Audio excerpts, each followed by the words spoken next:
Hello?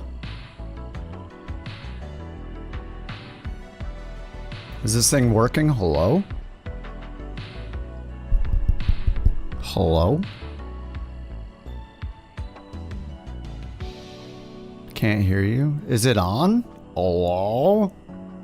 Listen, I got audio meters everywhere. I know that it's on. I know that you can hear it.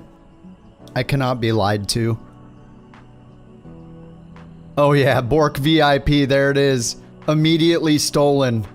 Ooh. Wow, you love to see it. Oh, I hear myself. There we go. The microphone does work. So fast. You need to speak up, or maybe I need to change my hearing aid. Yeah, fair, fair. What's up, T-Bone Steaky? T-Bone Steaky in the house. Everybody's favorite username. This music's pretty good for the Starship, actually.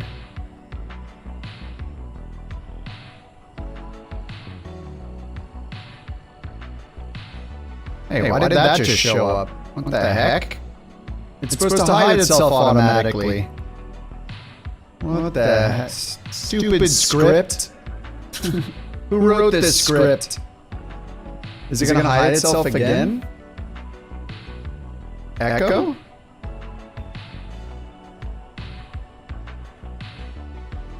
Oh, wow. Okay, that should be fixed now.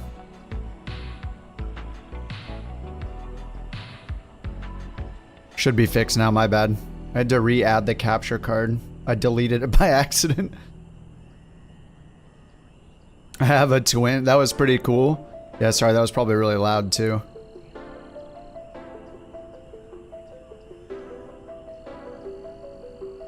Oh, actually interesting. Huh, how did that even happen? What the heck? Oh, let me check something real quick. Let me turn that audio back on. I wonder if it's less laggy if I use that device. Let's see here. You guys probably won't hear it. Let's see.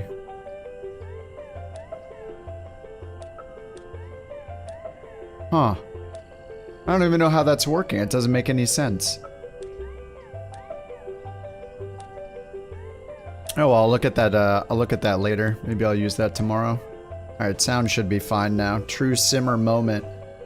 Sim update 3. I did load it earlier and tried it. It's still bad. Not surprisingly.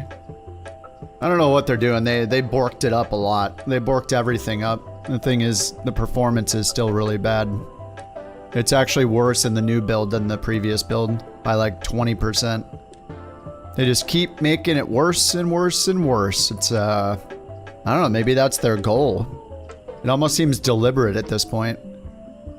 They pushed it back to the middle of August? Good. I don't want it. Does anybody else want to get up to 50% less performance? Not me. I would just play a different sim probably, or go back to playing Dota. I don't know. Can they just add the lighting? I know, that's what I was thinking the same thing. I think we're all thinking that at this point. Like, okay, just give me the lighting improvements and literally nothing else, because the Sim Update 2 is very smooth. Telemetry code? The weird thing is how many people get better FPS in Sim Update 3 and how many people get worse. I mean, I literally can't buy any better hardware than I have. So, I mean, what am I supposed to do? Switch sims? I don't know. It's weird. I mean, I literally wiped my entire PC to test it. I deleted everything. Sim Update 3 is getting better than Sim Update 2? Yeah, mine isn't. I loaded it, cleared all caches, deleted everything, renamed Threadripper. Threadripper is worse for gaming. I saw the Gamer Nexus video. It would be cool, but Threadripper is worse for gaming. Like twice as bad. Yeah, they're really bad, unfortunately. Did I enable my resizable bar? I think it's off right now. I don't know. I always go back and forth. Oh god, this song sucks. Get it out of here. But yeah, I don't know. VIP Tenshi Geist sent It shouldn't this matter. TTS. Hello, captains. It's good to see everyone. Hello, captains. It's good to see everyone. We're starting Key West for the daily. We'll do the short daily first. Here's the short daily. Key West to Opelika. It's only 115 miles. I just wanted to get back into the Starship, so. Yeah, that's apparently dramatic. There's like 5 singing voices with Monster TTS. Hey, it sounds good, man. Don't question it, okay? Just enjoy the music.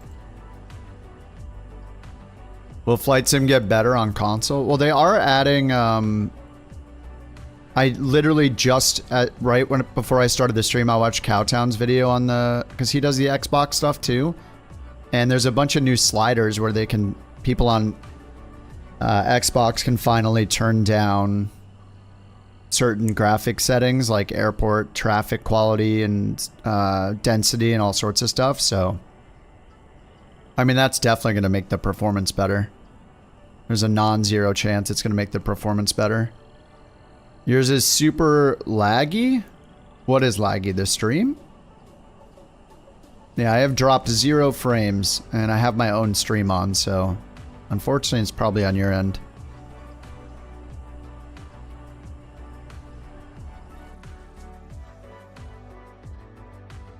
You started the long haul at 2:30 a.m. and activated a bird strike on final? Jeez. Is anybody else having lag problems? Oh, not the stream, but your Flight Sim 24. I mean, it's impossible to diagnose like live on a stream. I mean, there's a lot of things to check. It's as much about what hardware as you have as if you've configured it correctly. So you need the chipset drivers, latest BIOS. You need XMP or Expo on. You need game mode off. You need to make sure you're using the right power plan in Windows. If you have an X3D card, that means the balanced power plan. There's so many factors and configuration that needs to be set correctly for your game to run well. I should make a blog post or something on that site I have with the merch has like blogs I can add. Or I should just make a web page like the most common things to check. And it's not because I know everything, it's because over time you guys have told me everything. So like, I think it'd be, maybe it'd be helpful, like, you know, the usual suspects of checking XMP, making sure your BIOS are updated, especially for your chip, making sure you have chipset drivers installed. You know, those kind of things are critical for making sure it's running right.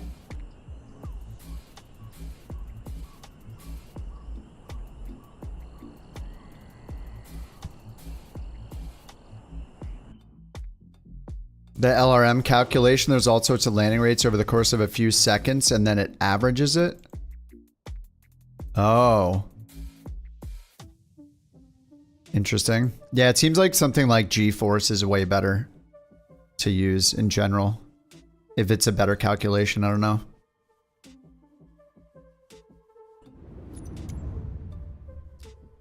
On plus boost, VSync is on, TAA. I'm gonna bring this to 90 just for... And let's be nice to the video card today and do 50% and turn this crap off. There. No NVIDIA boost. Let's see how it goes. Who's that? Oh. In the 350? You're gonna go 100 miles in the 350? You're crazy. I don't know what kind of engines the Starship has.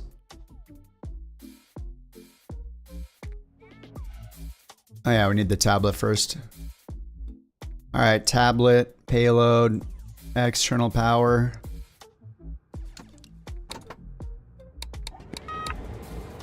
Beep.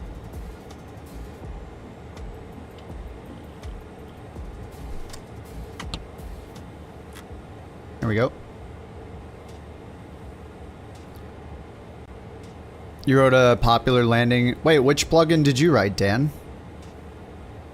Landing measurements are all over the place. Yeah, it makes sense because literally everything that calculates landing rate has a different answer. Sometimes they're pretty much, they're within a few feet per minute or 10 or something.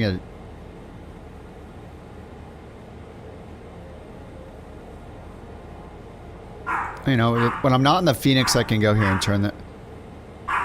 I swear I start the stream and she starts going. She's like quiet for 10 hours and then I can turn the stream on. Doesn't matter if I turn it on at 5, 5:30 or 7. As soon as it's on, bam, it begins. I want her to bark during the workday and then not bark at night. Oh, she has attention. The mountain is giving her attention. Well, not right now when she's barking though. I'm not the only one that lives that's in the house, don't worry. She's generous with the coins, yeah. It's in the top utility downloads on the X-Plane store. Oh, I was just asking what it was called. On X-Plane though. Yeah, these are turboprops, yeah. Yeah, I'm not familiar with who makes what engines in every plane. PT6. Alright, let's initialize, update position, accept, plan map, and I got SimBrief already done here. It's only 115 miles. Key West to Opelika. X-Plane Superior. Somebody ban him.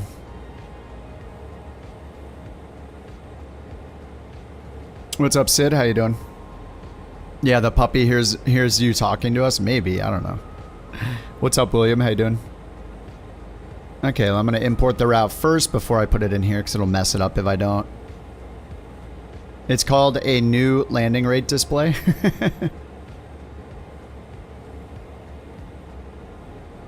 Alright, that's all set. Computer fan frequency. Mine? I don't know. I just have it on a simple linear curve in my BIOS and I just set it and forget it. But I have a crap tons of... I have like 10 140 millimeter fans in this thing. Not counting the 2 on the air cooler. You'd rather have CTDs than go back to X-Plane? There's just nothing exciting for me to fly in X-Plane. There's too many good planes in Microsoft. I don't even care that it looks better, which it does, but there's just too many planes, man. Too many good planes. Message. Update.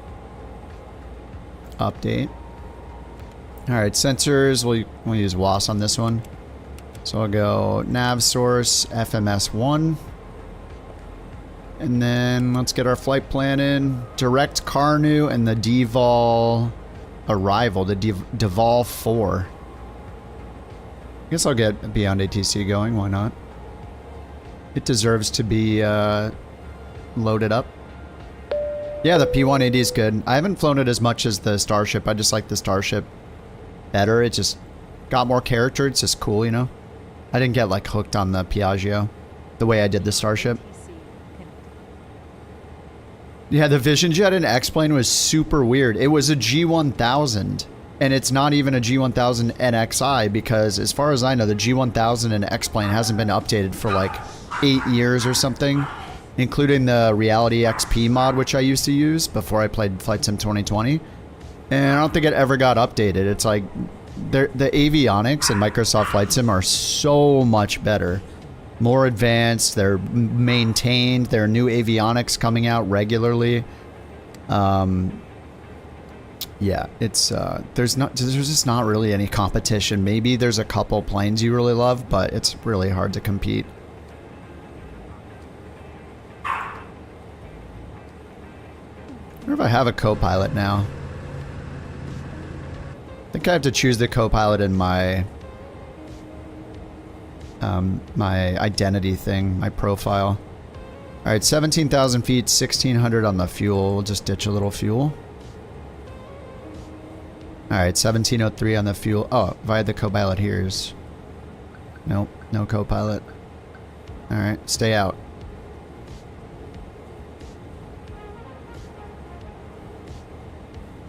There we go, move it over there. Mostly been flying the X. Oh yeah, the X is so cool.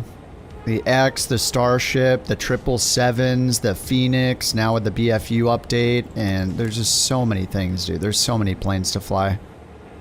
It's very nice. Arcadey? How so? It literally has like more physics calculations than X-Plane. So how is it more arcadey? I mean, it even has wake turbulence, updrafts, downdrafts, thermals that you can catch. It's totally different than just a table of values that's like, when you push it this way and the wind is this is what it should, how it should react.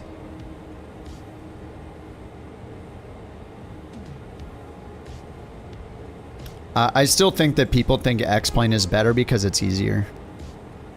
Because when I played X-Plane, every single landing was the simplest landing I've ever had. Every single one was easy. In this sim, it's so dynamic and like can be so wild on final, it's very challenging, which leads me to think that it's more realistic.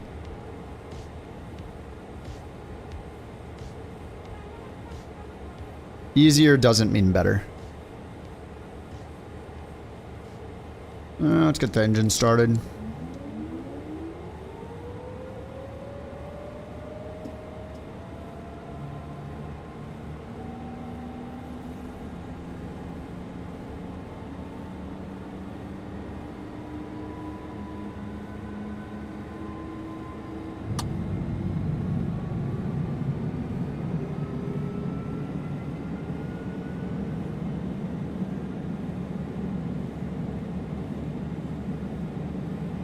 Alright, 50 N1.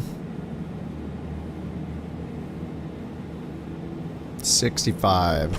Run. Left generator trip.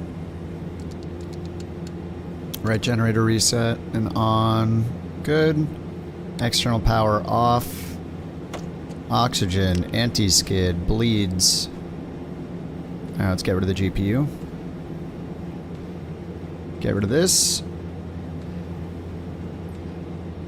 Alright, I'm going to code it in. Since we have a arrival procedure, I'm going to code it in down here.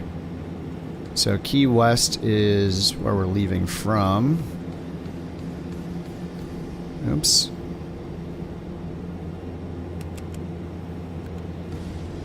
No.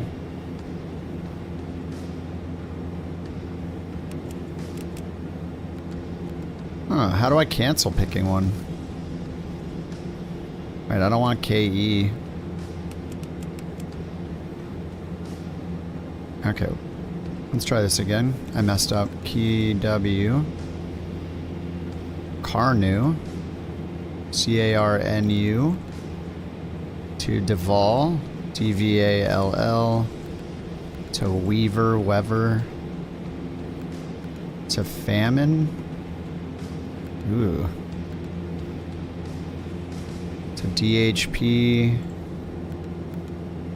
To Opalaka. Alright, and flight plan, and then we'll delete KE.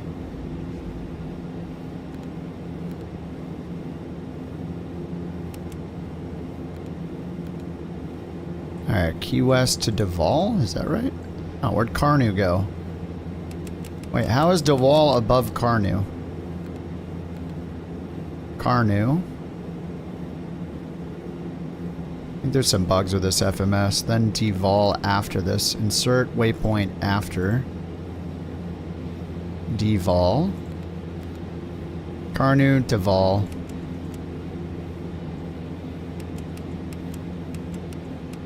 Okay, that looks better, right?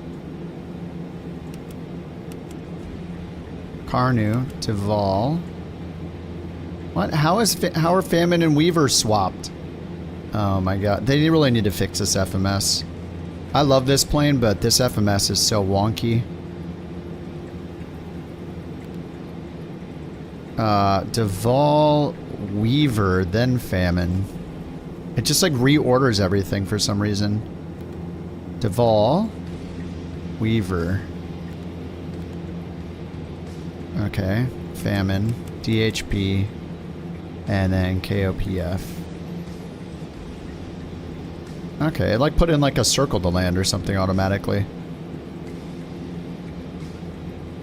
Alright, and what are we expecting? Let's get this on. Alright, clearance. What's up, bird?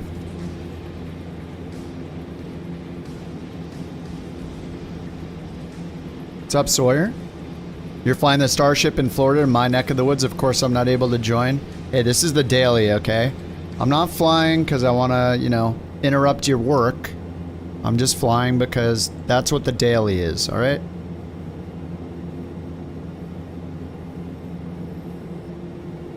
Okay, I think that's right. And we're expecting runway 12, so let's hit approach. Sure, ILS 12, vectors, why not? Alright, flight plan. Let's get this back. Position, display.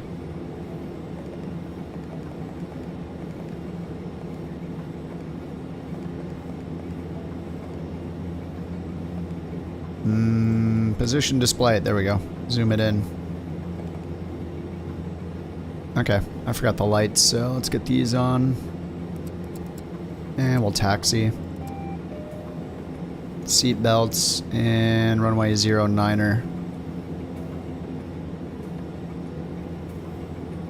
Couch 323. Of course, it's the daily. Yep. To Miami Opa-locka executive. SpaceX and NASA want to launch people into space. You have to fly your daily FS hub route. It is, I mean, you know, really what's more important.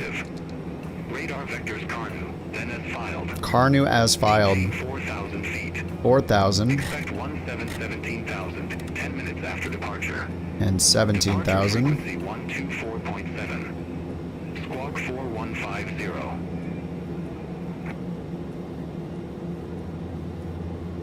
Cleared to Miami Opa-locka executive. And what, 4150? Radar vectors Carnu, then as filed. Maintain 4,000 feet. Expect 17,000, 10 minutes after departure.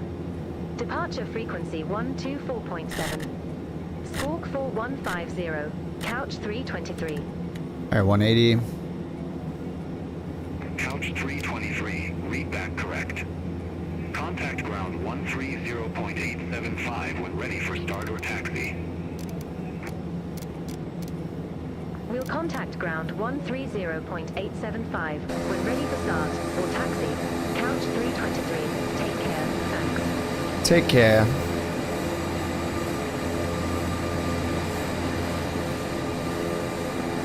Alright, we're ready to go. Key West ground, couch 323, ready to taxi. Couch 323, runway 9er taxi via Alpha 6, Alpha, Bravo.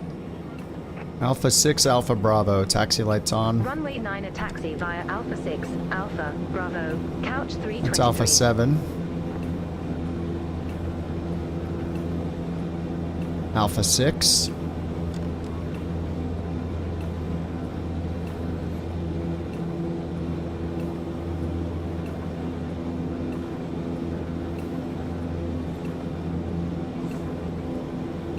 Where are we heading? We're doing the FS Hub short daily flight, Key West to Opa-locka, Florida. And then, I don't know, maybe we'll do the medium after that, or maybe we could start the Canada tour.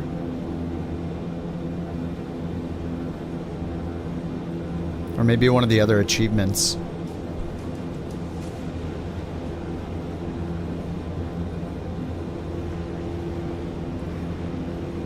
Let me look at the other achievements. I don't know if you guys saw the blog post or not from the FS Hub guys. But they are, on Friday, they're releasing, it's only for premium members, which are like donators. So I'll show it on Friday. But if you've like donated to become like a supporter member or whatever, you'll have access on Friday to the Aeroconomy desktop app. I guess they're making a separate app for the Aeroconomy stuff. And it's going to have just one thing to start. It's basically just a random route finder to start. for testing until they give it to everybody. But yeah, it's called, what is it? PFH, Pilots for Hire, is the first feature. So it's almost like a freelance mode, right? You just say, I'm available to fly. It gives you random routes, and you fly and you earn money. So that's like step one, which is cool. Good place to start, I'd say.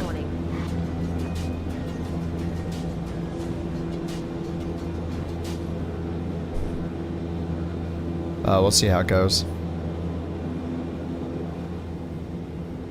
Tariffs on the achievements.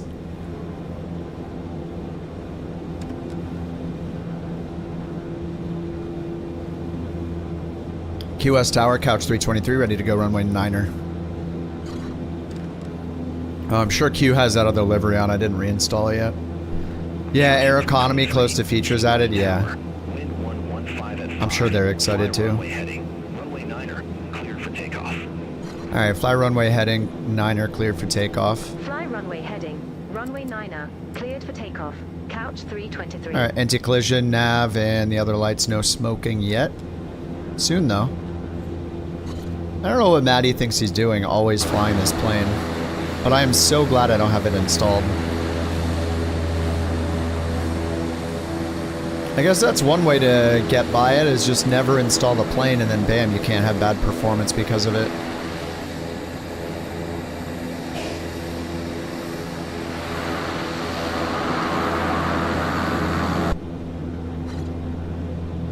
T-Bone Steaky.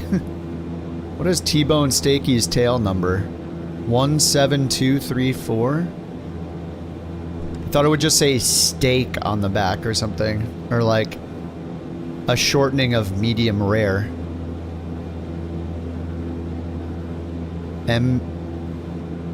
Medium MEDRAR. I don't know how you do it. It's 5-6 letters. RAR. Alright, here we go. We're cleared for takeoff. Let's get the heading bug synced ahead. Prop is full forward. And auto feather is turned on. Alright, we're just going to watch our torque here.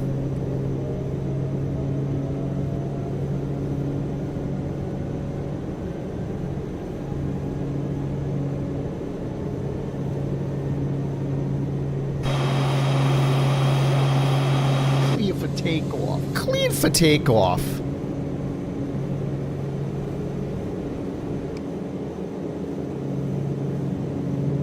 Alright, positive rate. Gear up.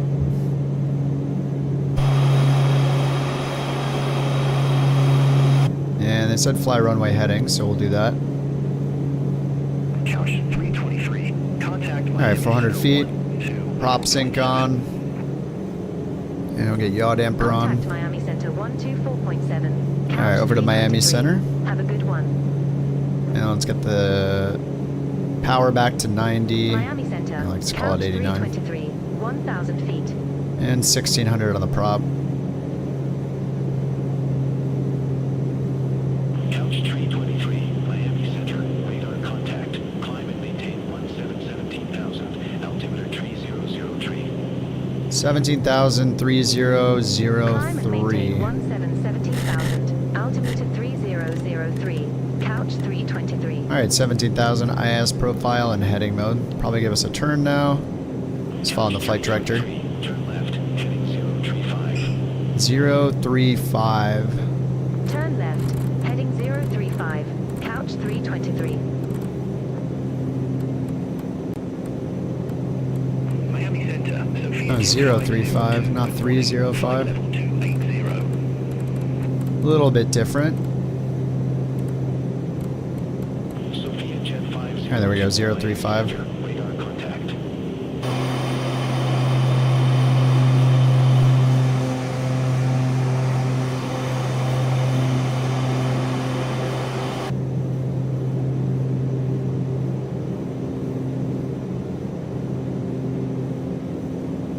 Alright, power's good. Auto feather's enabled until we get to cruise. Alrighty, good to go. Clear for takeoff. Does anyone else get YouTube recommendations for videos with real planes? Oh, I have trouble telling them apart? Yeah, especially in the thumbnail, right? Yeah, for sure. Sometimes people will post real versus sim photos right on Reddit, and sometimes I can't tell the difference. I got to zoom like really far in. Couch 323, Miami Center. Expect curve 1, runway 9 right. Say again, Couch 323. It's so quiet now. Why is it so quiet? Say again. Say again. Couch 323. Yeah, let's get the autopilot on. Couch 323, Miami Center. Expect curve 1, runway 9 right. Alright, we'll accept Kurt 1, runway 9 right, Couch 323. Kurt 1, 9 right. Is that what we had here? We had the default 4. Miami Center. Expect curve 1, runway 9 right. Kurt 1, 9 right. Kurt 1, 9 right, Couch 323. Did it change my input device? What's going on here? Couch 323, verify instruction. What the heck? What the heck is your problem, dude? Couch 323, verify instruction. Oh my god. No, it's using my microphone, that's correct.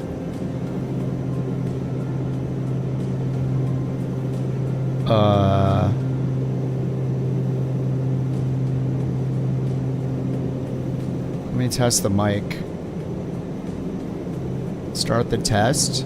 Here we go. Couch 323, Oh, God. verify instruction. United to... What the... I don't think it likes me doing this while we're in the middle of it. Uh-oh, it's frozen. Look, it didn't expect me to do that. Oh, no, it didn't. What?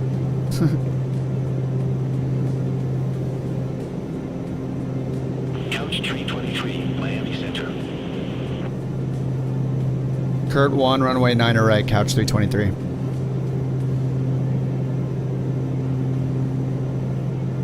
Couch 323, verify I don't instruction. understand. I've changed nothing. Why is this not working? I love computers so much when you Expect change curve 1, nothing and runway stuff 9 stops right. working. Couch 323. I'm literally looking over here at my microphone input. This is the device that it's using. And there's the microphone input right there. Resume mode navigation. That's what it's selected to use, and it's just not working. Cleared direct Kanu. Resume own navigation. Couch I don't get it. 323. I don't get it, man. American Tree 61. Contact Alright, whatever. 120.25. How do I like being on ATC? Yeah, it's great. Except for, I don't know why my mic isn't working right now. It's gonna get better. There are bugs with it that have been annoying recently. With like vectoring and altitudes. They definitely need a really big bug update. I'd rather have the bug fix patch or 3 and then VFR. I don't need VFR right now. Like, fix the bugs, make it more stable, add more options for IFR. I think all that's more important than VFR personally, but you know, whatever. It's we'll get what we get, but yeah, it definitely needs some bug fixes, but it's way better than better than using default. It's more straightforward and less creepy than using VATSIM. And you have coverage everywhere, right? You don't have to fly like 3 or 4 places in the world. You can actually fly where you want to. You wish it could inject traffic without a flight plan? Yeah, that would be awesome. Agreed. So let's see. I didn't... Oh, I thought I did this. Arrival procedure, Kurt 1, runway 9 right. Okay, so the issue here, besides the chart not coming up, is I have to reprogram the flight plan. So let's go here to Opalaka, charts, arrivals, Kurt 1, there it is. And we need to code these in, so...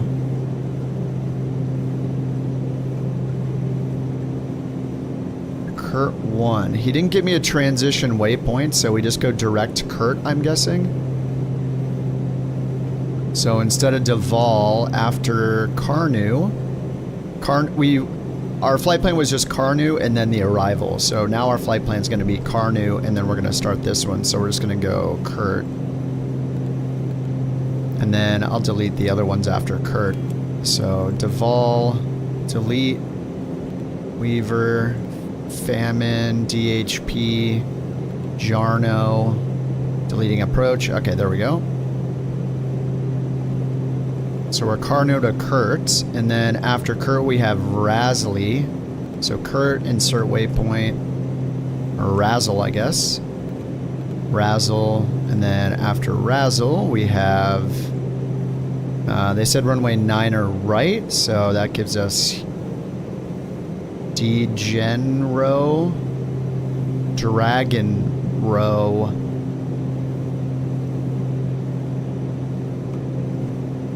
I don't know how to say that. Okay, and then the airport. Oh, look at that. Beautiful. We're just going right in. Alright, at 17,000 I can get auto feather off. And outside air temp is 10. I don't know, I guess I'll give it pitot heat. It's pretty warm though. Pitot and cable heat, whatever it is, vent and cable heat. Oh yeah, we gotta turn the bar on, let them get their, do what they want to do back there. I need to reset camera views, because I've wiped everything. We'll just set these for now. 1 and 2.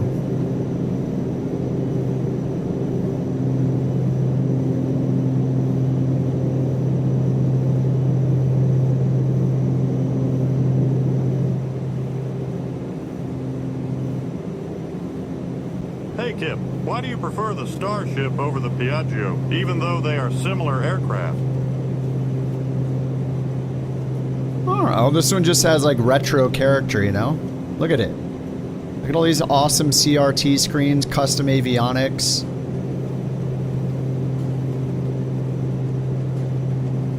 I don't know, they're just, this one just caught my attention more. I'd be lying if I said that the, I'd be lying if I said the Easter eggs didn't make me love this plane more. They definitely did. Doing the Easter eggs was so fun. But I mean, I like the black square planes in general. I used to just fly the Turbine Duke all the time. But I don't know. I do need to give the Piaggio another try. But I love these avionics are just so cool. They're just really unique, you know? It's nice not seeing the same avionics over and over again. I think that's the main thing.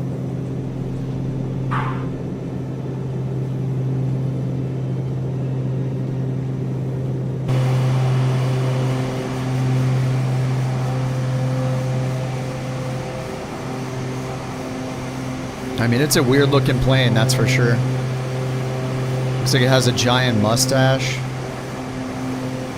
has like no tail. Not really. It's kind of like a shamed tail tucked between its legs. Looks kind of funny.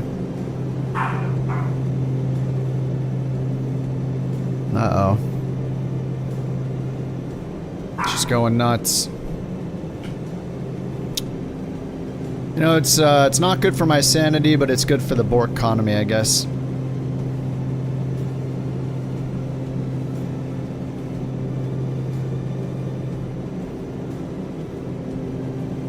Alright, I should probably put in some altitudes here. So, VNAV, we have Kurt at 6,000. We might need to start our descent soon. Yeah, we do. 6,000, and then Razzle. There are no other altitudes here. We just have 6,000 at Kurt. And then the airport elevation is what? I think you have to look down at the airport itself, right? Yeah, how do you tell the airport elevation here?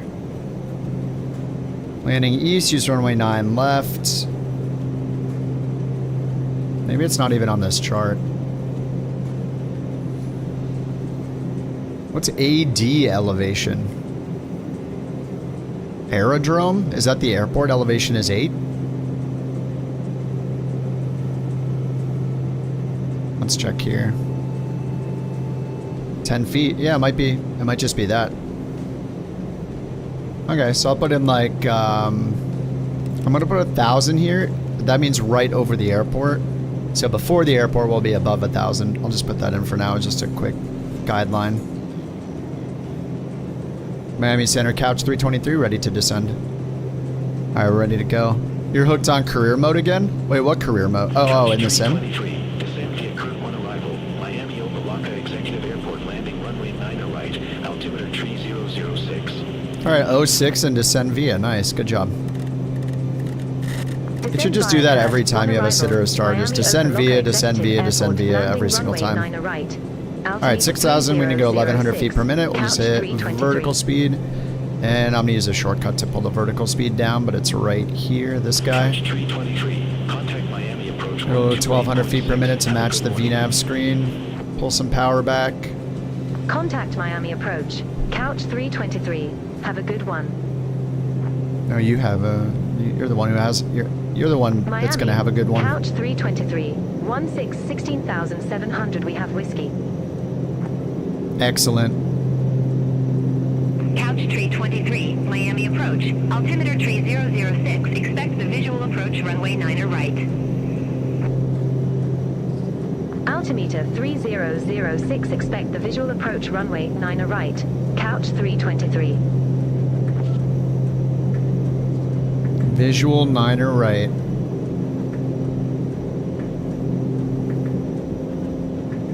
Alright, no problem. We have the whiskey. We're ready to go.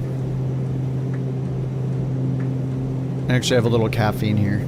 I need it.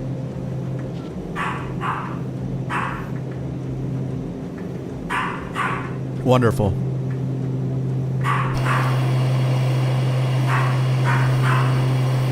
Parachuters in free flight? Oh yeah, that would be cool. Yeah, I really hate how they siloed off all the career mode stuff from the real world. Like the regular world. Like why, if they just didn't make it a separate mode, it would be so much cooler. Oh, thank you. Yeah, Mansplain, it's here giving away the, she's here giving away the dog if anyone's interested. Give me tornadoes, yeah. I'm sure somebody there, you know, came up with the idea like, hey guys, why are we making this an entirely separate experience? Why don't we just integrate this into the main game like an MMO would? Because, you know, we are recreating Earth after all, the entire planet. So having a parallel universe where you can only see you and no other players, and you can only fly certain planes, like maybe that's not a good idea. Maybe we should just integrate it into the main free flight, and you just fly, and you can decide if you want to do a mission that's available on the world map or hide them. Like, I don't understand why they made it separate. It just doesn't make any sense.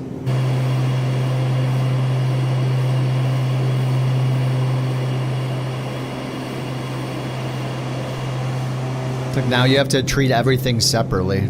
Is it in career mode or not? How do I find the missions again? Oh, you go into career mode and then it shows you the world map. How do you do free flight? Oh, you click free flight, then it shows you the world map.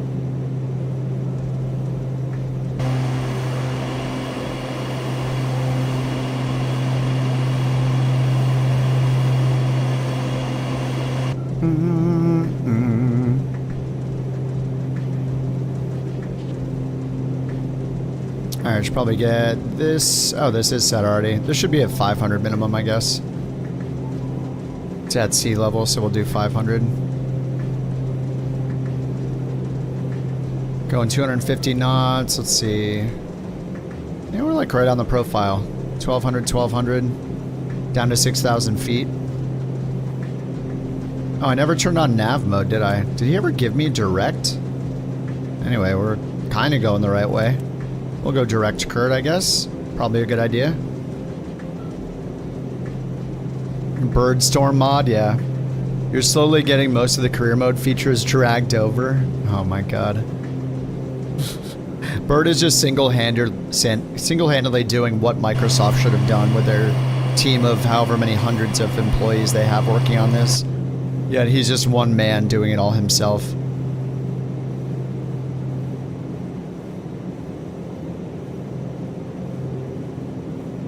Alright, our speed's looking good. 246. Pull it back just a little bit.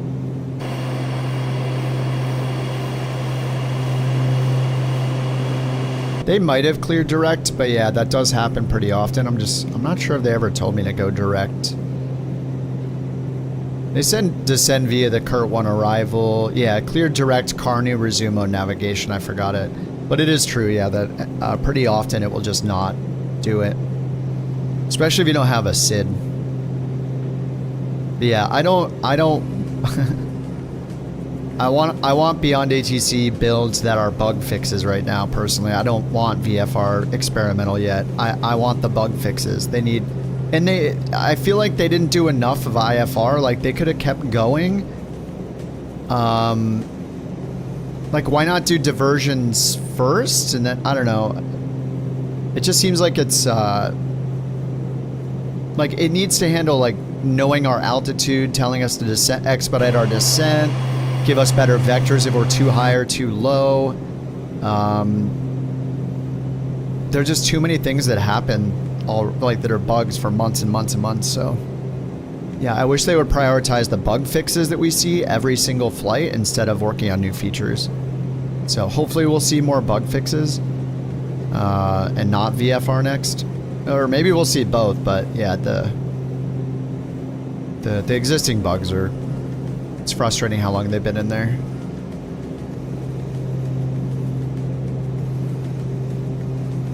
Pulling the power back. So like, especially the descent one, like if you say you're ready for descent, if you don't have a star, they just say, so-and-so, whatever airport, landing runway 15, and that's all they say. You're like, what? They're like, no, I told you I'm ready for descent.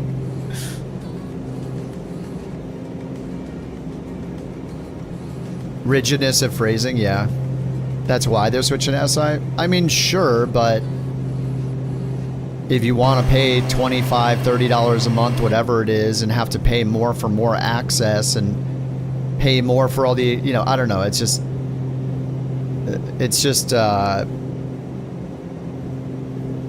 they try to do too much at once. That's the problem. And the other thing is, like, the hallucinations of AI ATC. Like, sure, you can say whatever you want, but you're basically using ChatGPT.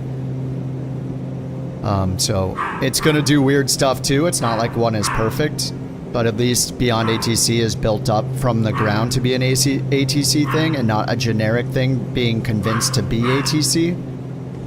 Just very different approaches.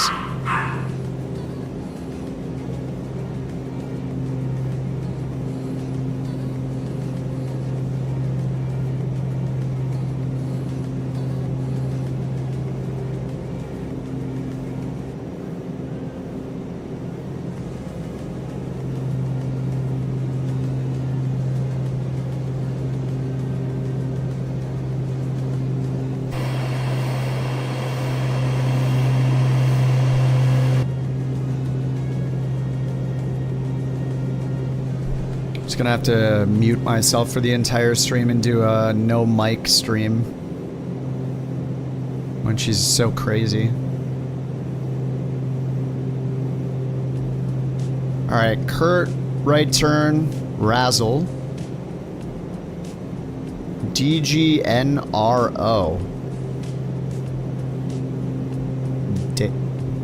I don't know how to say that. And then cough.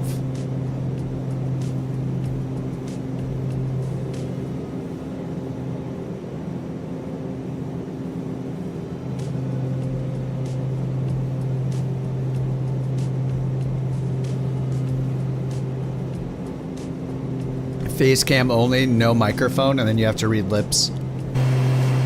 It'll just be a mouth camera.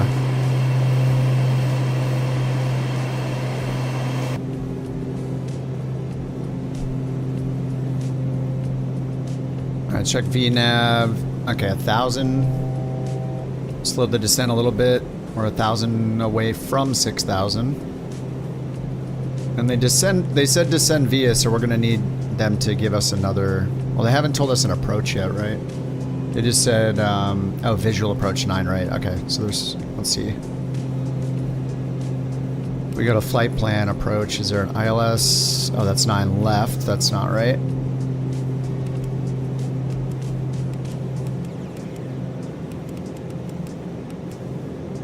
Okay, no approach for 9 right. Unless this is just a bug in the data. Let's check here.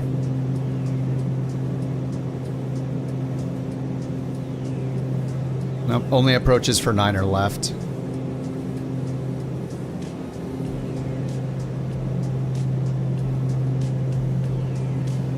Alright, 9 right's over here. It's the, what, 4,000 foot runway? This little baby runway. 9 right on a 093 heading.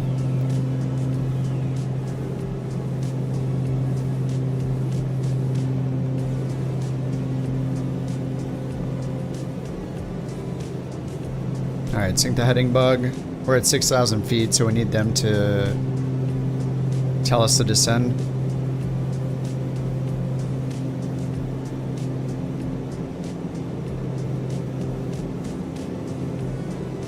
Alright, keeping the power up.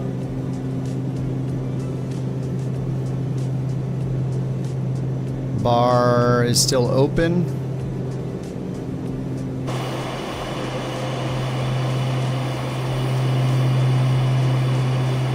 What's up, Rock? Yeah, the feet cam's an extra cost. You don't know where to go for the feet cam?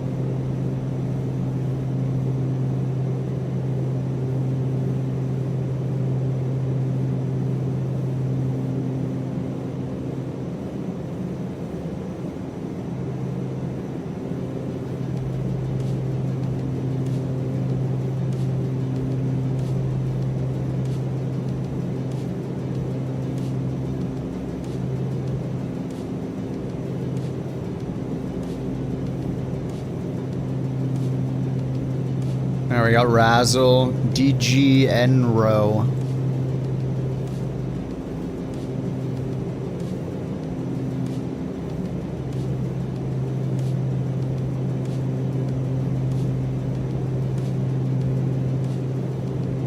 Long haul with just my feet. You guys think I have my keyboard on the desk?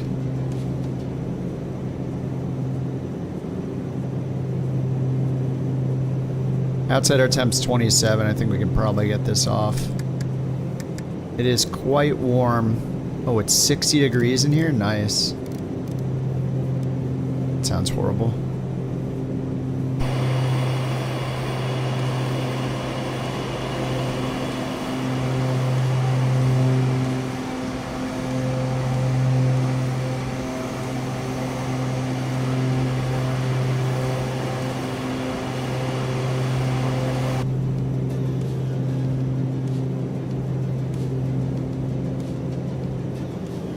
Alright, left turn. Direct TGNRO. Dangero? Is that Dangero? Dagner, I don't know. What is that supposed to be? How do they make unpronounceable waypoints? How are you supposed to say it over the radio? Just like, sorry, I can't pronounce it. I'll just spell it every time. De Niro. I don't know what the G is. What's the G for then?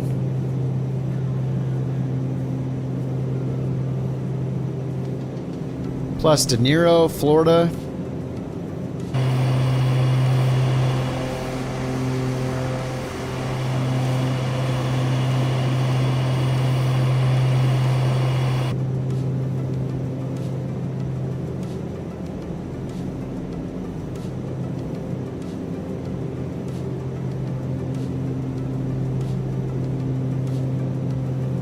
Some said it couldn't be done. Fortune 500 companies have spent hundreds of thousands of dollars on it. Many men and women have worked copious hours on it. But one stupid bird has done what many had thought was too difficult or impossible. He's only a single stupid bird, but he flies above the rest in a sky of his own.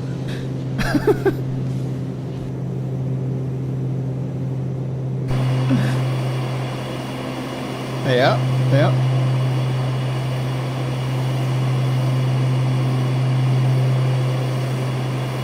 Couch tree 23. Leave Nero heading 135. Expect radar vectors for visual approach runway 9 or right. 135 vectors. All right. Leave DGN row, heading 135. DGN row. Expect radar vectors for visual approach runway 9 right. Couch 323. All right, it's in 2.7 miles. 135. Couch 323. Turn right, heading 135. What? You just told me to wait until DGNRO. That's in 2 miles. Turn right, heading 135. Couch 323. All right, heading 135. We need to descend though, dude.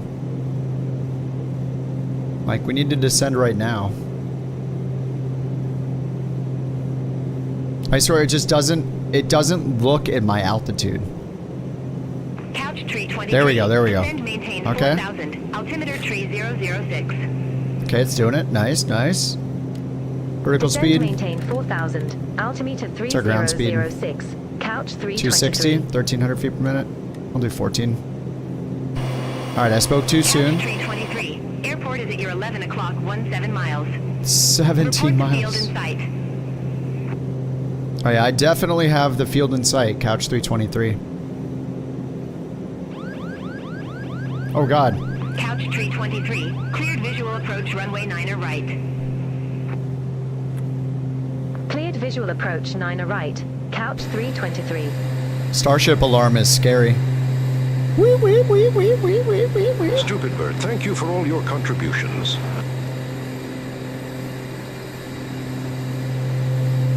Yes, thank you, stupid bird. Thanks for making our GA dream come alive, one engine type at a time.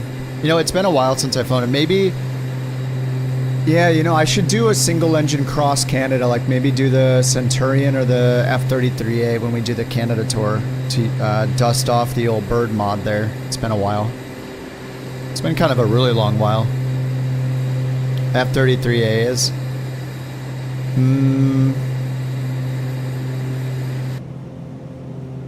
No sim update 3. The performance sucks. They need to figure it out. Something's really, really bad with it. There's a bunch of people on the Microsoft forums saying how bad it is compared to sim update 2 for them. Some people are like it's awesome, and the other people, everyone else is like, or I guess it seems like the minority that say it sucks, but who knows? I don't know how many people exactly are trying it, but I mean, I can't have a better setup, and it's like a 40% reduction in FPS every time I use sim update 3. I even reformatted my whole PC, so something's extremely wrong with what they're doing. I have no idea what they're doing.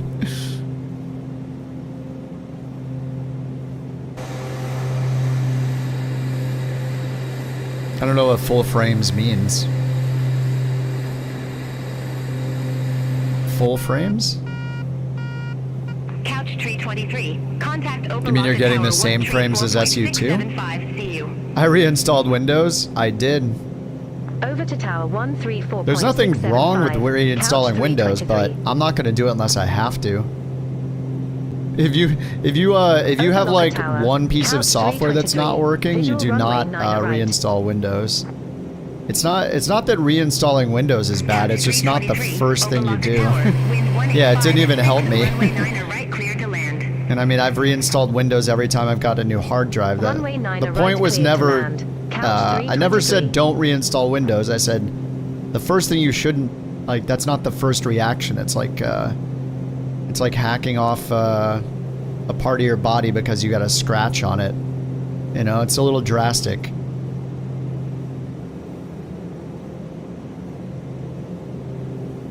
But it just proves my point further that there wasn't anything wrong with my setup. I mean, I'm getting the same issues, the same FPS, the same problems with Sim Update 3 after an entirely full reformat and everything. So there was nothing wrong with my setup, nothing wrong with my hardware, as I suspected. It's simply Sim Update 3. Yeah, get a paper cut, just take the arm off, why not?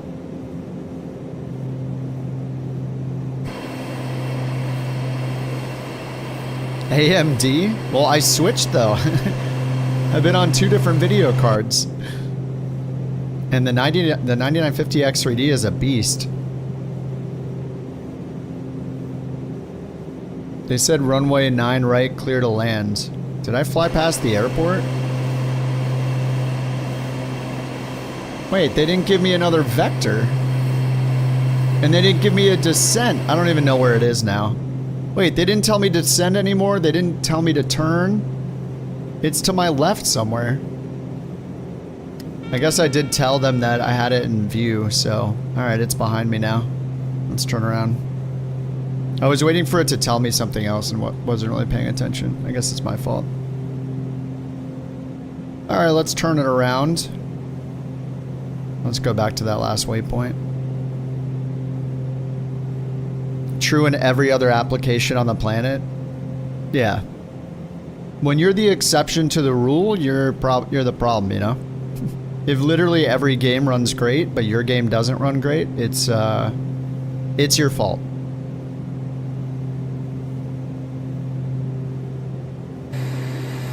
It's your team's fault. That's it. It's that simple. Oh, I get to fly over Miami.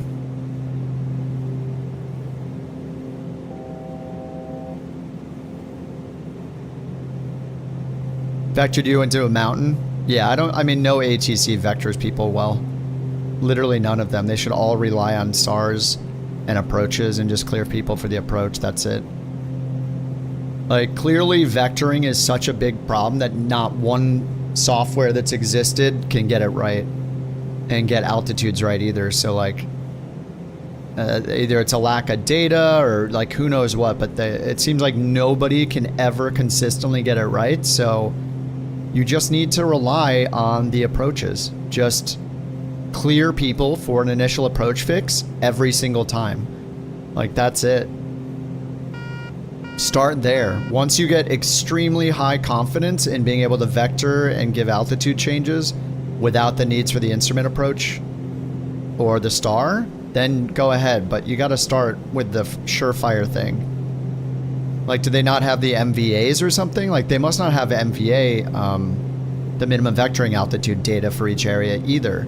Because then they could safely get you down to a certain, you know, they'll have either the MEFs, the MEAs, the MVAs, like all of that data. They must be missing some of it if they can't reliably give you a safe altitude to descend you to no matter where you are. So if you don't have the data, then you just shouldn't be assigning those commands or even have the feature. Maybe they do and it's just bugged, but if they don't have the data, and that's why it never, you know, it rarely works in mountainous areas, then yeah, just clear people for the approach every single time.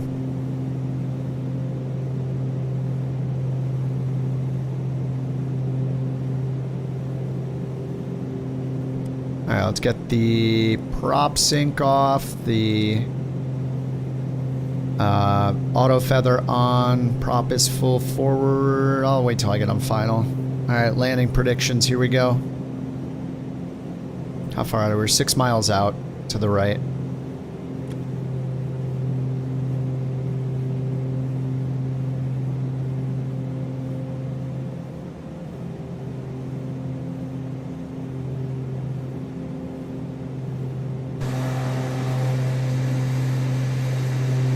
I see it. The baby runway. There it is right there.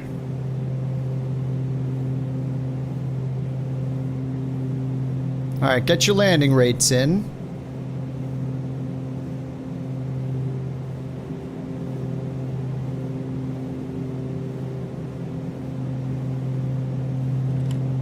Alright, flaps in gear. Prop full forward.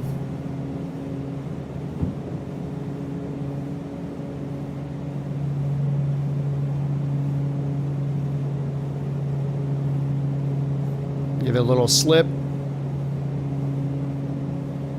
Alright, gears down, 3 greens. Flaps extended. Canards extended.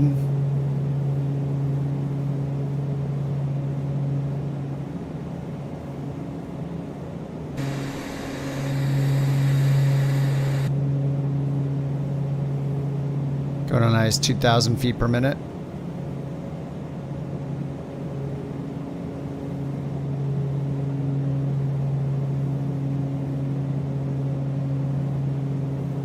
That should be good. Alright, I turned road traffic off. I don't know, I almost never looked at it. Photogrammetry is still off too. So the buildings don't look like they're melting.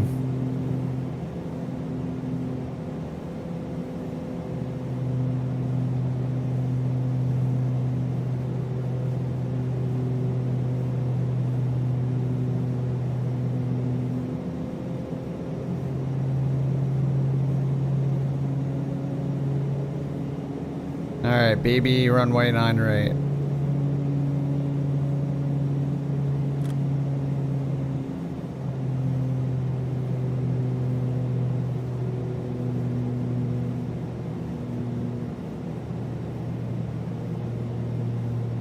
Oh god, we're floating. Oh, that's the end of the runway. Stopping power. Couch 323. Exit next. Yes, 26. Oh baby. It was worth the Exit float. next available taxiway. Couch 323. Congratulations, Clorix. Your landing rate guess of 29 feet per minute was spot on. Enjoy your BorkCoin. You totally deserve it. So, 5,000 foot markers? Oh yeah. Hey, it's all about the feet per minute, man. I'm just following the rules. 025. Couch 323.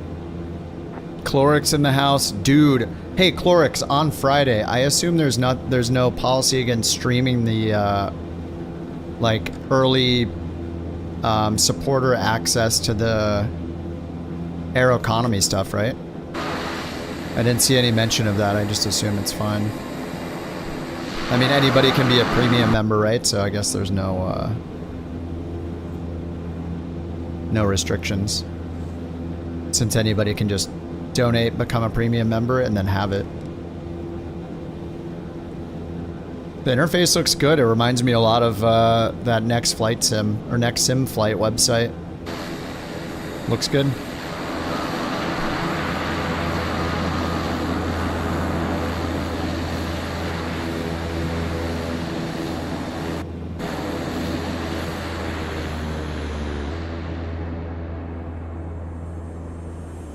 Oh, T-Bone Steaky's down.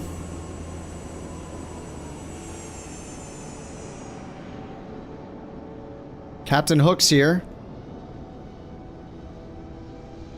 To the citation.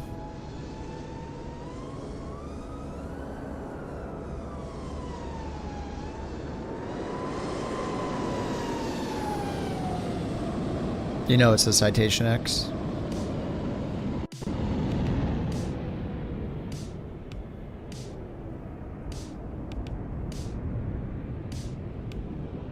Alright, let's see here. Daily. Make sure it's completed. Yep. Completed. What's up, Big Jess? Oh, we just have a straight crosswind. Shocking. Always a straight crosswind.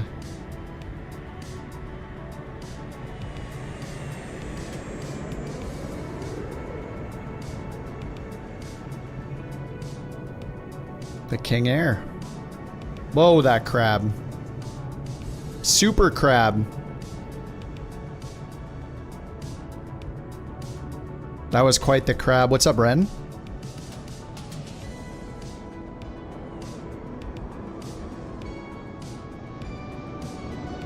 Wait, Maddie landed before us in a jet? Hacks. Full hacks. Okay, looks kind of weird without any road traffic, so maybe I'll just turn it to low.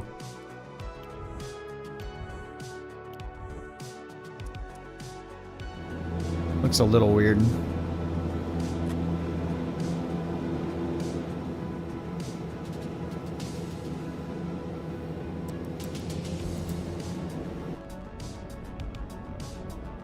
Alright, pirates coming in. Twin Otter.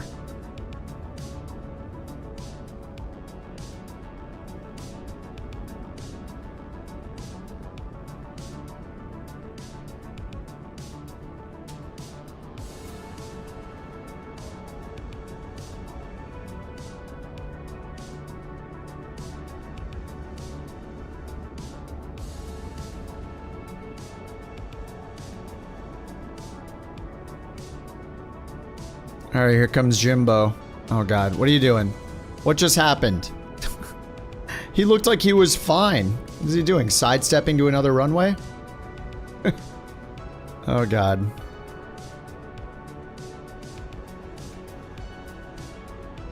Wait, one of his flaps is dead. Wait, he's only got one flap? Right? Wait, he's only got one flap down. What the hell? Did you have a failure? He jumped out. What is going on? Yeah, always an adventure with Jay landing.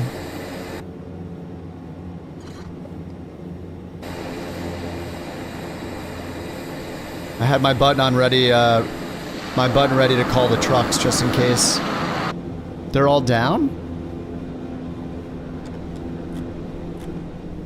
Wait, I thought Jay Alley was Jimbo. Wait, did you change your name?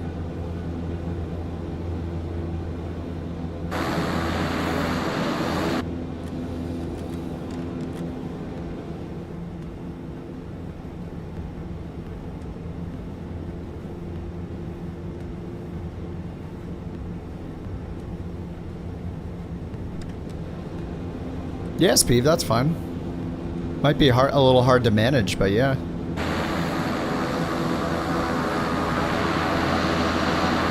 Oh, Jimbo on Twitch. Oh, right. Okay, on YouTube. Yeah, got it.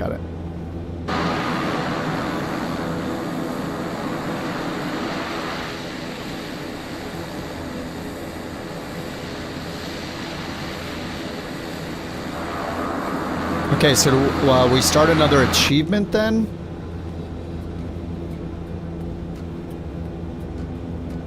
Or what? I mean, I think we start another achievement. I want to keep flying the Starship. So I have to look at the ones on the Canada tour that Maddie wants us to do, which is going across Canada. But I'm not sure how good the runways are or not. I think this is more of a GA one. Look at the 20 legs across Canada. Canadian Adventure.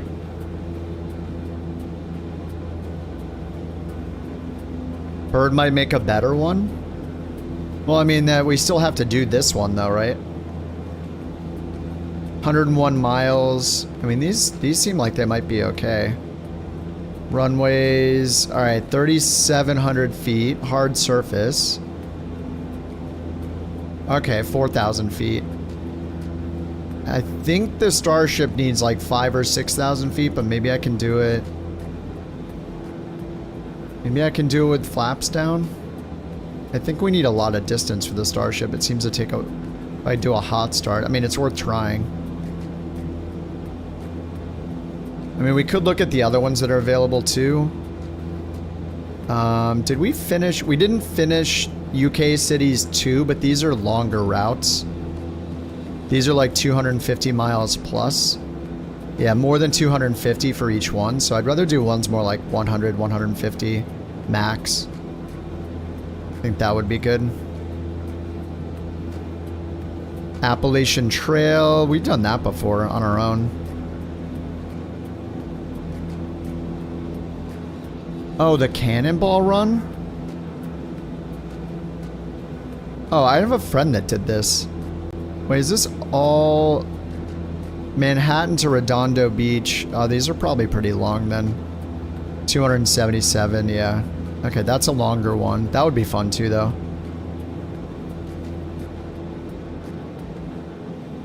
Yeah, the ones in this cross Canada route look pretty good. I mean, if it's 20 legs, then obviously it's not going to be like 300 miles per leg. So this one, I think this one's the default choice right now. European Skication. Salzburg, Innsbruck, Turin, Canberra, and Geneva. Chambéry? I don't know how to say that. Whoa, 552. Nope. We're not doing that. I underestimate the size. Are there ones in here that are like 300 miles? Let's find out. There we go. 114, 122, 131, 104, 142, 79, 121, 161, 63, 152, 103, 79, 126, 96, 93, 84, 117, 79, 117, 101. Nope, they're all like 100 miles. So, yeah. Plan a route for what?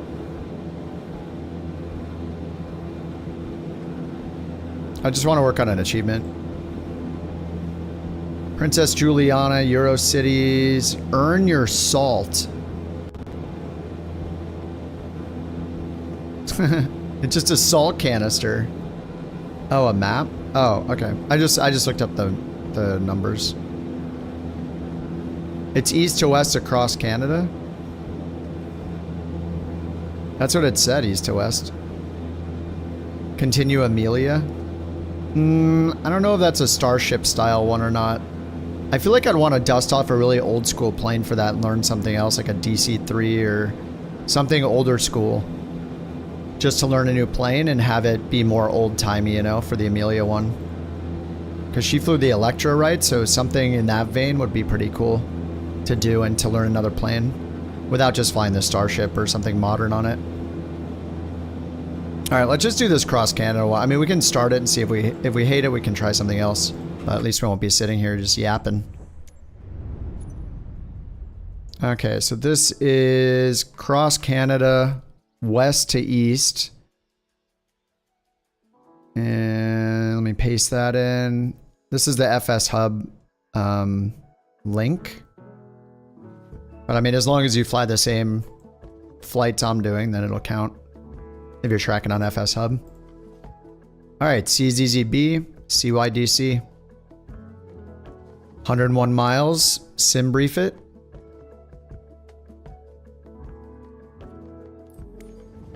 I think I'll just stick in the Starship. I want to see how it does on the shorter runways. If I have a problem, then, you know, it'll just be entertaining, I guess. CZBB. Oh yeah, I can't put that in or break the FMS. I'm gonna go to the last ramp.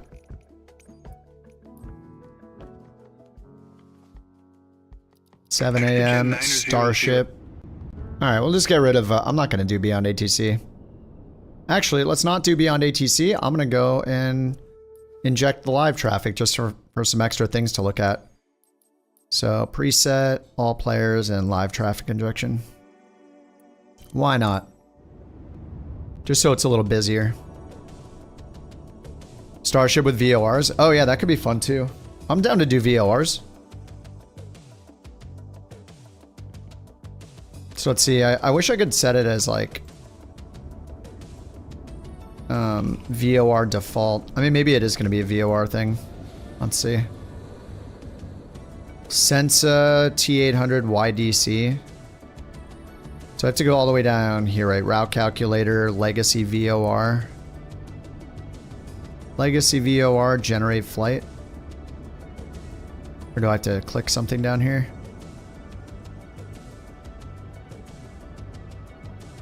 Okay, this gave us one. Look. YAI and then YDC. Yeah, there's YDC right here. Princeton VOR, 113.9er. So I guess if we look at the briefing preview, does it give us all the headings we need? Lat long. Yeah, how does this not... Distance, true airspeed. It just gives us the lat long without a heading, right? Like there are no headings here? Ground speed.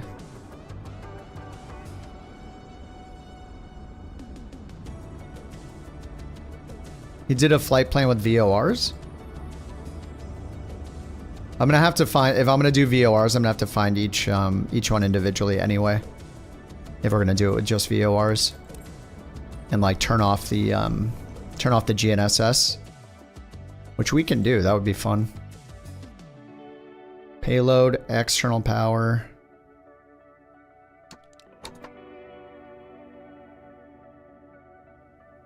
Oh yeah, I know, yeah, that's what I'm saying. It's just I'm not. If I bring it up, it's not going to help me if I'm going to do VORs.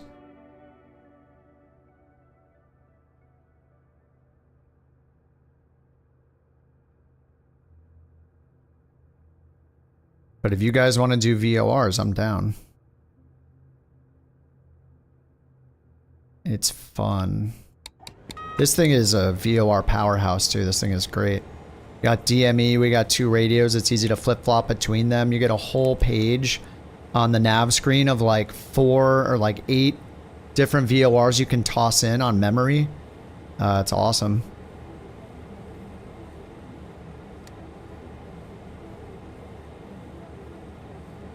It's very, very nice. Yeah, I don't know the easy... I don't know, is there a way to... Oh, we can just do IFR low, right? Hey, there we go. Wait, this might not give us...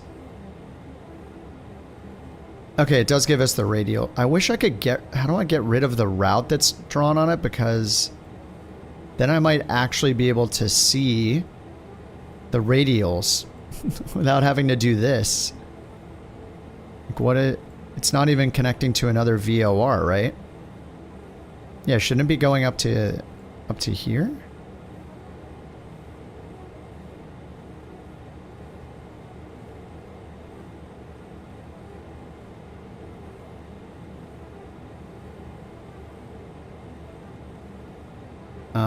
Grid lines. Oh, route. There we go. Route. How do I hide all this other stuff?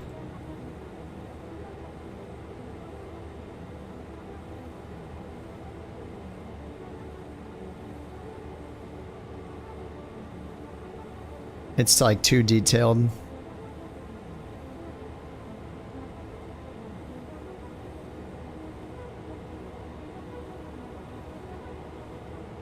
Well, there's Princeton VOR 113.9er.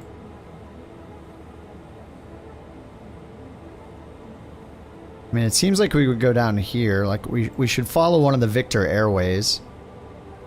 Flight level 110 for this. The Victor 342. What did it give us on the route? Directly YAI direct Sensa. And then the Tango 800. That's just a fix. Okay, so we'd have to use cross radials. God, this map is so hard to look at. Okay. Does Sky Vector help more? I think we just try Sky Vector. This might be easier.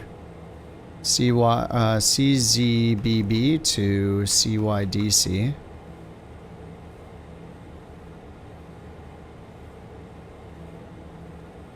So we have this VOR, Princeton, and then we have a VOR right over here.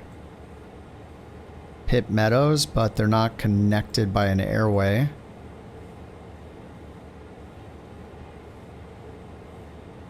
We could be on the Tango. Oh, this one is connected though. Okay, it wants us to use this. So we have Vancouver, which connects up to Sensa. Okay, this is what it gave us, but this will be easier to see here. Okay, and then we use this one, Princeton. Hello?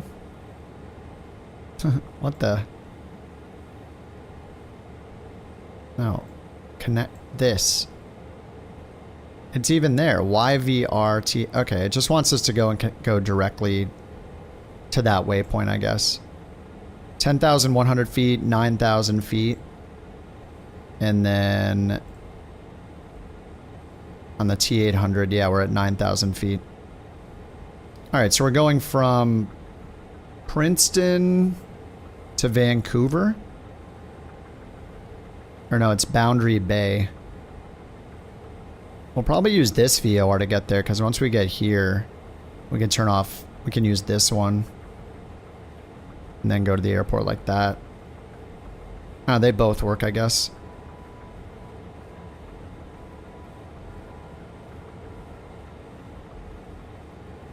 Okay, so we're just going to use Princeton VOR 113.9er. So let's go down here, initialize.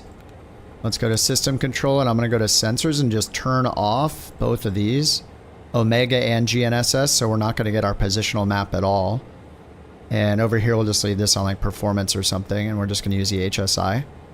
So we're going to go to nav and set up those two frequencies. So we need 113.9, 1139, and nav 1. I'm going to just put them here in the pre-selector 1, and then we'll put in Vancouver and pre-selector 2. Vancouver VOR is 1159, so 1159 and 2 on both. And we'll just tune into 1 and 2. Over here, I'm going to do nav source twice to get the pre-selector and put it on VOR2. So we have both of them. And looks like I did them the opposite way. Oh, wait, 1159 is Vancouver. Yeah, we want to flip it, so we'll do the second one first. Okay. I'll just hide the other one for now. Okay, so we're going to go outbound. We're going to need a cross radial, aren't we? We need to be able to identify when we are at Sensa. I guess we can just do it through DME. Yeah, it would be 41. Right here, it's 41 DME, right? From here to Sensa. It says 41 right there, right? Then 25 to Harris. And then the rest of the way, which would be... not sure how much further.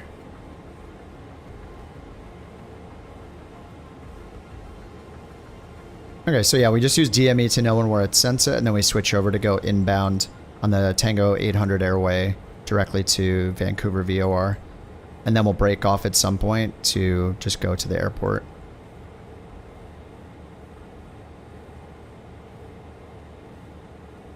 What's up, Red Wings? How's it going? Leaving from Boundary Bay. It says CZBB to CYDC. Did I put it in wrong?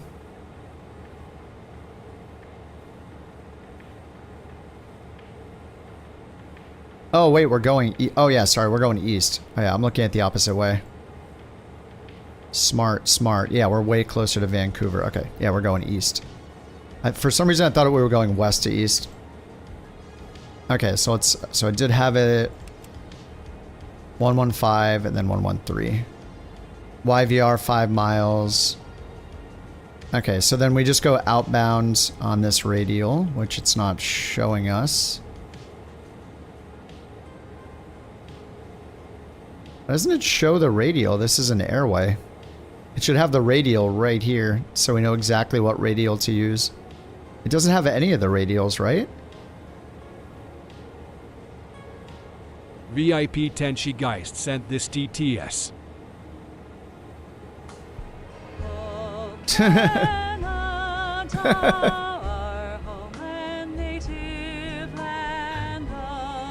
Be nice if it told us the actual radial. I guess we'll just do 057.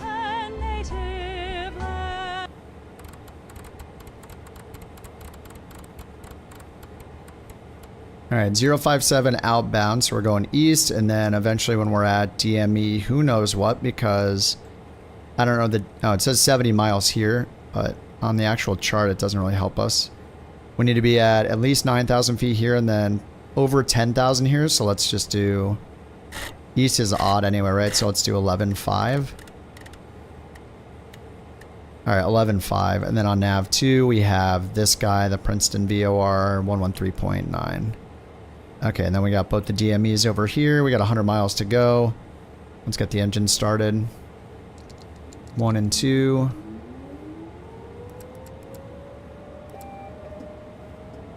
Get the prop full forward.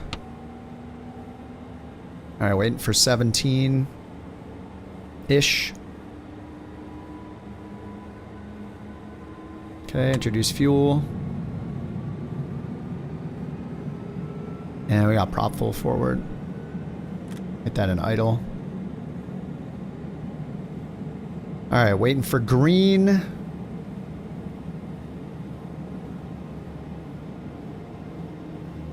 Green. Set it to run. Pitch trim in the green. We don't even need the oxygen. I'll turn it on just because it's probably going to complain about it. Get the bleeds on. Get the ignition off. Generator 1. Generator 2. External power off. GPU gone. Outside air temp 22. 11.5, and then we set our climb here to 180. IAS. Just hit nav mode because we're just going to intercept a radial. Okay, I think that's good. Auto feathering, sure, we'll turn it on. All right, let's just get the parking brake off and try to find a windsock.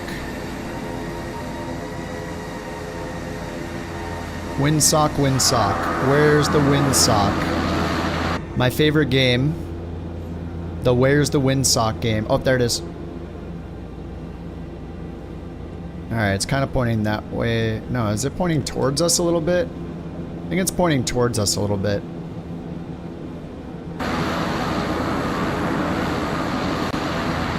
Well, we're all right over here, so...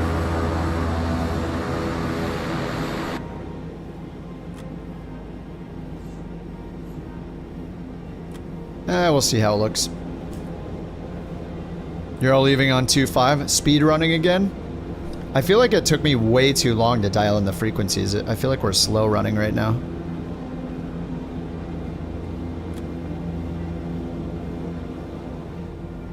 And we're only got up to 11,000 feet, so I probably just leave this at 500. I mean, we're almost going direct. It's only 100 miles. 2.5's recommended. Well, I'm gonna take off this way because I'm lazy. Speed run. We got 20 legs to do. We only got 3.5 hours to do them.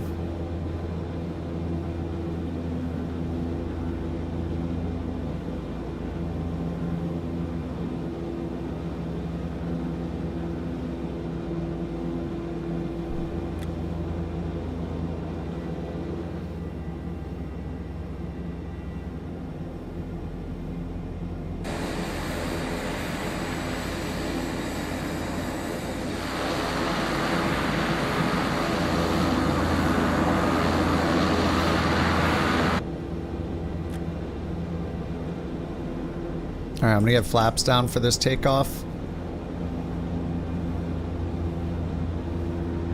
The canards are extending. They are now fully horizontal and locked in. The canards are full horizontal.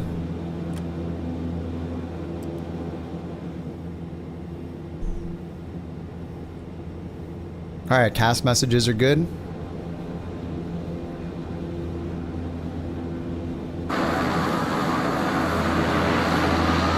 Oh, that's a nice runway too.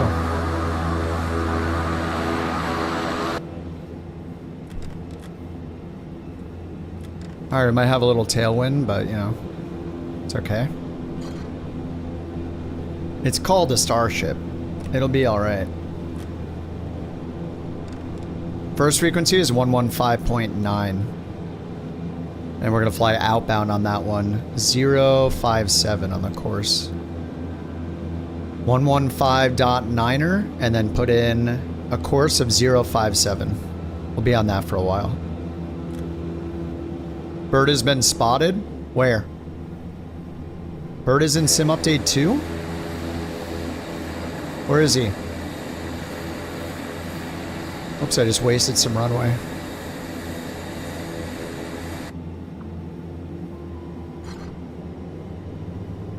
I don't see him. Alright, let's get out of here. Auto feather enabled. Canada, I hope we're welcome here.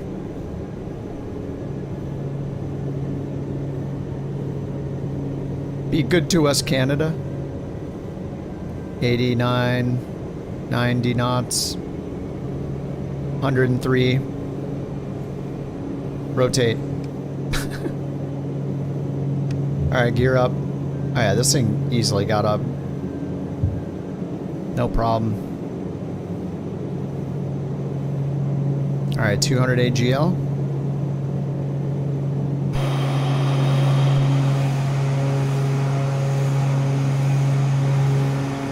don't see a bird. Oh, I see him way back there. Never mind. He's behind T-Bone Stakey. Oh, 700. Let's get the flaps up and gear up. Let's get prop sync on and yaw damper on. Gear's still in transit, it looks like. Okay, gears up.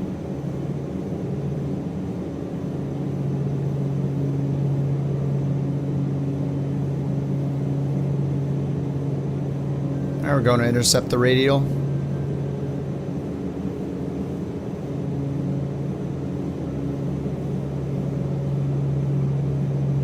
Alright, 057's our outbound course. Alright, it's already coming in. Alright, let's get the throttle back. Get the prop back.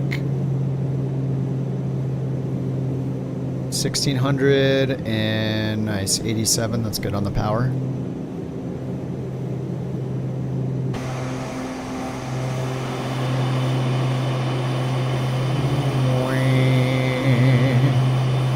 This is so much nicer to listen to than the Aerostar. Like, I like the Aerostar a lot, but I don't... Besides the volume, I think this thing, the volume is way too loud on the engines, but... Especially on the outside. But it sounds good.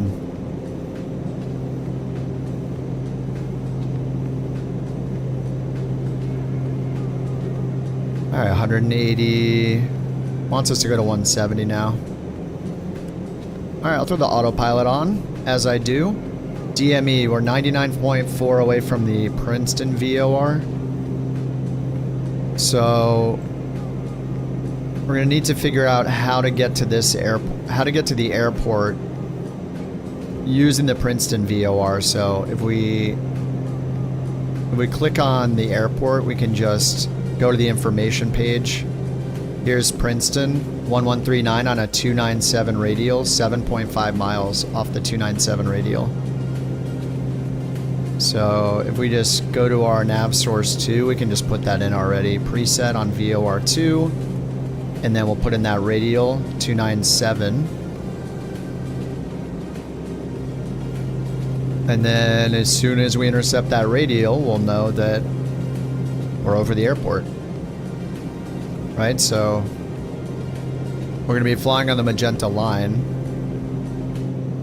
I think the main issue is, like, we need to know when we get to Sensa and then turn outbound 066. But that 066 is not based on a radial. So it's safer to just fly to the Princeton VOR first, so we should just do that. Fly to the Princeton VOR directly to it, and then once we get there, we just turn outbound on the 298. Or whatever it says, the 297 radial for 7 miles, and then we'll be at the airport. That's safer. Because we don't want to be too far. We don't want to be off the airway. So we'll switch from the, what is it, the T800 makes a turn at Sensa when we are at DME 70 roughly. So it's 70 miles out, we'll be at Sensa. So right here, when YVR reaches 70, we'll know that it's 70 miles behind us. Alright, let's get auto feather off.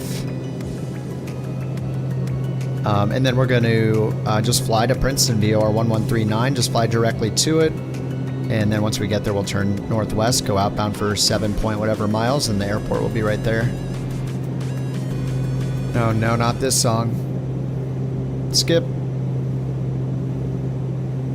Alright, we're in cruise. Let's get a little more power.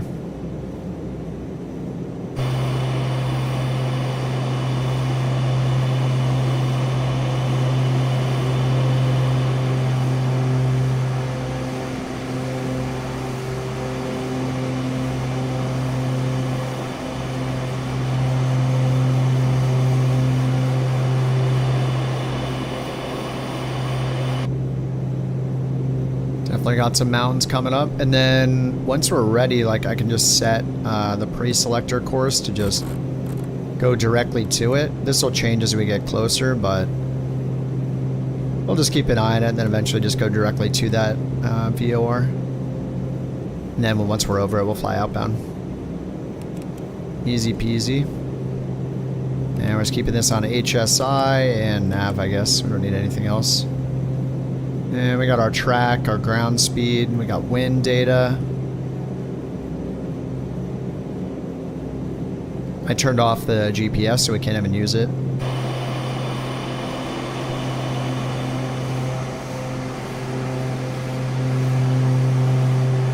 Altitude, I did 11.5 because on the airway over here it says, out here these airways are showing 10,000 as the minimum en route altitude, 10,100, so I just, and we're going east, so I just rounded up to 11 for eastbound and then tacked on 500 for VFR.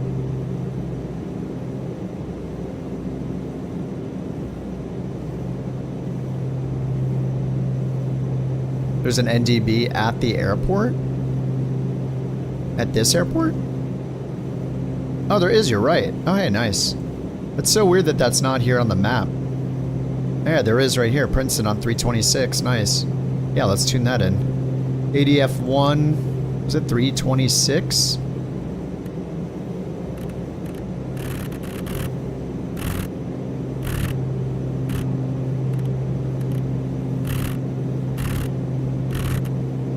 Wait. 326. ADF1. Oh, I'm stupid. Oh, yeah, that's where the decimal point is. 326, there we go. Okay. 326, and then we could go down here and do a bearing pointer. Bearing, ADF1. Alright, we got enough needles now? That's great. We'll be fine. Who needs GPS when you got 3 different nav aids tuned at the same time? Oh yeah, I could have put ADF in over here too, right? ADF 326. It's got all the memory spots for those as well. And ATC squawk codes and comm frequencies. These things are awesome. Man, that's even easier then. So once we get close enough, if we pick up the ADF, I mean, it looks like we're picking it up right now, which is kind of surprising since we're like 75 miles out. But we could just turn off nav source 2 here, and once we get close enough, like, we could go just directly to the NDB. Just go directly to the field. Good call, Maddie, good call. I didn't see that at all. That was a rhyme.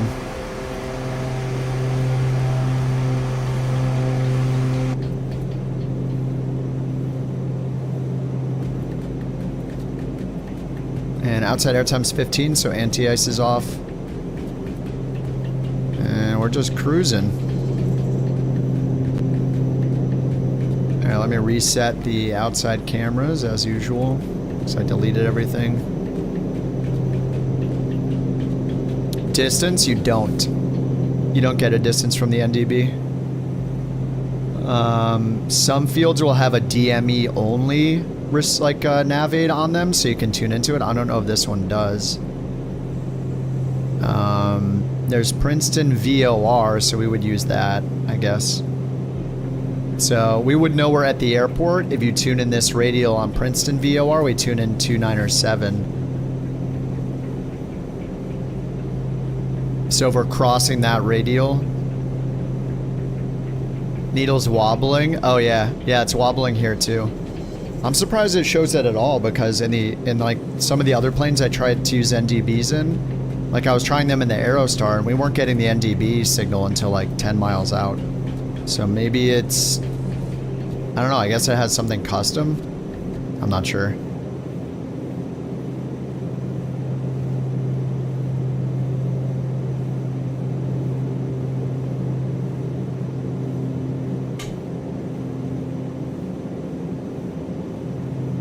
Yeah, I mean, that makes it easier. We just fly to the NDB. Yeah, we could just keep an eye on our distance from the Princeton VOR. So as we're flying towards the NDB, like we can dial in any radial we want here to know how far out we are.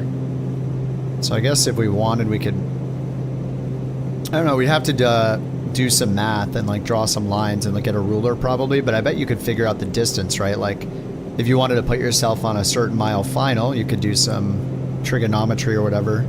I don't know how it works with magnetic headings and stuff, but and like the curvature of the Earth, or how you actually calculate it. But I guess in theory, if we chose a different radial besides this one, like out here, and we drew a little fake point here, distance from this on a certain radial, then when we got there, we would know how many miles we are out from the airport itself.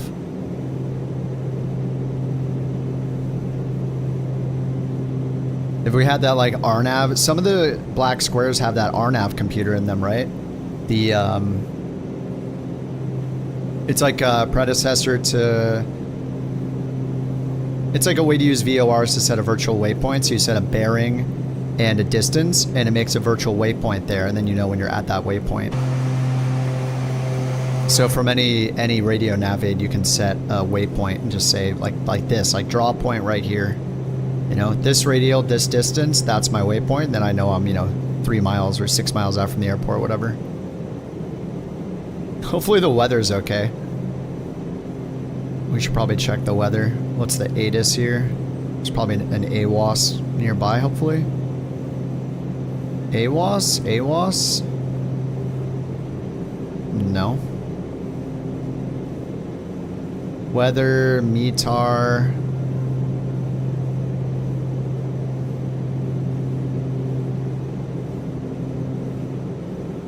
Traffic, Vancouver Center. Oh yeah, it shows it right here that the NDB is right there too. 326.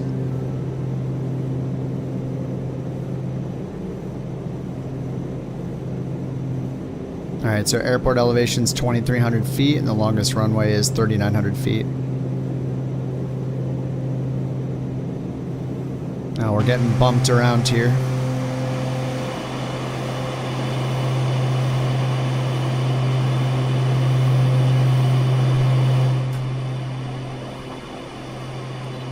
It's looking pretty good. Dude, the low level like fog and stuff looks awesome. Whatever's going on down here. God, this plane is just so loud on the outside.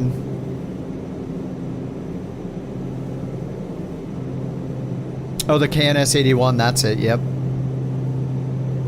Yeah, I mean, all you have to do is dial in exactly what's shown here. You can dial in any of these to put a waypoint. You have all the information you need on the SkyVector airport page. So if you want to use the Princeton VOR, you can just dial in 1139 as the frequency on the KNS, and then dial in all three of these pieces of information. 113.9 for the frequency, 297 for the radial, 7.9 for the distance, and that'll put a waypoint right on top of the airport, and then you can just fly to it.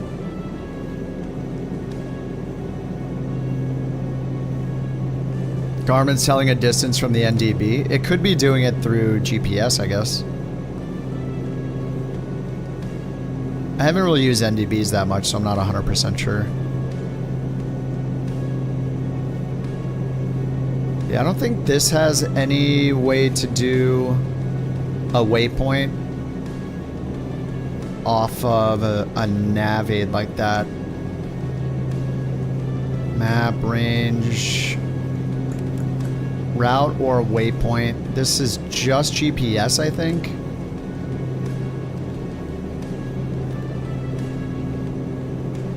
Manual leg, manual course.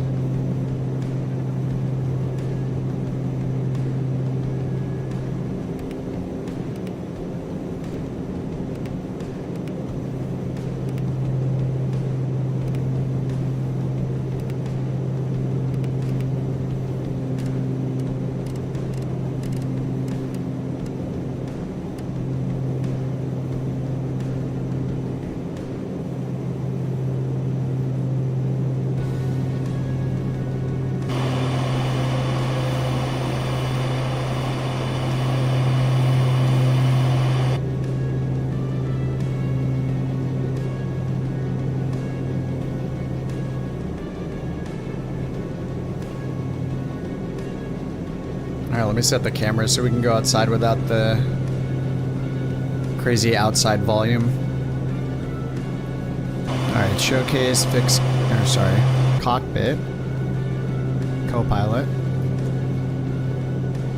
Save them.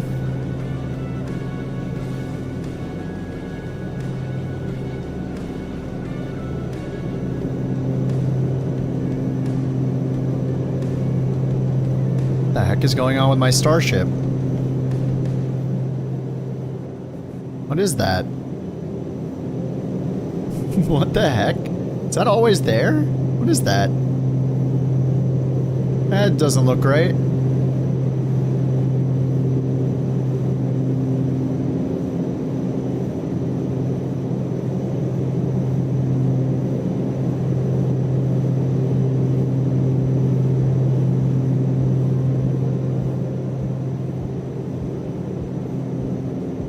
There we go. Camera's set.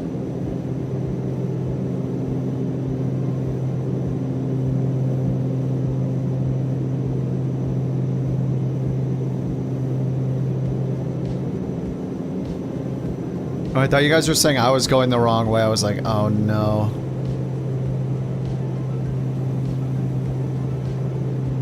I'm on the ground working on bird mod. He's not here to hang out with us. He's here to give us real-time progress on the much-desired bird mod. Default planes without GPS. That's the problem with a lot of the default planes, is that so many of them, if they don't have GPS, they usually also don't have an autopilot. So that's why like the black square planes are so good.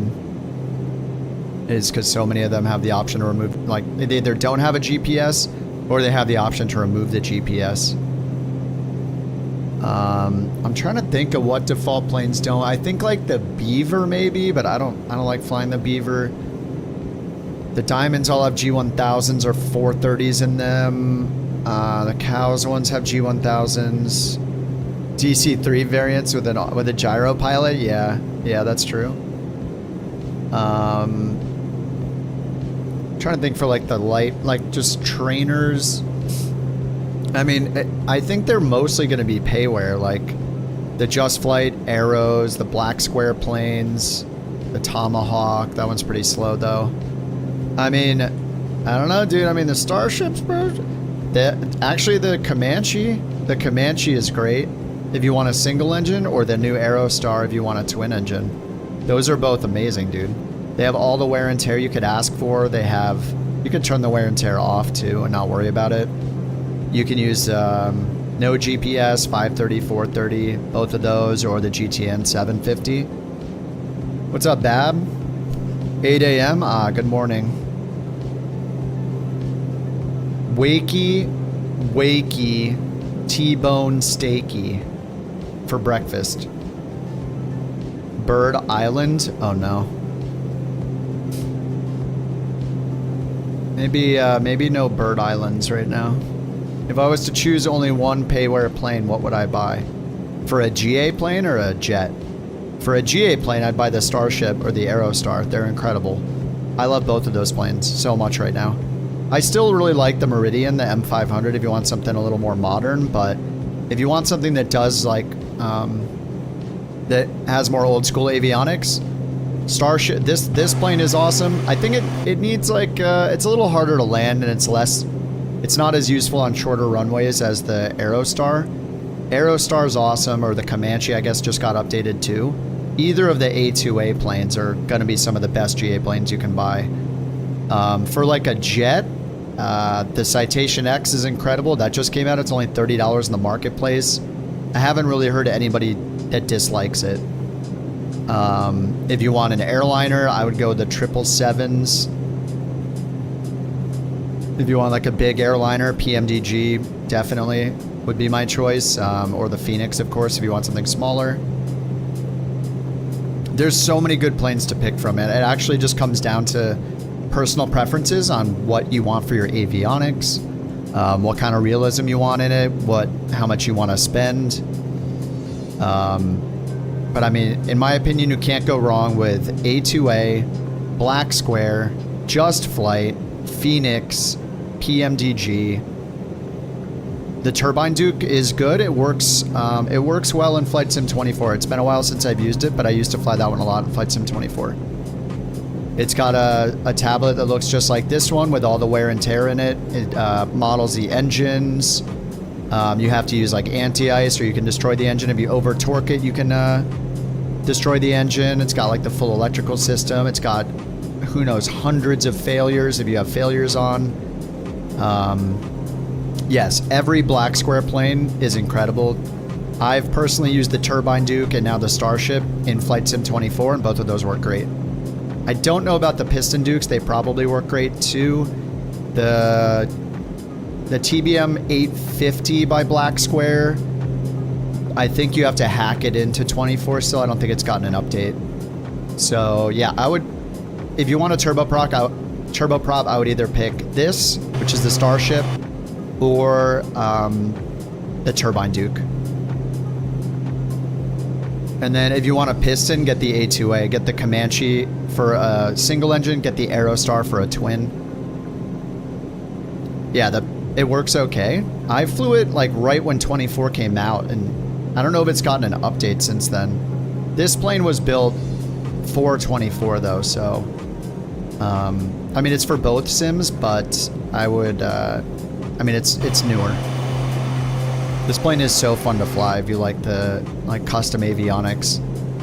This can do GPS, FMS, or GPS and VORs, and it's got like a predecessor to GPS in it, which is really cool. But yeah, I mean, it's been a bit since I've used the Turbine Duke, so I don't know if it's gotten worse. I should probably check where we are. Oh, we're only 12 miles away. Wait, where's the ADF? It's gone. Did I turn it off? ADF bearing pointer? Oh, it's only on the HSI. Whoops.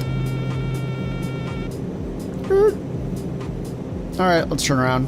As usual, I'm just yapping, missing TOD.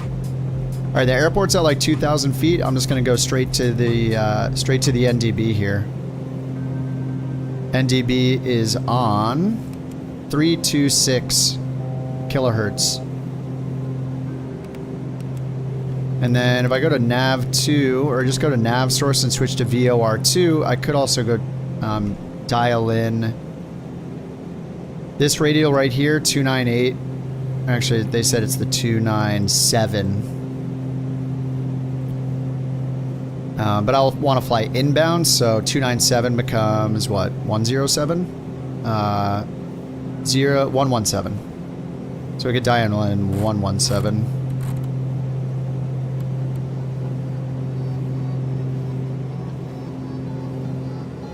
So basically 117 would be if we draw the line. We draw this radial all the way past this, right? This long magenta line represents that one radial from the VOR. We're up here somewhere, so I'm going to fly towards it. We're flying to the southeast, so we're not going to fly the outbound radial, which is 297. We'll do the reciprocal, which is 117. So I'm dialing in 117 as the radial. Now if I go intercept that, and we look at the DME when we are 7.5 miles out, which is pretty much right now. Yeah, the airport is over here to our right. Anyway, my goal right now is just to fly over the field. I got to descend, so 7.2. So I want to fly directly to my course right now to find the airport. And we do see the NDB, which is pointing directly to the field as well. There it is.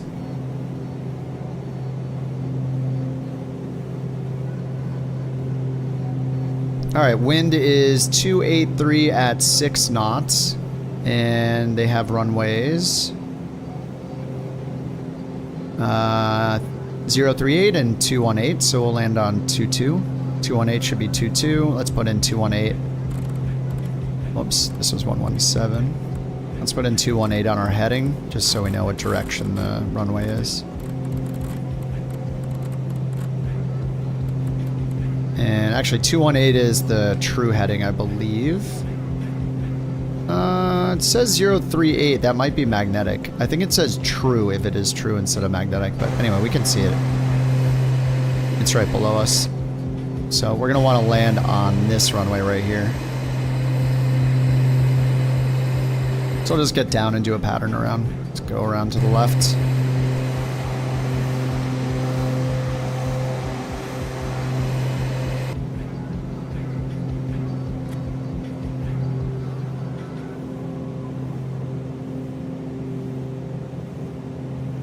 What default turboprops have similar cruise speeds to the Starship? Just the TBM 930, I guess. But it's got a glass cockpit. It's got a G1000, or it's got a G3000 in it.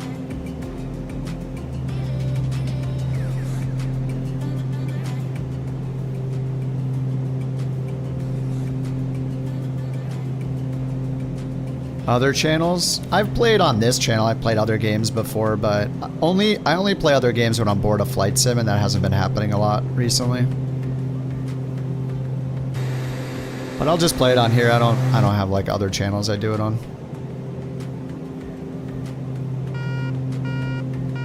Flight sim is my main jam.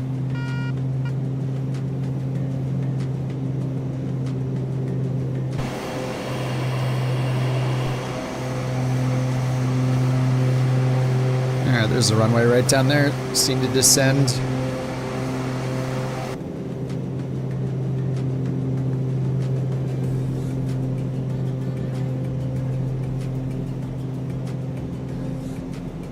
Yeah, the Starship's fast. It goes like, what, 310 true airspeed usually? Around there.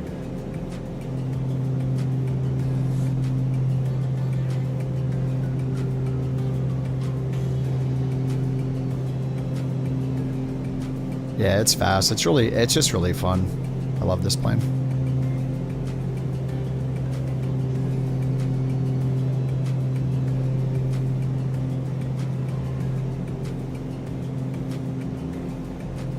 New COD? No, I'm over COD. Last time I had fun playing COD was like Warzone 1, the original, when it came out, and that got old after like, I don't know, like a year or so. I used to play with my buddies all the time. It's just like the most basic, I don't know, I find it to be like something people play as their first video game, and then eventually they find better video games. Like I'd rather play like I don't know, Modern Warfare? No, oh no, did I say Modern Warfare? I meant Warzone. When Warzone first came out, it was really fun. Yeah, I played a little Expedition. I mean, I didn't finish it. I just got bored with the plot was great, but I didn't really like the combat system. Yeah, Battlefield's cool. I haven't played in a long time though. Aren't they making a new one? I don't know, I played so many shooters for so long that it's just not as interesting to me anymore. Those are the best streams? Were they? I wonder if it's left or right traffic here for this runway, or this airport. Traffic pattern. Tie downs. Doesn't say right, so it should be left.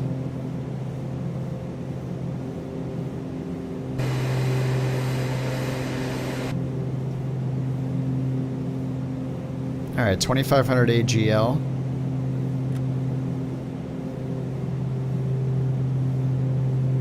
Yeah, I'm gonna go over where T-Bone Steaky's at. Go over this way and then swoop down into this. And then line up for the west-facing runway. Kingdom Come Deliverance, yeah, that game was pretty fun, yeah. I'm just really excited about Flight Sim. Like, there's so many planes, and yeah, I'll play other games when I'm bored. But yeah, I mean, I pretty much exclusively play Flight Sim.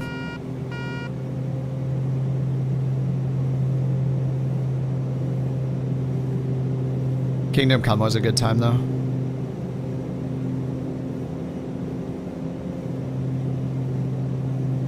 Get the flight director off.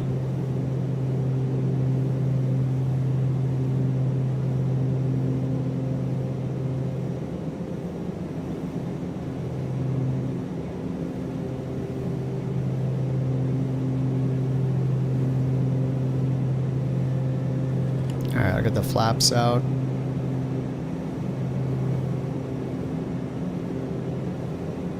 Alright, landing rates, here we go. The Kipped After Dark KCD streams. Yeah, it was a little bit different.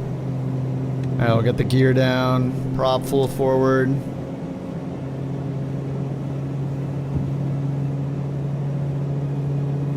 Get yaw damper off, prop sync off, and auto feather on.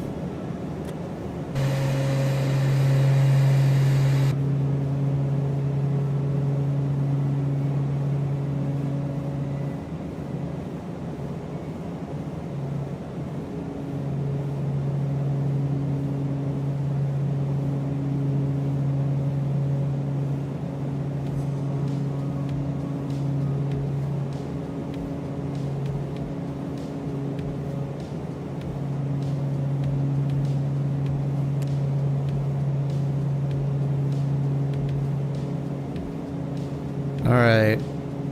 Doesn't look like the longest runway. I gotta remember to like point before the threshold basically, like don't worry about the aiming point. It floats so much, if I don't have an obstacle I need to get down like way lower than I think.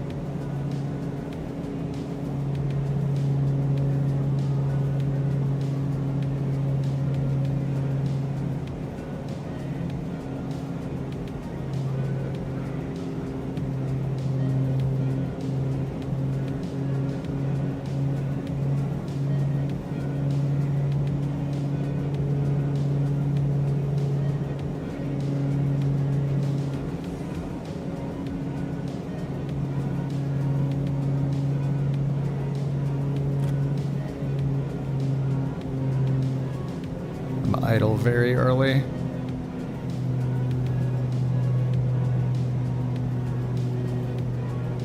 Oh god. Okay. Reverse, reverse.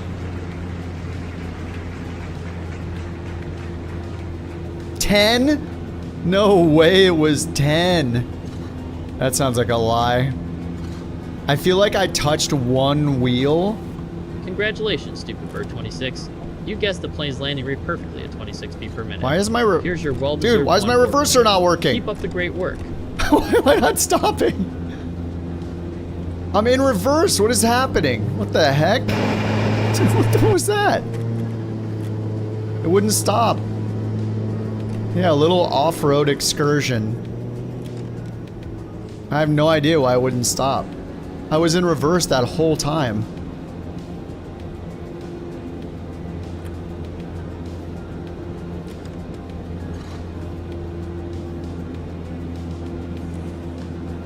Now, let me get these lights off so I don't blind anybody down here. There we go. We'll open the bar for a little recess while we watch some landings.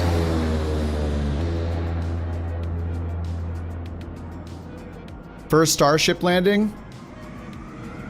Oh wait, did you land already, Ren? I don't think he did. Rock in the Vision Jet. Where is Ren? We definitely have to watch him land. Here comes T-Bone Stakey. Bring it in, Stakey. Jewel and Stakey. Jewel's in the Grand Duke. Nice. We got a couple Vision Jets coming in.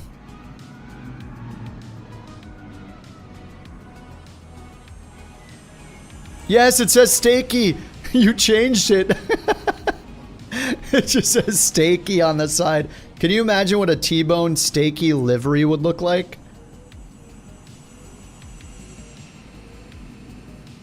N00717. Oh man, we got the Stakey on the side. It's beautiful. It's what we wanted to see, and we got it. Not upset about the Stakey tail number. Does it load them fully? It does, unless you turn your, yes, it does, and it's very stupid. Same, as dumb as it was in 2020. You have to turn your air traffic setting, down, and then it'll force more generic planes to load in.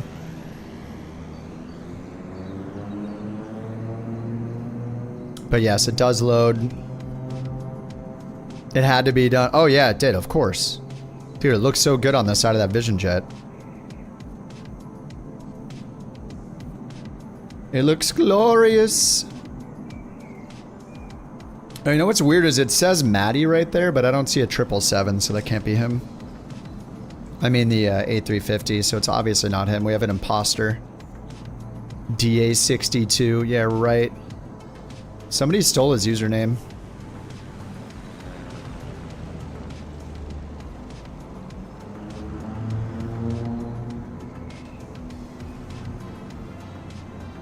Skates is here. Multiplayer bug is back for you? What, crashing? Crashing because of multiplayer, you mean?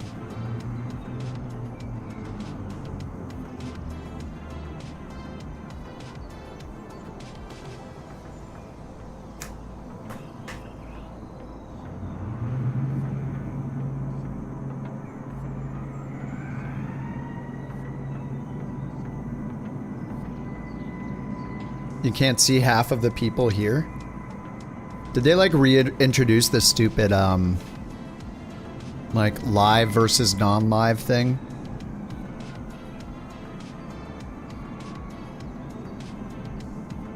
Oh, here comes Squirrel, Deadly, and Ren, and Skates. Skates in the Vision Jet. Okay, here comes Squirrel in the Citation X, and Ren's in the Starship.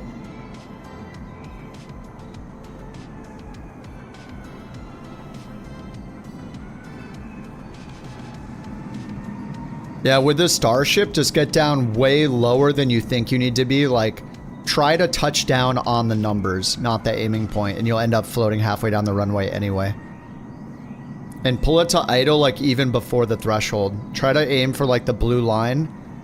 And then pull it to idle as you're getting towards the threshold, like, maybe even a little before the threshold, a few seconds before. And initially try to land on the numbers, and you'll end up floating to, like, the aiming point or further.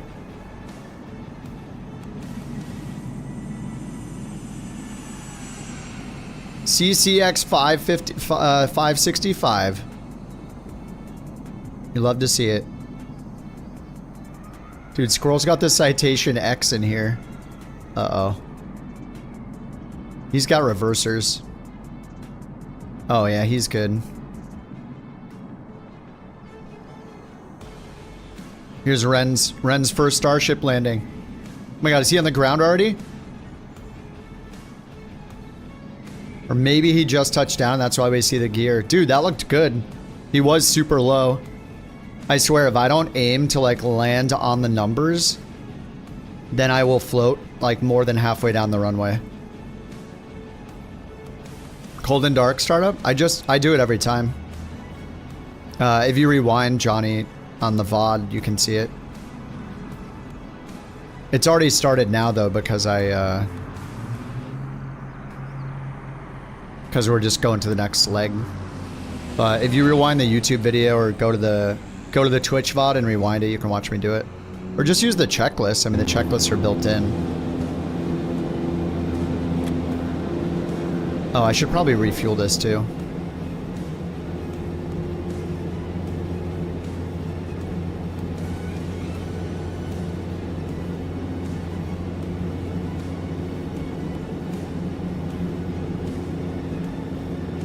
Similar cruise speed to the Starship, TBM 930.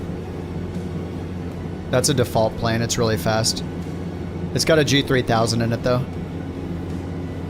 So I don't know if you want to avoid the G3000 or Garmin's in general.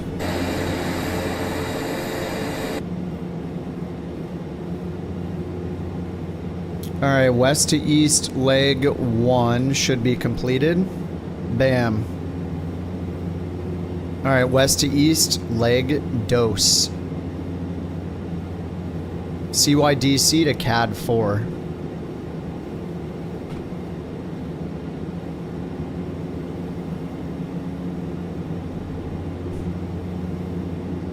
Okay, let's do Sky Vector.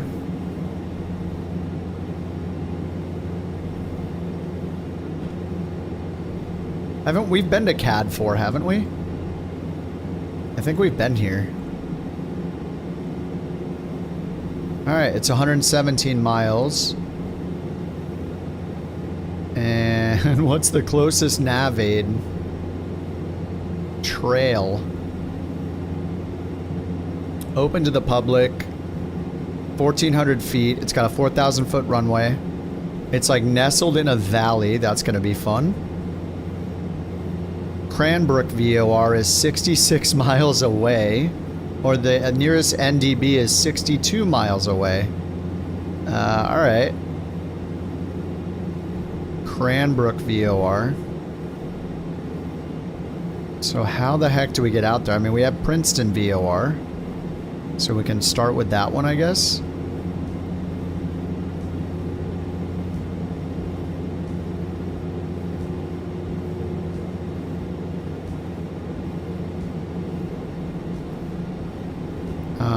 And then let's see.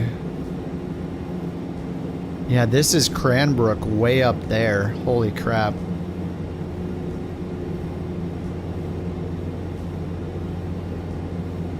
We are right on the border.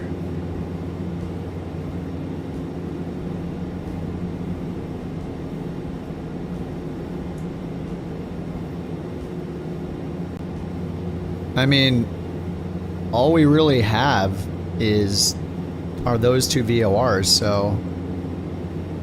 Alright, I guess we'll just use those two. We'll see how... Hopefully we get them in range.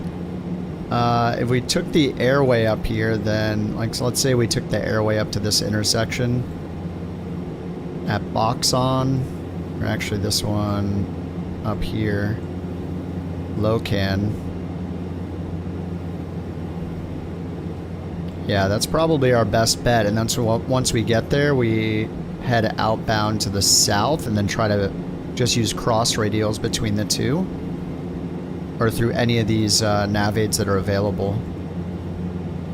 There's Coeur d'Alene and Cranbrook. I mean, Cranbrook's 66.6 miles away. Hopefully we get it that far out. So we'll do Princeton again on the way out, 1139er. And we'll take that on a 070 course as far as we can, basically. Until we get this one in. Cranbrook on 1121. So let's go 1121 over here and 1139er here. Nav source is VOR1. And let's get the ADF turned off because we don't need it right now. Pointer off. And then we want to go outbound on the it's on 071. It is the 070 radial, so we'll just set our course 070. Okay, so we'll go... Yeah, we'll just take that for a while until we get the Cranbrook VOR in. And then on the airway it says 9,700, so... And then 8,900.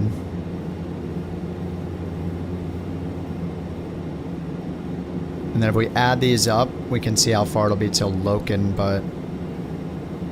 There's a 28, 48, 58 miles away from Cranbrook is identifying Locan, and then we'll head south.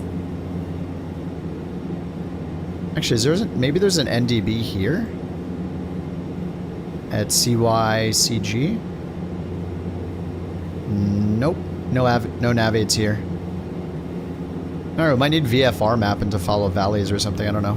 Anyway, we'll take off and we'll just fly away from this VOR on a 070 heading. So put in 070, tune into 113.9er, and we will just keep going until we get the other one in range, which might take a bit. Any other reason for using Sky Vector than SimBrief? I just find it easier to do it for VORs. Like you can see, we can really easily get the world's high and low IFR maps, and those make it really easy. I mean, you could use the VFR map too, like this, but you don't get the airway information when you're using a VFR map. So we could do it with a VFR map like this, but if you go to world low, then it gives you the radials and the airways. So now we can see that we can get on the Tango 800 airway here. We also get the minimum en route altitude right here, the MEA. tells us that while we're on this airway, if we want to receive the 2 VORs on the airway, we need to be above that altitude in these locations. So we know we need to go up to 9,700 or higher, and then 8,900 or higher, 10,600 or higher. So I'll probably do 10.5. Actually, we're going east again, so I'm going to do 11.5 again. East is odd. And then, yeah, we're just going to fly between these 2 VORs. There's one here, and there's one way over here. So once we get to this point, we're going to want to go south, and then it gets a little weirder because it really depends on what VORs we have available. If we have the Cranbrook VOR in range still, which might be tricky because it's all mountainous over here, we're going to be like in a valley to land at this airport. And the maximum elevation figure here is 8,800 feet. So the biggest thing in this quadrant's 8,800 feet, and then over here 8,800, up here 10,000. So because VORs are line of sight, there's a good chance we're not going to see it. So, but I mean, these rivers are pretty distinct. If we get into the right valley here, we can probably figure out where it is. But yeah, I don't know. This will be fun. We'll see how it goes. All right, let's go ahead and take off. Let me get my pitch trim set again down here.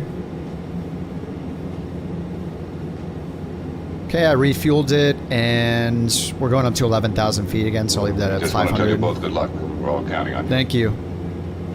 I'll reset this to 180 for the climb out. And we're going to use IAS profile and nav mode. Turn the flight director back on.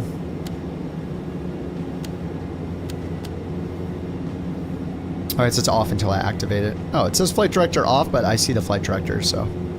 Alright, so yeah, dial in a 070 heading off of 113.9, that VOR. Can you repair the Starship's generators? I don't think there's a good way to do it. I usually restart the flight. But you can try here. You can go to the left and right engine and hit repair engine and see if that works for you. Try all these buttons for repairs. You can also check in failures here. Tick active failures, see if there are any in there, and you can undo them.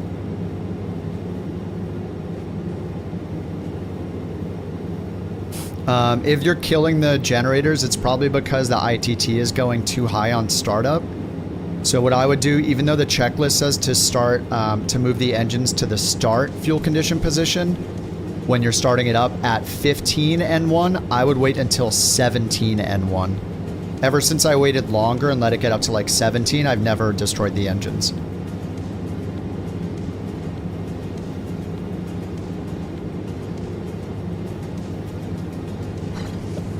Alright, let's get out of here. I'm gonna go back down to the other end of the runway. Actually, how's the windsock looking? Yeah, there's a little bit of a headwind the other way.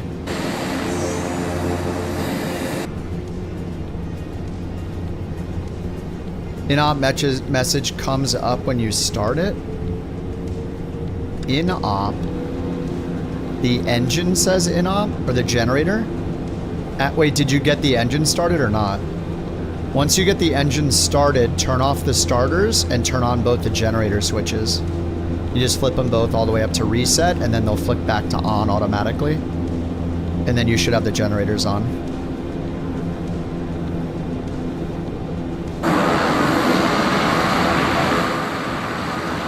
Wow, that's a loud one. You have the starters on? Yeah, I still make that mistake where I leave the starters on and then I can't get the gens on.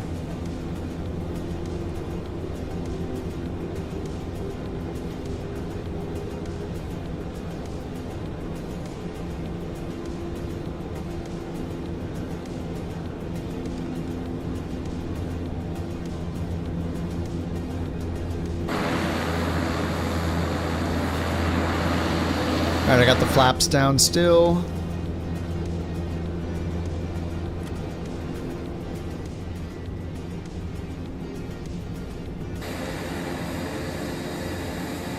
Jimbo's gone full vertical. He's good to go.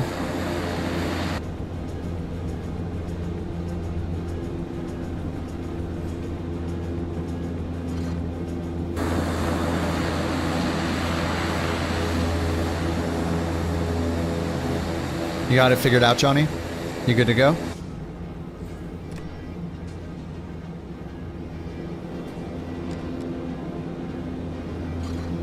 Don't tell us what to do, Rock. Have fun. Psst. What? Do what we want to do, okay, man? You go have fun. You be the one that's having fun.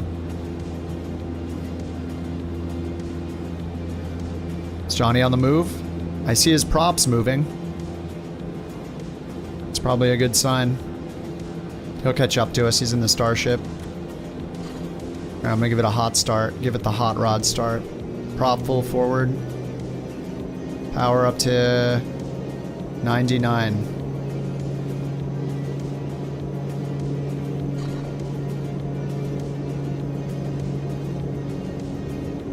A little too much power on the right engine. There we go, 99. AFX enabled. Stands for audio effects, obviously. Oh, I don't have any of them programmed.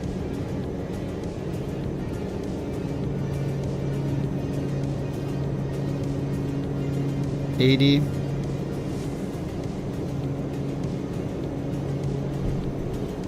Yeah, this thing definitely wants 100 knots for the takeoff, like every time. Alright, gear up. Yeah, I definitely recommend having the flaps down for this takeoff, Johnny.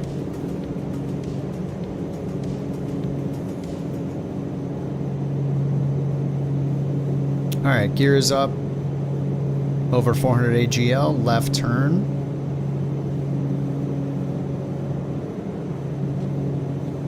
Let's get the prop sync on. And yaw damper on. Pitch down and try to get some speed.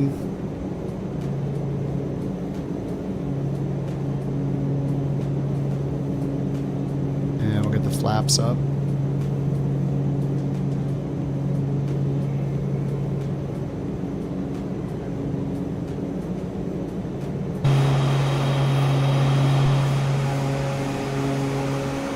Johnny, how you looking down there? You're working on it? Alright. Cranbrook, yes. We're going to go outbound on this VOR first, the Princeton VOR.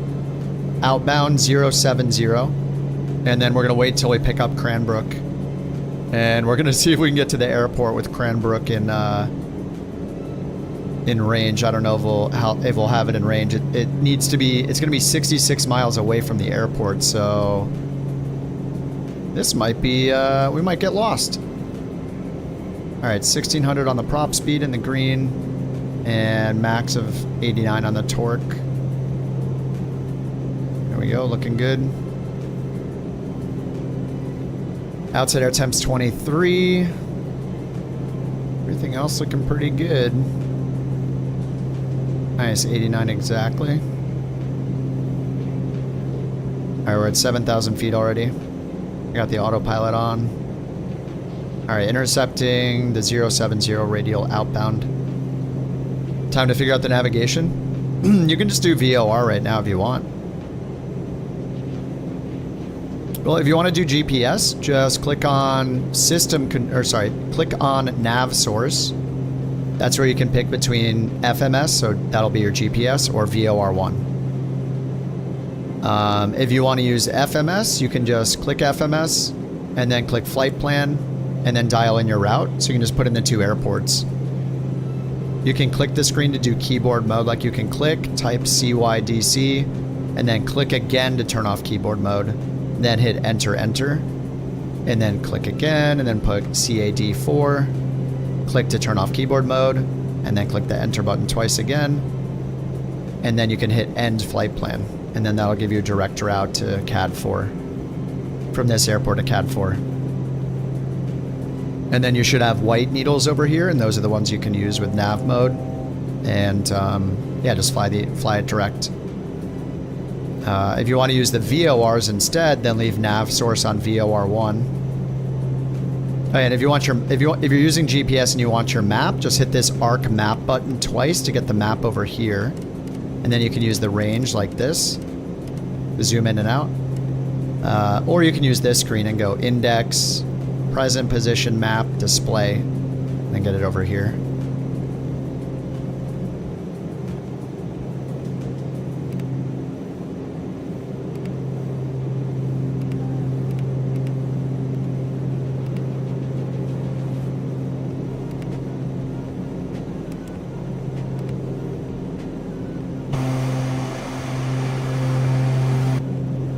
Yeah, if you want to use VOR, then just dial in the first frequency on the nav screen right here. 1139, just type 1139 and click the first line. And that'll put it in nav 1. And then we're going to use 112.1 for nav 2 once we get close enough. And it'll show the distance to them over here and over here. So we're 4 miles away from this VOR.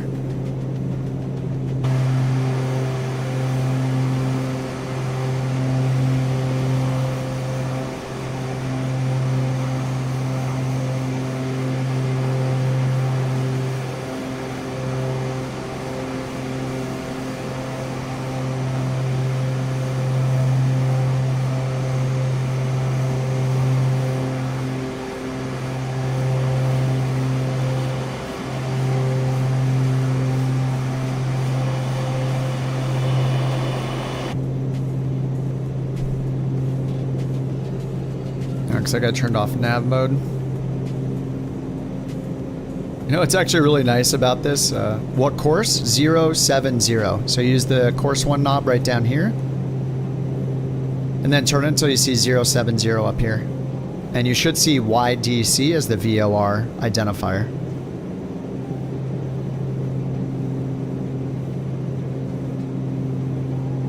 And just like you would with GPS, you just fly towards the course and the broken side of the course. But you could just hit nav and follow the flight director, or hit nav and turn the autopilot on. The yaw damper and autopilot switches are down here.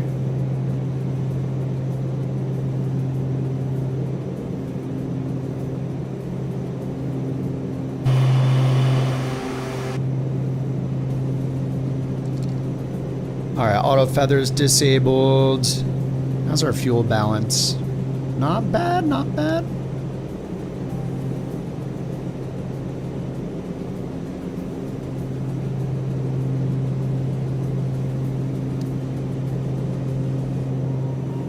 All right, 240 knots. We're going 294 true airspeed at 85%. Hey, let me bring the prop back into the green again. There we go. And we can go as high as we want, right? In cruise? I think in cruise, torque can go up to 100, right? Normal, engine limitations. ITT in cruise, 840. Torque in cruise, 97%. Alright, 97, not 100.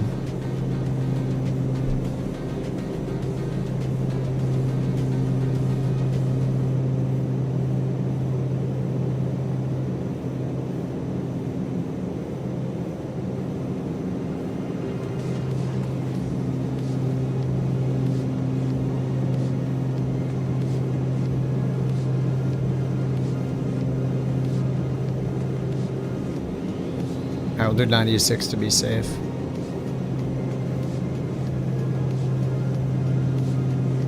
Alright, 300 knots, true airspeed. Why would 1 and 2 both affect nav 1? I'm not sure if it's a bug, but it seems like, yeah, it seems like a bug. I don't know why it does that. What's weird is if you go over to nav source here, the way to change the nav2 course is click nav source twice, and then you'll see it says preset nav source. Then you can choose VOR2 and use the course knob to change VOR2's heading or course. And then you can just click nav again to go back to VOR1. Next VOR is 112.1. That's the Cranberry, or Cranbrook right here.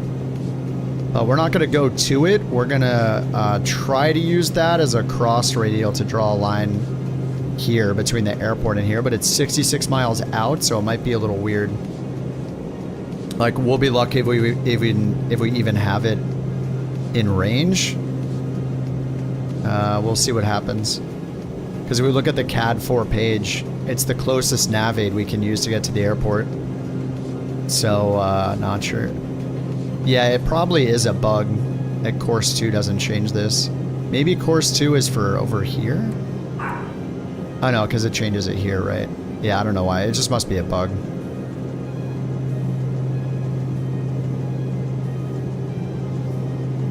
Oh, the KNS-81's working. You put a waypoint right on top of the field. Nice. Yeah, the KNS is awesome. I'm not receiving the second VOR yet. Alright, we're pretty far out. We're 27 miles away from YDC, so that's the Princeton VOR right here. And if we add up all the segments here between each waypoint, we have 31, 19, so that's 50, and then 60 more, so it's 110 miles. I think it probably calculated that for us. Anyway, it's 110 miles until we get to this Locan, a Locan waypoint, and then we go south from there.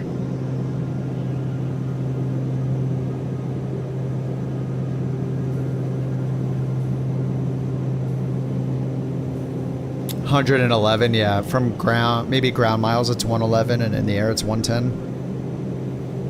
Or slant range, it's 110.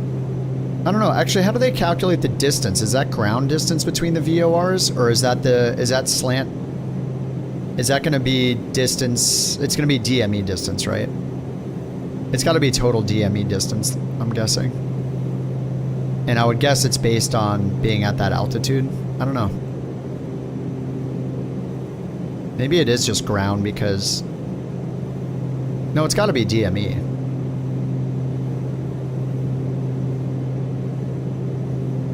But what if you're at like 30,000 feet? How many miles does that add to the DME distance? Anyway, we need to get like 110 miles out, and we do not have the other one in yet, so we got a little ways to go. Oh, Johnny, you got up. Yes, I think. Oh, there you are. And Johnny, use the, to climb in it, just set your, initially you set the airspeed here to 180, and then you can just go down and turn on IAS profile mode, and it's going to automatically reduce your speed as you go higher and higher. But you could just use IAS mode if you want, but IAS profile is better for a longer climb because as you get higher, it'll lower your airspeed so you remain pitched up enough to keep a good climb rate.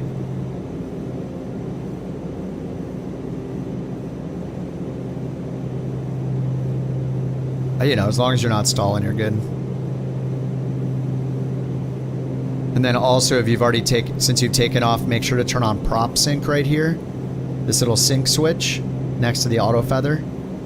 If you see AFX up here, that's auto feather. So it'll tell you to turn it on or off. And then make sure you get yaw damper on too, which is down here. Sent this TTS. Hey Kim, whatever happened to Wild Weather Wednesdays? Wild Weather Wednesdays. I almost typed it in today, but I thought it would probably be better to fly a GA plane.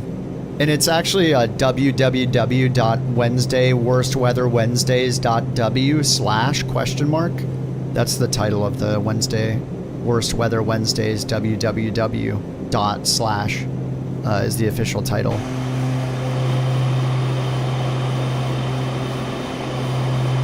The manual override lever. It lets you manually override the engine power, I think. So instead of it being controlled just by your main power lever, it lets you do like an extra amount of power for emergency situations, I think. I've never used it. But I think it's a manual power override. I forget, doesn't the TBM prevent you from overspeeding or over-torquing it? I'm pretty sure it's got, doesn't it have like a governor or something? You can just put it full forward all the time? And not, we're like on takeoff and not worry about like wrecking the engine? I think the TBM 850 is the same way. It's been a long time since I've flown the 930 though. Yeah, it is a Batman plane. Yes, that is true. The ITT gets high. Okay, maybe it doesn't hold it back then. I think that maybe it's just the 850 that does that.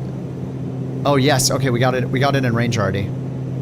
Okay, nice. So for now we're gonna fly right to it, but actually we might not even need to. We'll see if we lose the Princeton VOR, because we're not at the halfway point yet. But since we can see both DMEs, when they're equal, we switch over to the further one usually. I don't think there's a changeover point on here. If there was, it would be a little symbol along the airway to let us know when to change over. Let me see if I can find a changeover waypoint, or a changeover point. It's like two little offset lines that are drawn through the airway at a certain point to let you know when to switch to the other VOR. But if it doesn't have them, then you just switch over at halfway. Anyway, I don't see one right now. So it says that to get to the airport, we want to be 66.6 miles away on the 228 radial. So we could dial in 228 on that one and just see when we get this into the middle, and that would mean that we're there. But we'd have to keep it at 66.8 miles. It's just so far that I don't want to fly, like... all we really need to do is just, yeah, we can just dial in that radial and then just go intercept that course. And then, yeah, when we're 66 miles away. So maybe we'll end up, you know, turning to the right, and we have to get off this airway, go down this way, and then the line we're going to draw is this one. Like this. So we're going to exit here and go down here and intercept this course and then fly outbound until we see it at 67 or 66.6 miles out. So Cranbrook VOR 228 radial, and we are going to be intercepting it and flying outbound on that, not towards it. So we do dial in that same course. The course equals the radial 228. If we were flying the other way, it would be the opposite of that. But yeah, so we'll just dial in 228. So I can go here to nav source, double tap it, go to preset nav source VOR2, and use the course knob to dial in 228.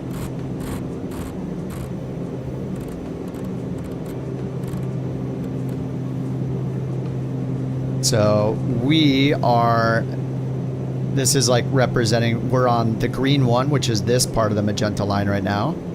And then you can see that this line right here is what the blue line represents, right? It's pointing behind us. So if we're going this way, we turn around and to the right to get to this, and we have to fly to the right to get towards the course. So this represents this magenta line to our right. But we're not going to do it until we're like out here past this LOCAN waypoint, and we can identify the LOCAN waypoint with DME from either one of the VORs. We might lose this one to the west, so it's going to be more reliable to use the Cranbrook VOR. And you can see that if we follow Cranbrook VOR, it's 10 miles to get to Alda, 20 more miles to get to Boksat, so that's 30, 8 more here is 38, 58 miles to get to LOCAN. So when the DME for that VOR reads 58, that's how we identify the LOCAN waypoint. And then we'll turn around. We'll intercept that radial we dialed in on the blue one, on the blue VOR2 radial or course, and then that'll take us to the airport. And when this says 66.6, we'll be over the airport. We won't be like precisely over it though, because it's 66 miles away from the VOR. So the further we get from the VOR, the more mileage 1 degree covers, right? So like 1 degree, if we're here, 1 degree is very precise. If we're out here, 1 degree covers a lot more ground. So as long as we can get the airport in sight, we'll be good.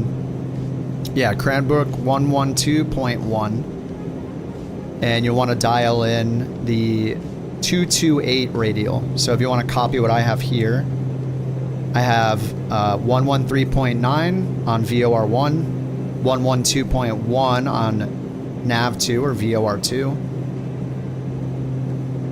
And then what you want to do in the Starship, Johnny, or anyone else find the Starship, to get VOR2 to show up over here, you click on nav source twice. The first time it says active nav source.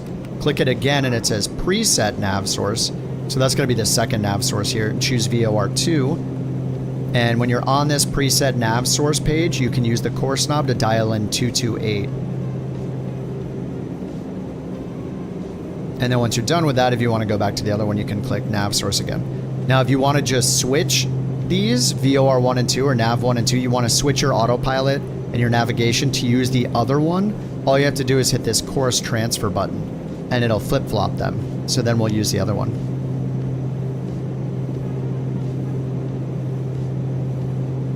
I don't know if you can pre-select the course on the Garmin. You might have to temporarily switch your autopilot to heading mode, then hit CDI, and then select the course using the triangular knob. Oh, you're in the you're in the G3000. In the G3000, it's on one of the touchscreens. So the PFD touchscreen, I think you have to go to heading mode. Yeah, and then use the bottom right knob on the Garmin touch controller thing on the PFD to change the selected course when you're in nav mode, and then switch back to GPS mode. Yeah, I don't think you can pre-select it.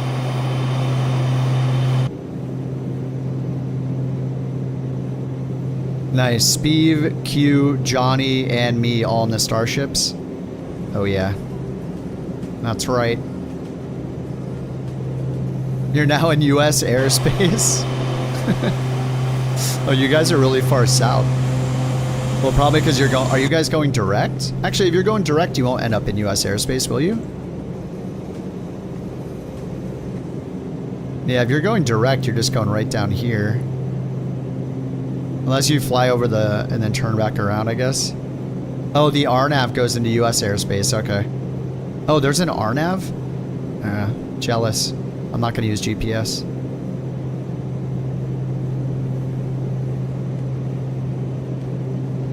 Navigraph says the radial is 230. Are you looking at the IFR maps? I mean, this is like real world, so this is saying 228.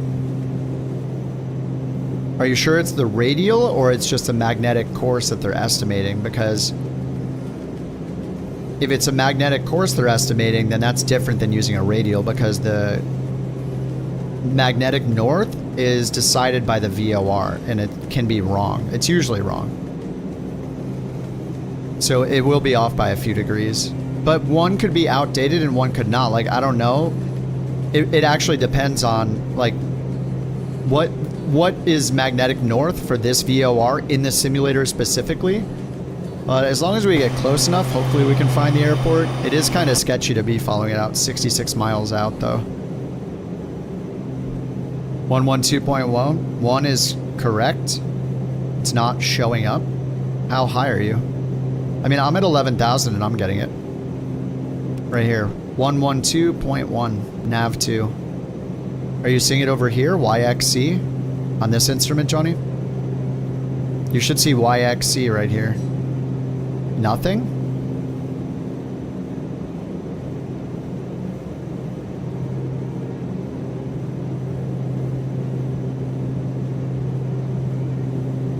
You have it at 10,500? Yeah, I'm at 11.5 and I have it. You're losing YDC? Well, you can just use name tag GPS then. Worst case scenario, name tag GPS to the rescue. That's like whenever I land at an airport, I don't know where it is, I use name tag Pappies.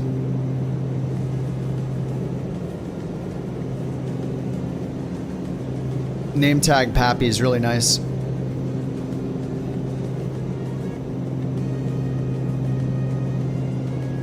.0. No, then it won't be in range if it's 00. Wait, check your, wait, try this. Go down here, go to system control and sensors and make sure VOR is enabled. Maybe it's just not enabled. I mean, it should be enabled. Go system control, sensors. I have VLF and GNSS off just so I can't cheat. I mean, it looks like it works anyway, though. Right, look, 28 miles.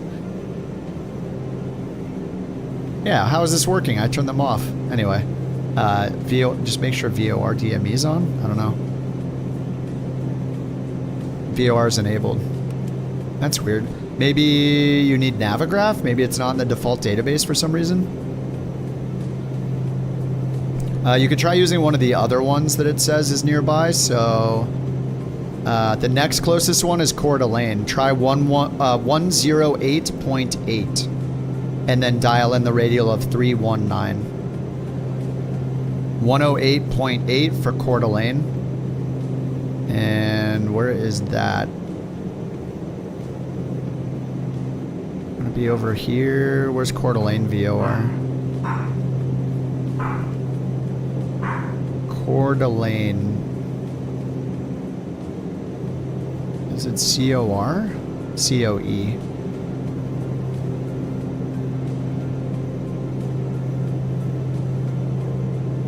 Oh, Coeur d'Alene. Oh no, it's a terminal area VOR. Yeah, you're not gonna get that in.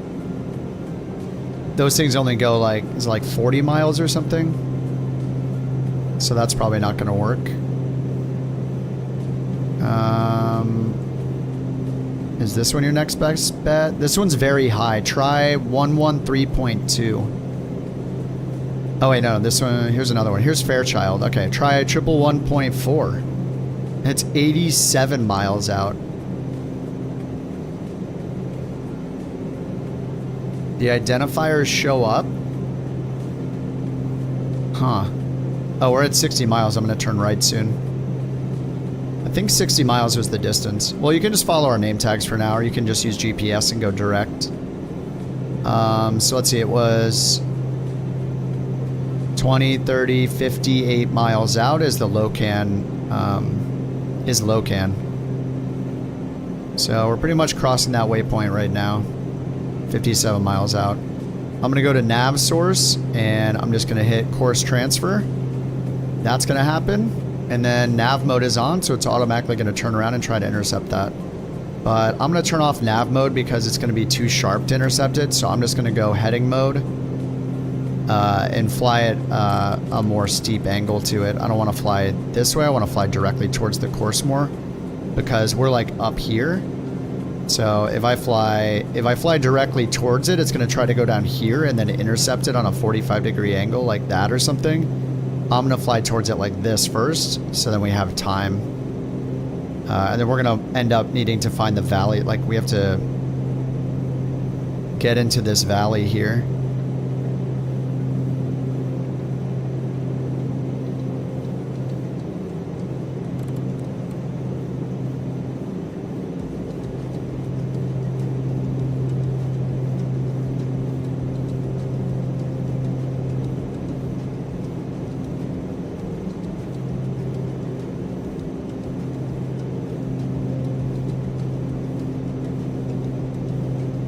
So I'm going on like a 160 heading now towards the course.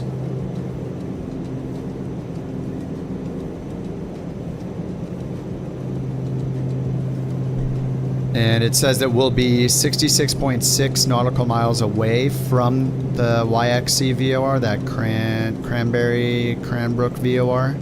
And then we'll be at the airport. CAD 4 trail. Sim update 3 tomorrow. You mean will it be released? I hope not. Unless they magically fix everything tonight. I'm still worried about it. Apparently they are too because they're like delaying it, right? Wait, did they say until August? But I mean tomorrow isn't... Wait, is tomorrow August 1st or is it the next day?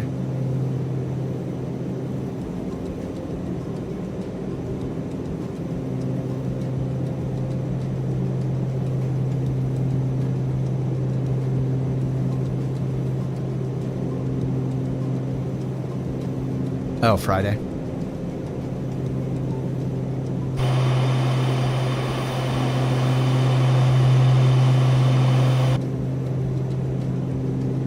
In Aussie land, it is tomorrow.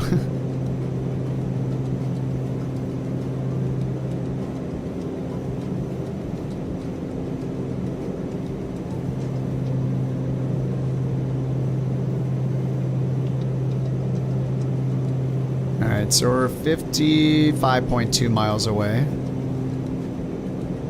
And the airport's at 2,000 feet. MEF in here is 8,800, so I can get down to 10,000 feet. I don't really want to get lower than that. So we'll vertical speed it down. I didn't hit comma.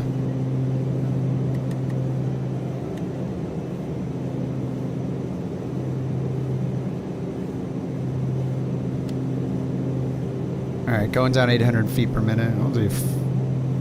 Let's see, we'll do 500 feet per minute. Alright, 56, and we're going to intercept this course. It's coming in right now, so let's hit nav.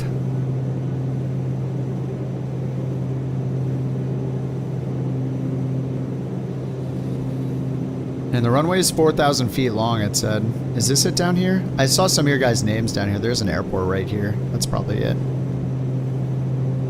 Yeah.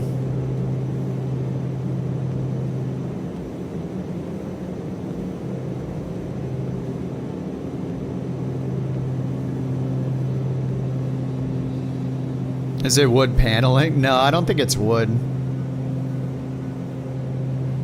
I mean, maybe?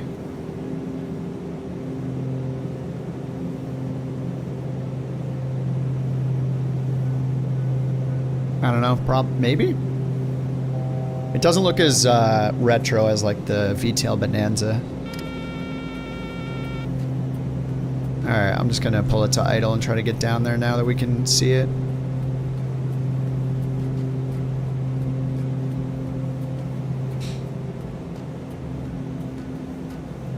So, I mean, it looks like getting into this valley might be better. I don't know about here. Maybe over here. I don't know what the wind is. Oh yeah, I do. Sorry, it's 109 and 11 up here. So maybe this runway would be best.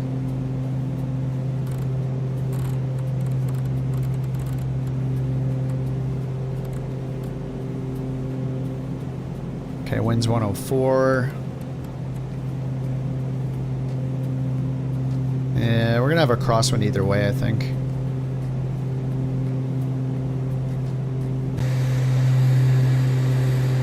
What's up, Gravy? We're in Canada. We started a 20-leg Canada tour. I'll probably do like 1 or 2 more after this. Just trying to fly with VOR.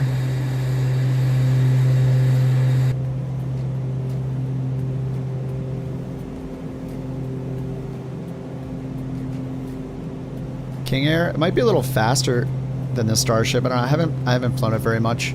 But if you look up the true airspeed of it, I mean, this thing goes like 300, 310.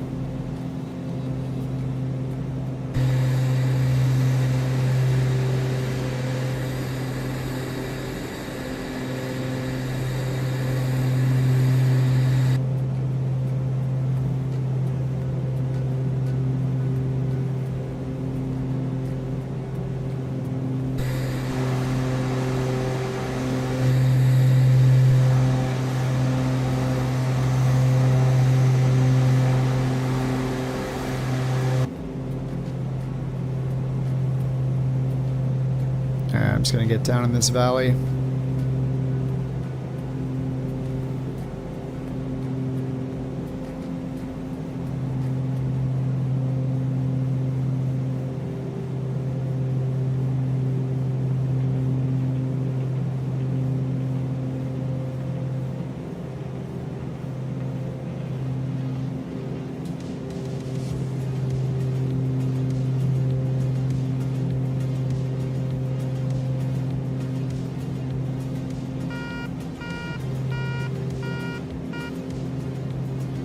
Just yelling at me for being idle.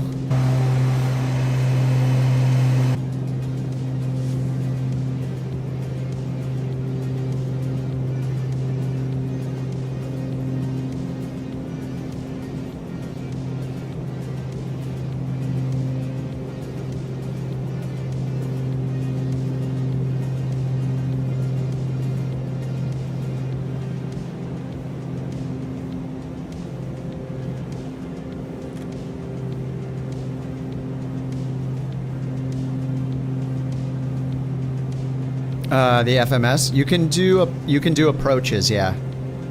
You just cannot, and it has VNAV as well.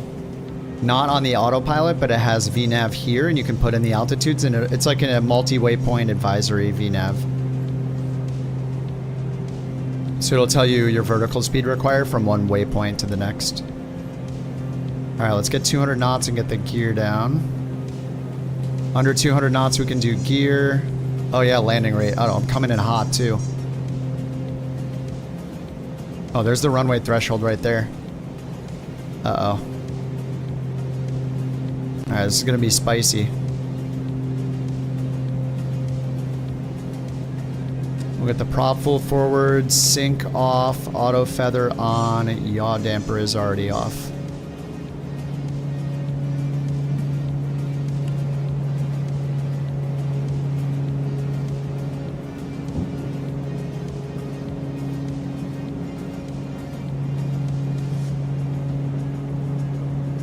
Oh god, I'm too high.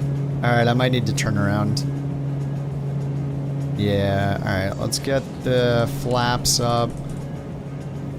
What are the winds now? 143. This is the right way to do it. I need to spin around again. I'm way too high. Alright, I'm gonna get the gear up. Can I make this turn or not? Yeah, I can make this turn. Okay.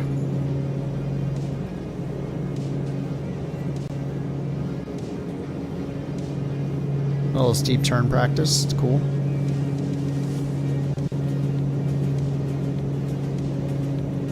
-1. It's not close. It's closest, not closest without going over. It's not Price is Right rules. All right, let me get the gear and flaps down again.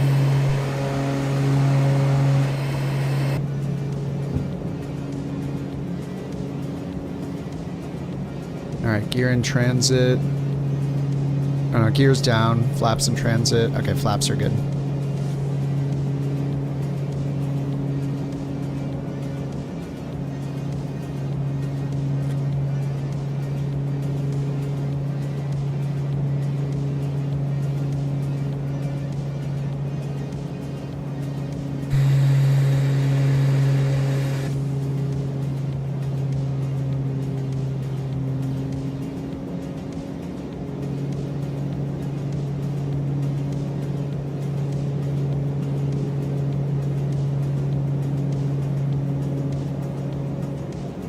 Alright, that's better.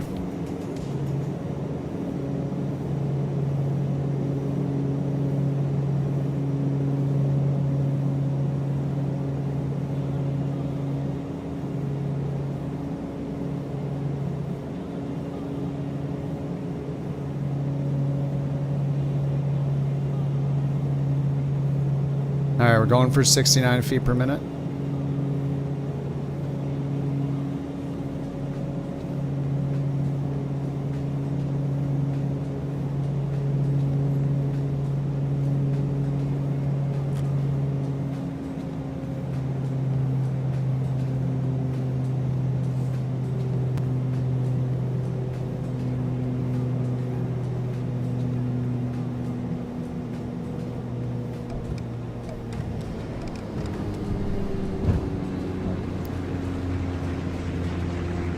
Oh, 49. Damn, I was off.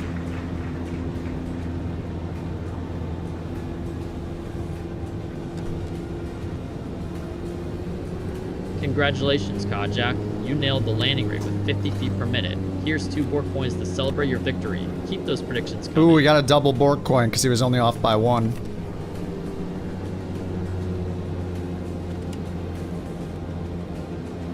Alright, flaps coming up. That was a fun one. If you nail it, you get 3 Bork coins. Thanks, Conti. What a nice guy.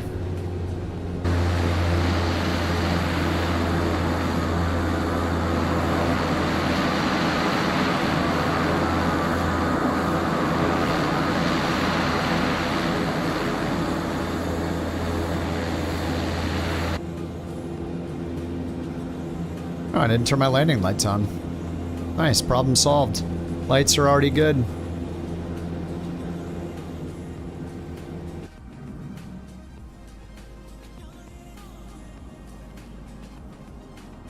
What did Jimbo fly in?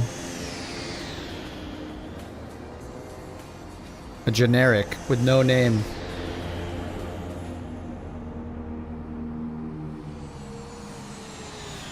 Cool airport. Here comes Skate's Vision Jet. Yep.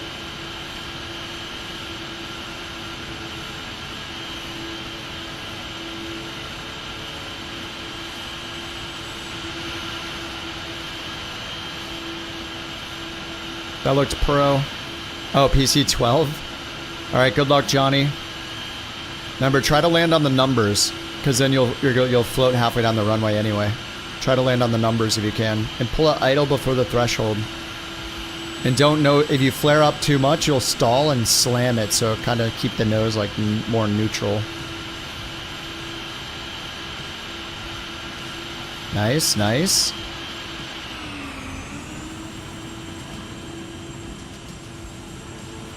It likes to float a lot, so you just kind of have to keep the nose down. Nice. Ooh, that looked nice, dude. Heck yeah. And then you got reversers. If you have anything for reversers, you can use those. The brakes are pretty good too. But you can just hold down decreased throttle, get it in full reversers. Easy. Nice, man. You did it at night, Jewel? Oh, yeah. Nighttime? That doesn't sound fun at all. Well, let me see what it looks like. What's up, Shill? Let me see what it looks like at nighttime. Oh, God. Yeah, that's kind of scary. I don't like it. Let me go back to morning. Yeah, Elevate X Premium, yeah. It's got no injectors, so...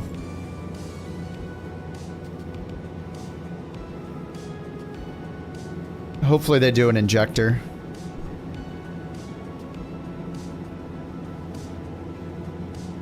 An injector where you could show nameplates. I know they have to like make... Microsoft has to make it available so they could do that, but that would be so awesome. Oh, you know what I haven't checked yet is the group flight. Oh, yes. What now, Deadly? What now, dude? Nice. Speed got 61. T-Bone Stakey, 64 feet per minute in the Vision Jet. Maddie with the 88 in the TBM. And then the flight before that. This is some BS. I think I like touched one wheel super soft and then the other one hard, and this is some BS here. So Q's got the best rate, 33. Jewel with 51 in the Grand Duke. Young, lean, and T-Boy Stakey. T-Bone Stakey, 58, 51 in the Vision Jets. 8 away from 69 rip. Yeah, that's a fail. That's a big failure. Alright, what's next? Let's double check we got credit. Bam, we got credit. Alright, now it's CAD 4 to where? CAD 4 to CYXC Cranbrook. Oh, that's right where we're using the VOR from there. Runway is 8,000 feet long. CYXC.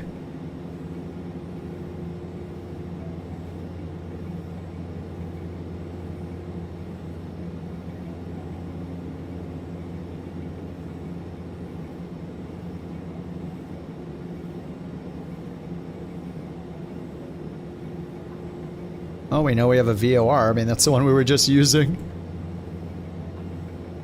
Alright, 47 minutes, direct to the VOR, I guess. There's also an NDB there we could tune into.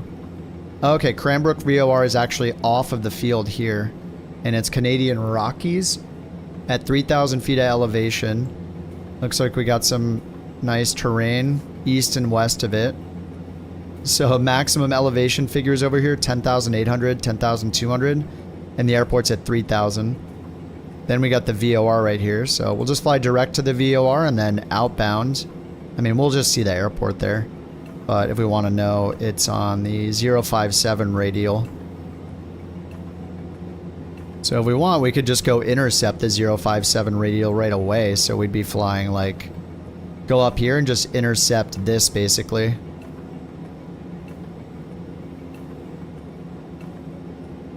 And then we just fly right over the VOR and we're already in line, aimed right at the airport. So let's just do that, 057. I'm going to go to nav source, switch over to VOR1, and then I'm just going to put in 1121. And we're just going to fly to it. Oh, we have it in range down here too. Nice. All right, and then I'll just do the 057 radial. So I'll just dial in a course of 057. So we'll fly north a bit, and then we'll turn right and intercept that course, and then fly right to the airport. Once we cross over the VOR, it's just going to be 12 miles until the airport. So we're basically just setting up this line right here, really long, extended. It's just this radial. So technically we'll be on the radial that's opposite of 057, which is 237. NDB approach from the north. Oh yeah, and then we can get the NDB dialed in. So ADF, and then it's right up here, 242. 242, active ADF 1, and then we can hit bearing and turn on a bearing pointer for ADF 1. But that's not going to be in range yet.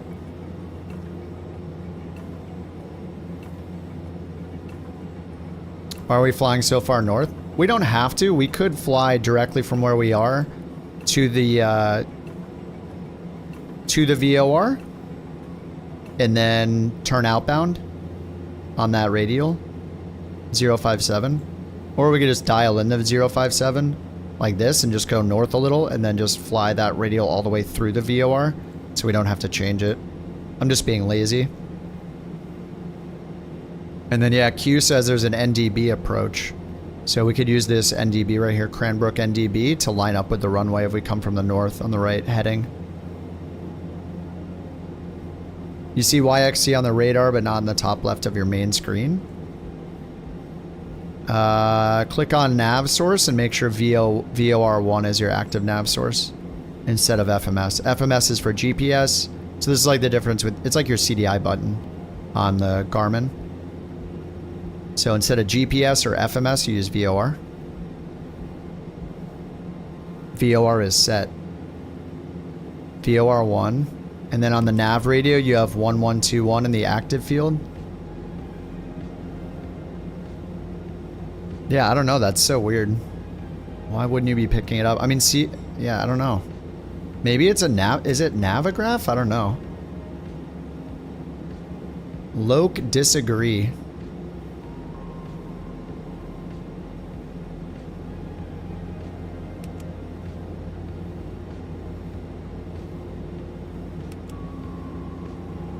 I don't know what that means. Alright, let's just take off. I'll figure it out in the air. I think we'll be fine, right?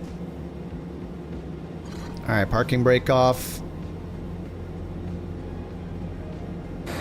Let's see, which way is the terrain better? We got a little headwind from this way, right?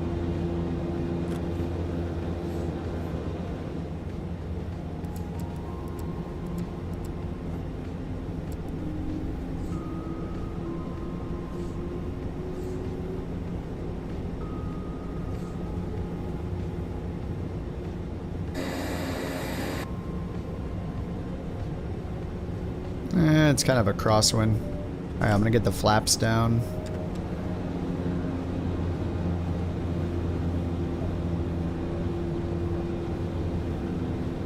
Oh man, those trees are so scary.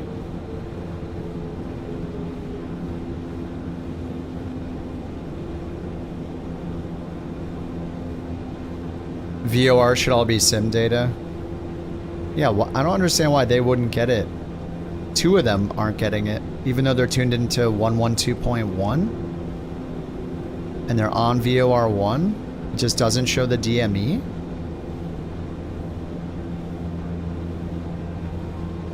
Do you guys have all four of the avionics switches turned on? All four of these are turned on?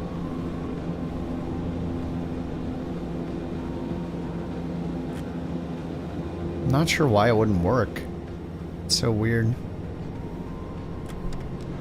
Wait a second. How about over here? Is this switch in the up position? Actually, will that break it? I don't think that'll break it. Is this switch turned off? I don't know. This should be to norm. Tuning disabled or norm. It should be on norm. Could that be it?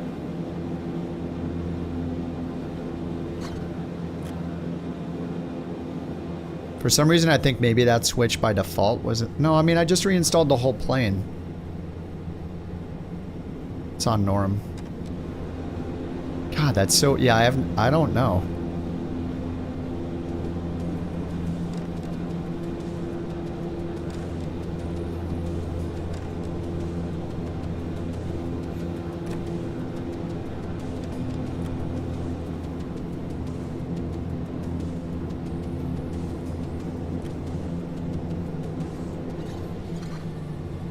Alright, let's get out of here. Don't over torque it. AFX enabled, auto feather enabled. I forgot my trim. Looks pretty good. I'm in the red, over torquing it. Over torquing. There we go.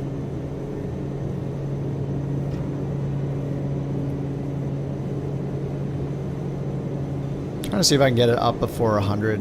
Yeah, it's like right around 100 with flaps down, and I think like 110 with flaps up.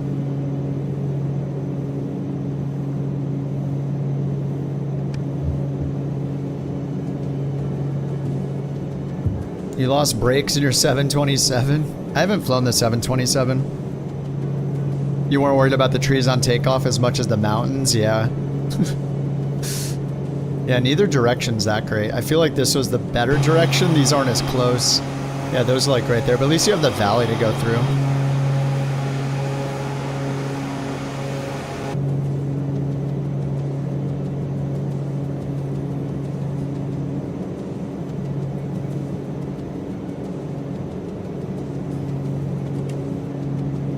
Alright, flaps up.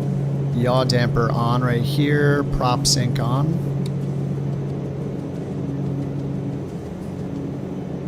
And we'll pull the throttle down to not under 90% or at 90%, and then pull the prop back into the green at 1600. All right, 1600 and 90 on the torque. 90, 1600. All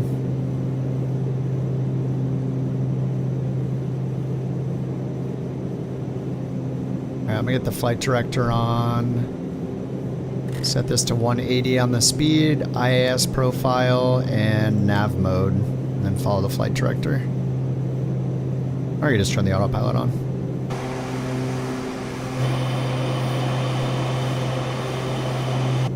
Alright, autopilot on, why not? It's gonna pitch down to try to get to 180.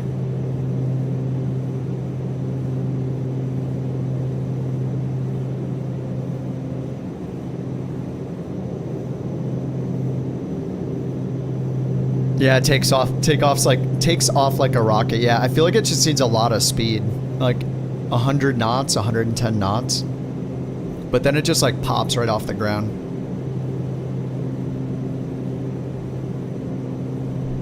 I didn't check the MEF. It was like 10. It was 10.2. Oh yeah, I did check them. 10.2, 9.6. I think 11.5 is still safe. Yeah, 10.5, 10.2. So 11.5 would be safe. And dial in 11.5. Nice. Okay, if you guys are flying this at night, make sure you go up here and hit the lights master. And then all of the knobs do stuff. If you have lights master off, it just does like max brightness.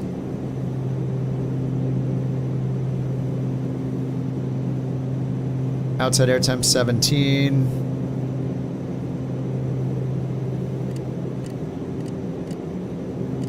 I don't know the difference between indicated OAT and OAT, but I assume IOAT is more like RAM air temp.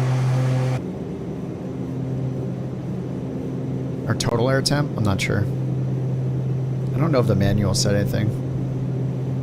Alright, I'm just gonna get auto feather off.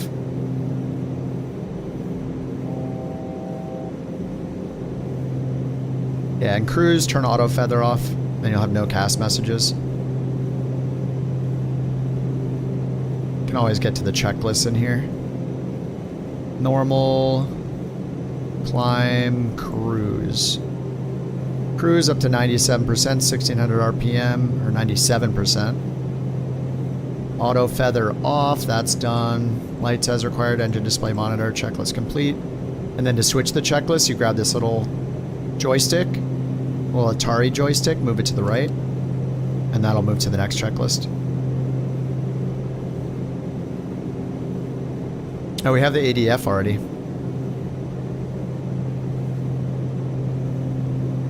Nice, nice. And then I think we can also turn the ADF on over here if we want instead of here. Oh, that's only 2. So if we want ADF, it has to be on ADF 1. I could do VOR1, ADF 2, go to ADF and dial in 242 on ADF 2. There we go. Now we got ADF 2 over here. And then bearing pointers on, and they're the same, ADF 1, ADF 2.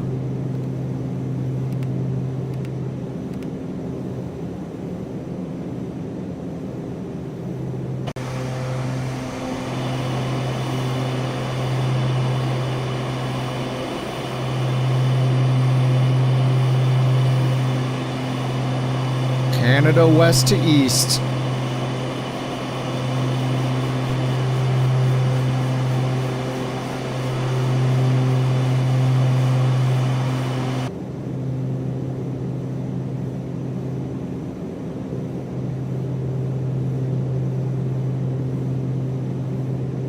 I'm bringing up a little faster, only at 90. Let's get up to 96 maybe. There, I'll just leave it alone. 94, 95.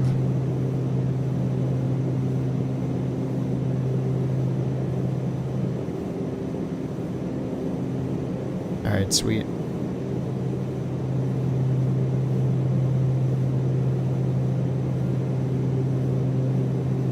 Pressurization's just at 500 feet because we're not going that high.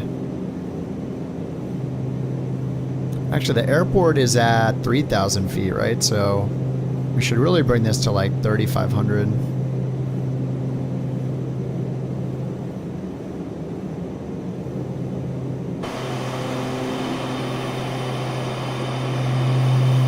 Like for landing, right? We want it to be 500 feet above the airport elevation. All right, intercepting the radial. Should turn right.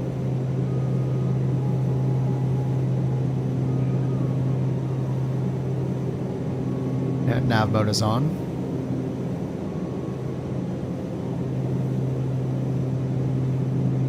Oh, you got the VOR suddenly? That's so weird. I don't know why we're having such different experiences.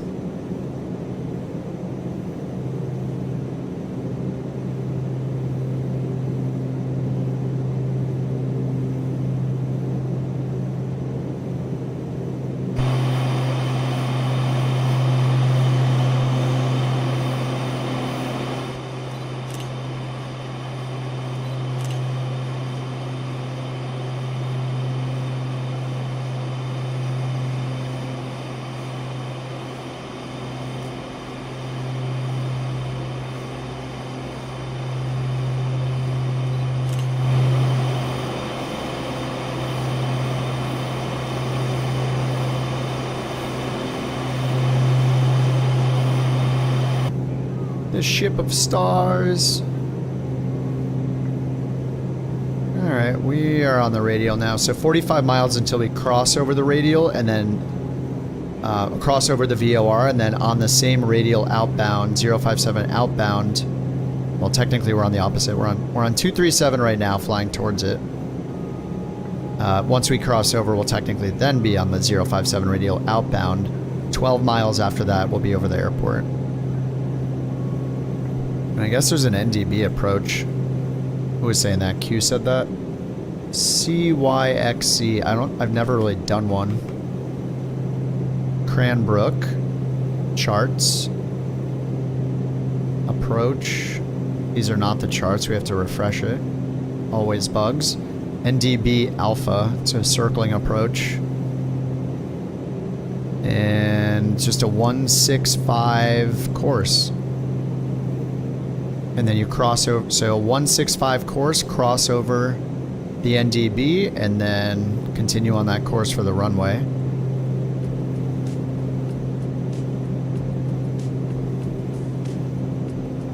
Yeah, 3,035 feet.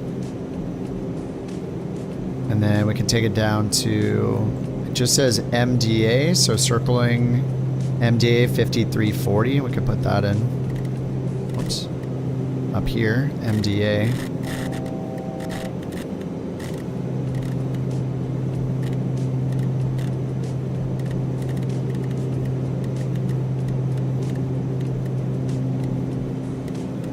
Alright, so we'll do 5,500 rounded up. So 6,700, cross over, go outbound, do a reversal on the west side, maintaining 6,700 feet. And then once you cross over the VOR or the NDB again, you start the descent down to the runway.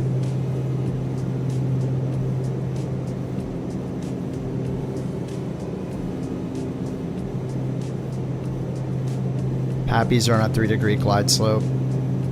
So then you just stay on a 165 course. After you cross over, you can descend down to 5340.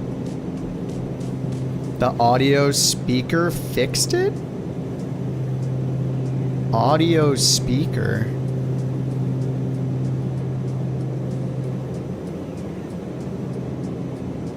Just up here, you turned one of these on? Oh, was it turned off here? Nav was turned off? Bottom left, it's a switch. Left of the yoke. Oh, this was turned on? Audio speaker.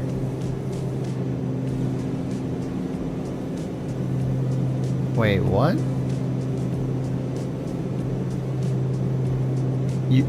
Oh, mine is off though. You switched it on and it fixed it.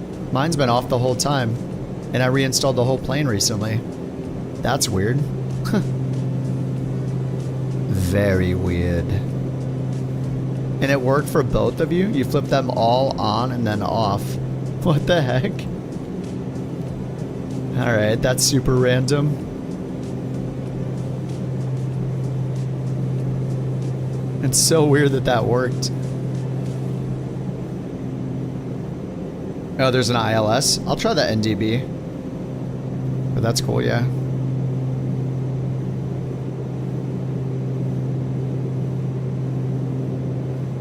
ILS 16. I could do the localizer approach. Just line up with the runway 1103. Guess we could tune that in just for reference over here. VOR2. 110.3 on nav 2. And I'll go nav source VOR2. Final approach course 164.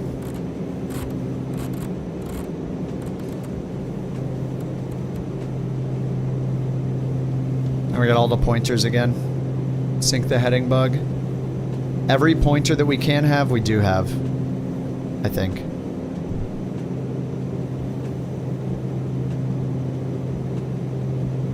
Yeah, nice backup plan. Yes, yes.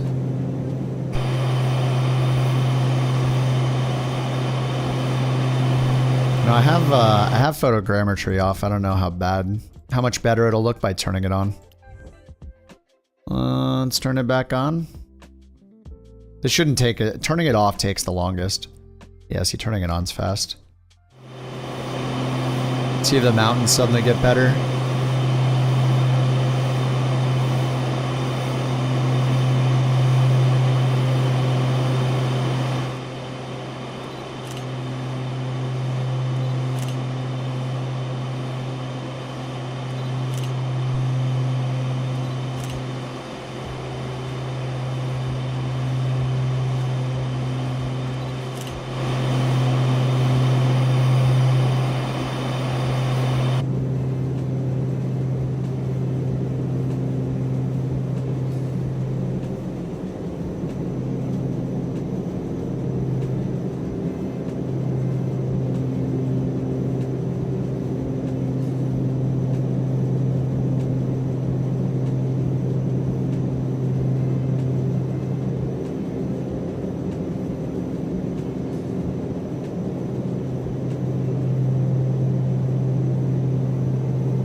Alrighty, legs 1 and 2 done. This is leg 3. What time is it? 10 p.m.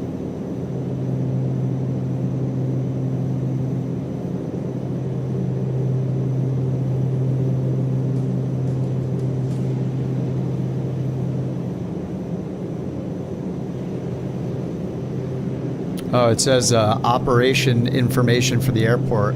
Prior permission required. And there is a landing fee, so...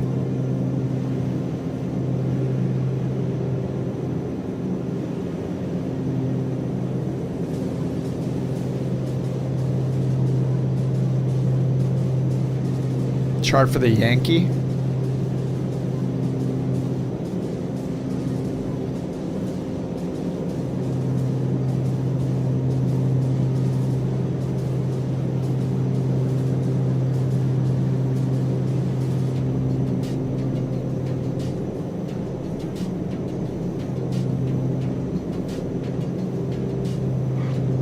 You can come in off of the Cranbrook radial, the 009 radial, and then do the reversal.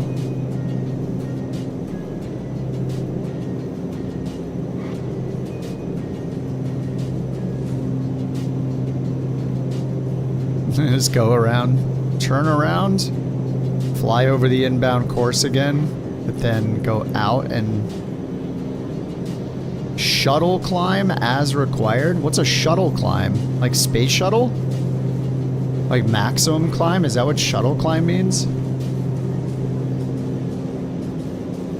Shuttle climb. Oh, a climb performed in a holding pattern. It's not a standard FAA term, but is similar to a climb in hold. Climb while flying a holding pattern to avoid terrain.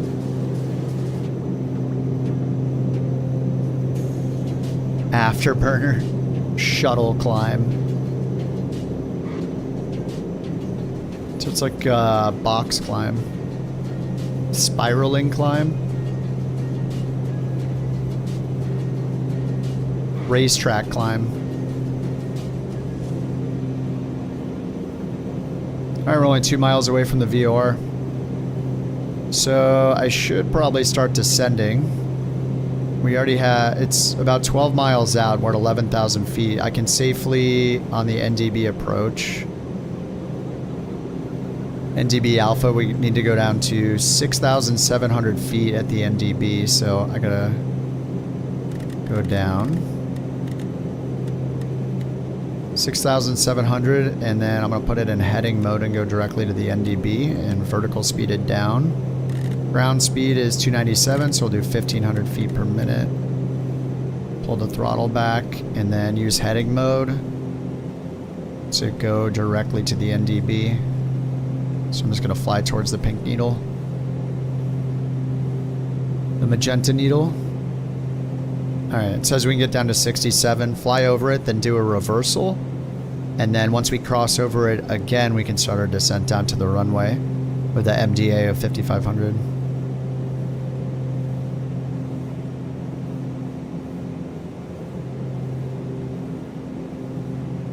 And I'll hide the ILS.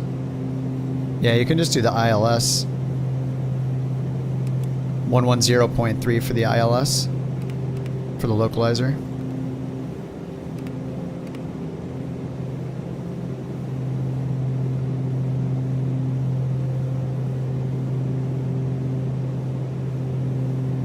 Alright, so we're 5.7 miles away from the VOR. Yeah, we'll just do, and we need to do the turn on the west side. It's our turn. So we go out, turn to the west, and then back in and intercept. 165 is the course we want it to be pointing at. So we'll need to pull the needle, right? So we're just following the NDB. I think I'll turn the VOR. Can I turn the VOR off? I don't know that I can hide that, actually. Maybe only by changing our nav radio.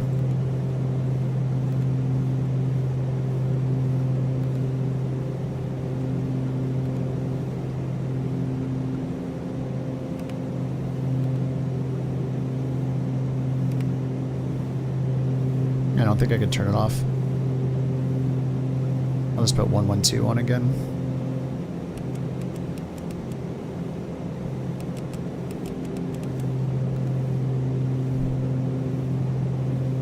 Alright, still flying towards the NDB. Alright, 8,300. There's our runway.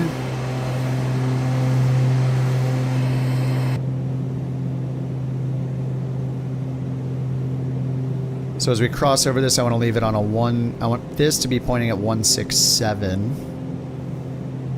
or 165. What do I turn this to 165 just as a pointer reference? So then I overlay them on top of each other. Because I'm using heading mode, so. Alright, NDB is about to be behind us. So we'll turn outbound. Then we do our reversal to the west.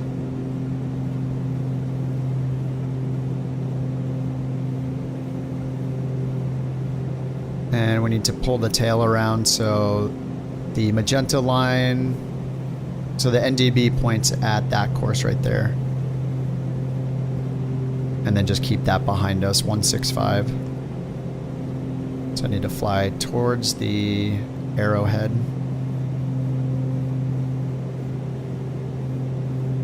Okay, I'm just waiting for the pink or the magenta line to match the green one, and then I'll sink the heading bug straight ahead. Actually, then I'll turn to the right and go outbound.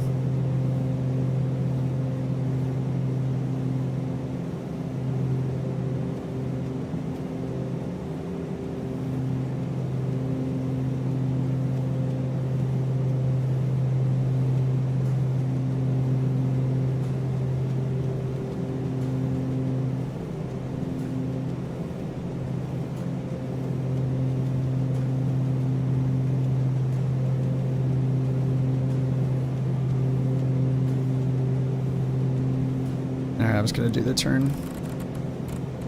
Do 45.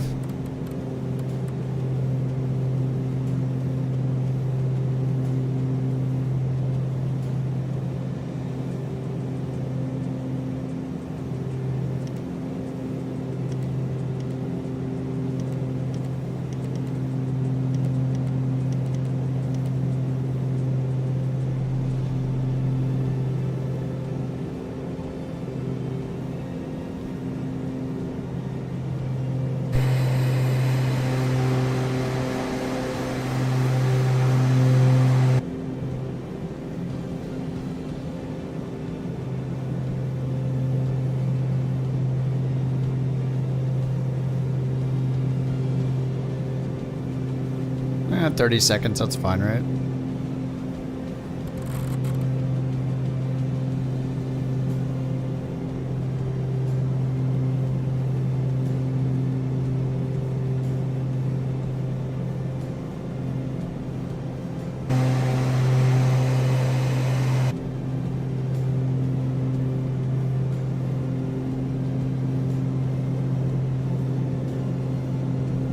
Descent, we already got the pressurization done. Standby altimeter. Let's hit comma. Power as required. Lights.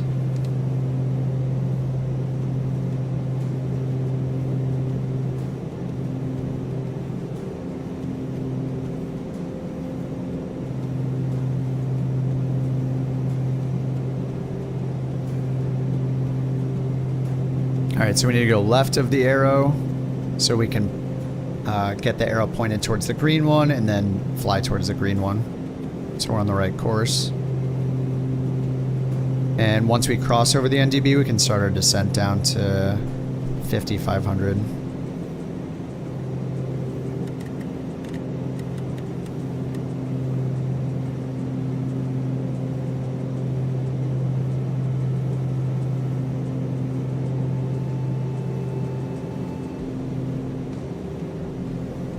And we're just trying to pull the needle.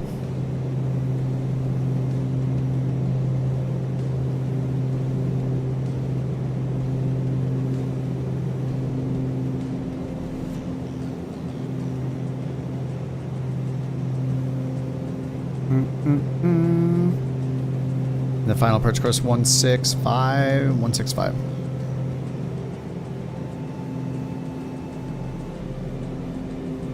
Canada does look pretty good, especially when you have the sun on the entire time. At like low sun, looks so good. What's up, Waxy? You're a student pilot. You want to purchase a simulator? Whichever one has the best plane whichever one has the plane you want to fly, basically. I mean, I would pick Microsoft because it's just, if you're learning to fly in real life, I feel like you're going to start flying VFR, and for VFR, Microsoft is better.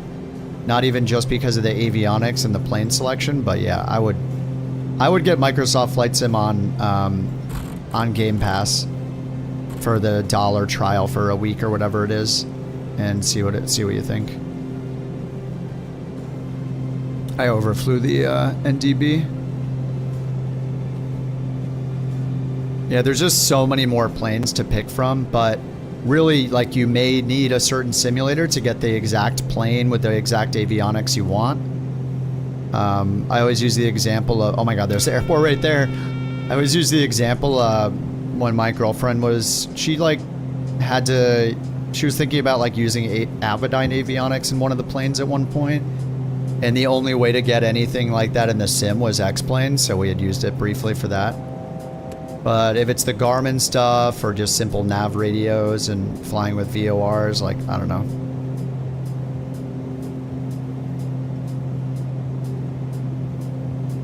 $28,161. Is that a Warrior? I forget what exactly that is. PA-28, are there like so many planes? They use PA-28. It's a Warrior. Yeah, look at the Just Flight Warrior. Just Flight Warrior is really good. Just Flight is one of the better developers. So yeah, I would just get that.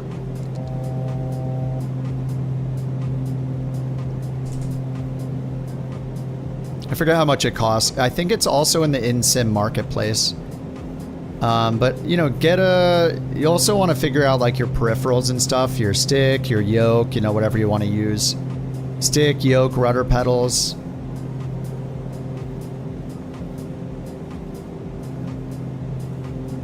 Learning what you do in real life. I mean, you can't, you know, talk to your instructor and figure out.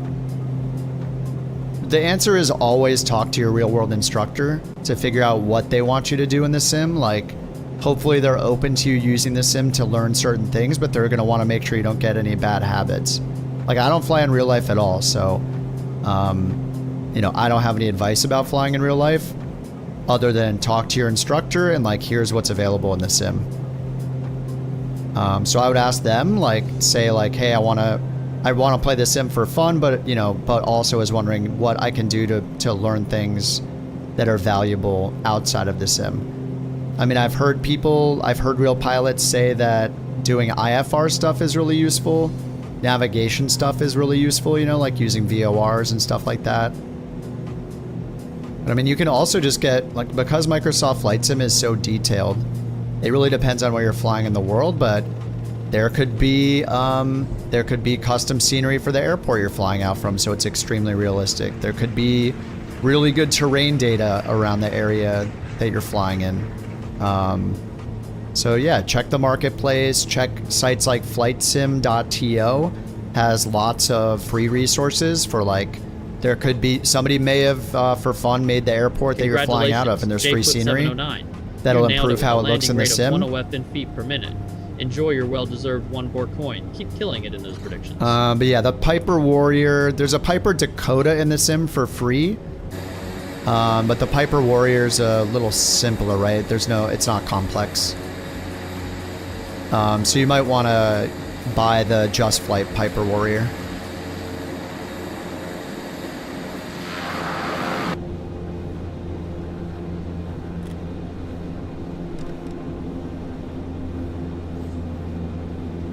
Jewel won it, nice. 1 BorkCoin.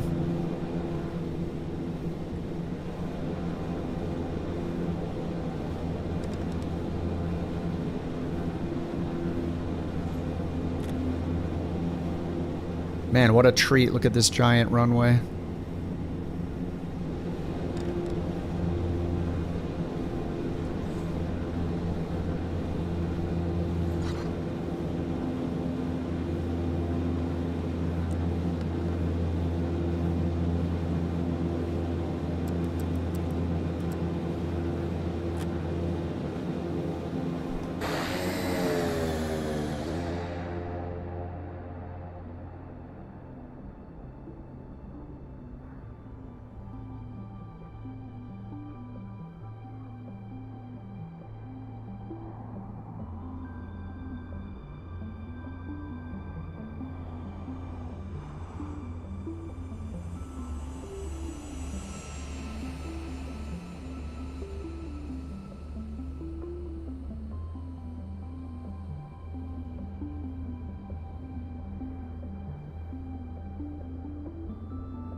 Yeah, you're not on the clock, so you can... Yeah, you can practice the navigation stuff as many times as you want. I mean, also, like, Flight Sim 24 also has... I mean, you can connect your iPad, like, I don't know, you know, like, eventually you'll probably want to be using 4Flight, or I don't know what's normal.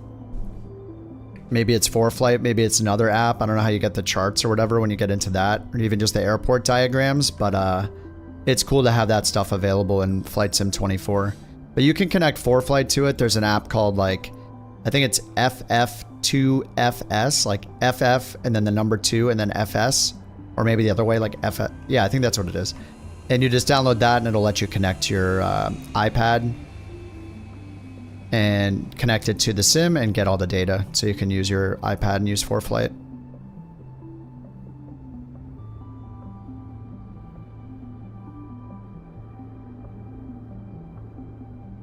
So then you'll get your like geo position and all that on 4Flight as if you're flying for real.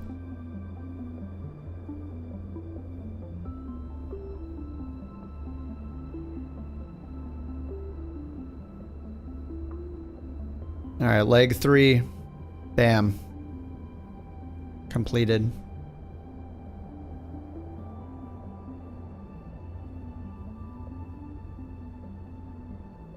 How long is the next one? 117. I might call it after this. I've been staying up to midnight, like, on the stream way too often. It's catching up to me and I'm getting really tired. I am lay tired. Floaty McFloaterson. That is the way of the Starship. I think Jules and the Duke, right?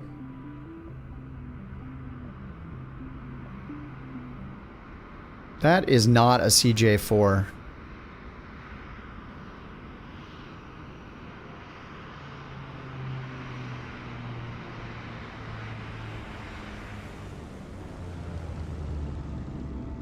That's supposed to be a CJ4.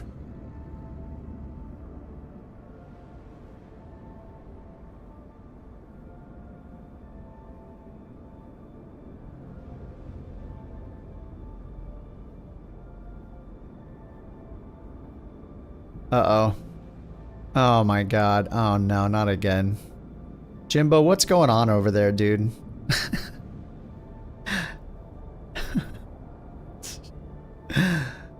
Oh god. The humanity. What happened? It's like every other flight. Come on, Jimbo, I believe. You got this. He just slews right back up. He's kind of glitching out, too, over the network. Single-handedly raising the VA average. Here comes Maddie. TBM 930.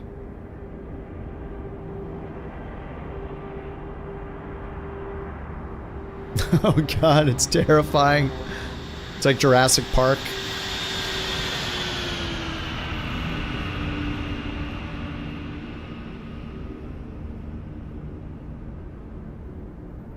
When is he in anyway? Oh, it doesn't know anymore. I thought he was in the CJ4. Alright, here comes Ren, his second Starship landing. Second or third? I think it might be the second? Desync, something's happening.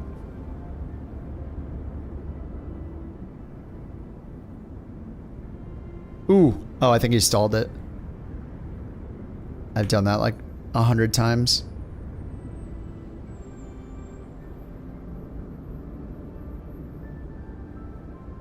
Damn, it's so quiet though. Yeah, the rudder is broken in the CJ4. It's like, it does like 100% of its travel in like 5% of moving the pedals. It's way too sensitive. It's messed up big time. Agreed. What? Rock got 5 feet per minute and he beat Q who had 6? Dude, I had 92. That was my worst one of the night. I was good on the first two, but 92? Oh my god. Let me refresh. 9 pilots in. I can't believe Rock beat you by 1 foot. How do you get negative 11 and come in third? Dude, I don't know, man. Don't worry, you guys are making up for any like minus 1000s that are in. Very nice. 3 legs completed. Feels good. Yeah, I'm kind of tired. I've had like a little headache for the last 2 days, so I think I'm ready to call it a day. Call it a night. Night landings in Canada. Oh yeah, I just always turn on the I just always turn on the sun, you know. Like this kind of flying too. Like if we're flying to a big airport with runway lighting and approach lighting system, then sure. But yeah, dude, VOR in the Starship is really nice. I like it a lot. It's pretty powerful for VOR just because like it's so easy too. Like if you're using a lot of different nav aids, you can go in and put in 3 different memory positions on each radio. Is awesome. Yeah, and for streaming too. Yeah, the black screen, it's just too dark. Like I think like when Sim Update 3 is out, assuming the performance is good and they figure it out, then I feel like I'll fly at night like, I don't know, maybe like 1 in every 10 flights instead of like 0 out of 10.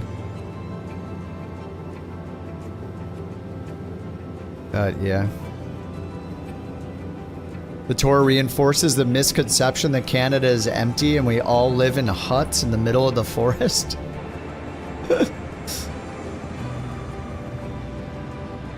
It is just going to all these in the middle of nowhere. I mean, these are awesome though. Dude, the terrain looks amazing.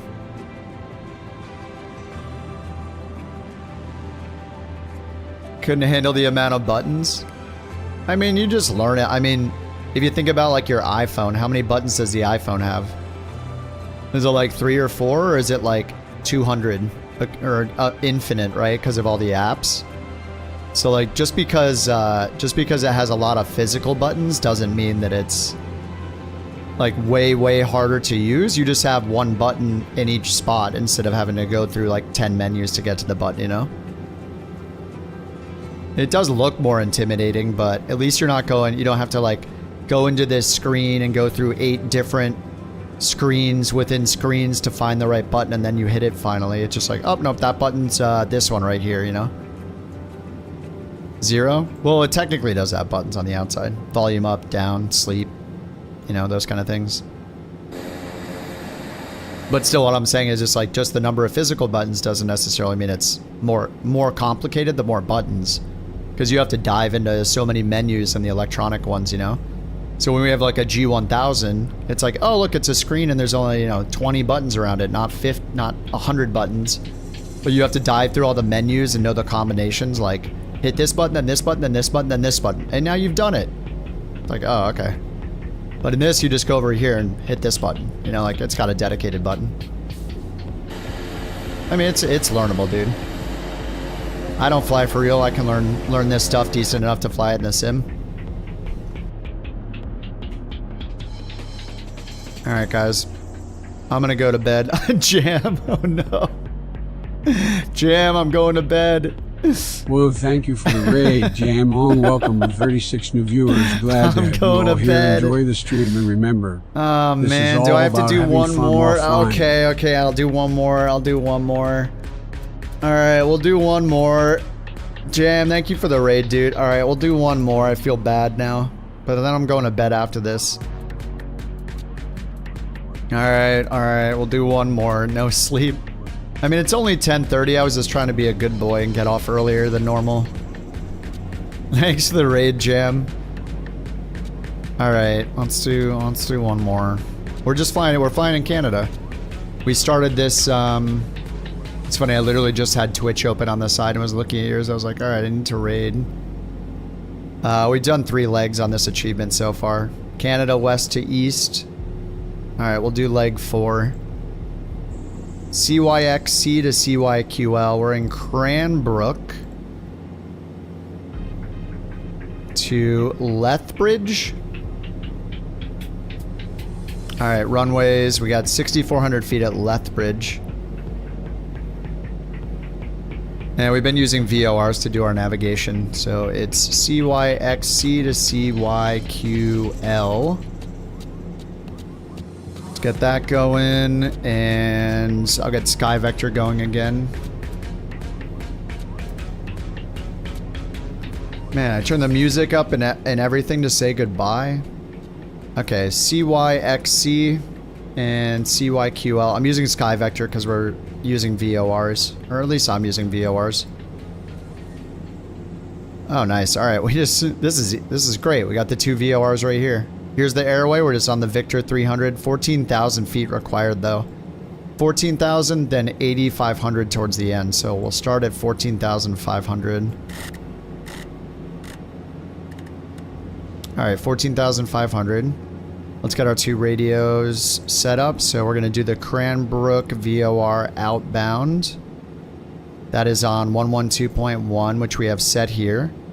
We're going to do the outbound radial 071. So we'll just dial in a course to 071.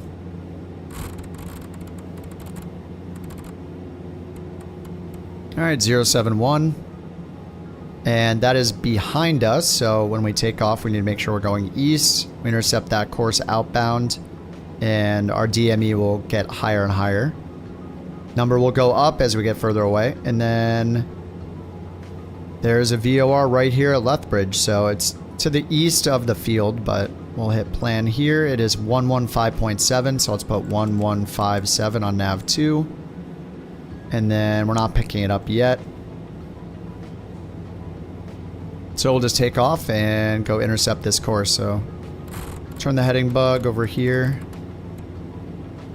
It's glitching out a bit because we're on the ground and there's mountains and stuff. More fellow Canadians, yep. Okay, and then we don't need this at all. Let's double check our fuel. See if I broke the engines. I did not. Let's add some fuel.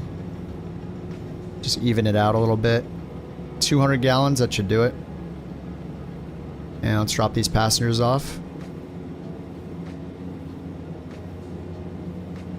Alright, let's get the pitch trim set. Back into the green. Done. And we need auto feather on. Sync is off. And fuel tanks are balanced. We're going to use heading mode, then nav mode, then IAS profile. Reset our climb speed to 180. And hit comma to reset the altimeter. It's 3011.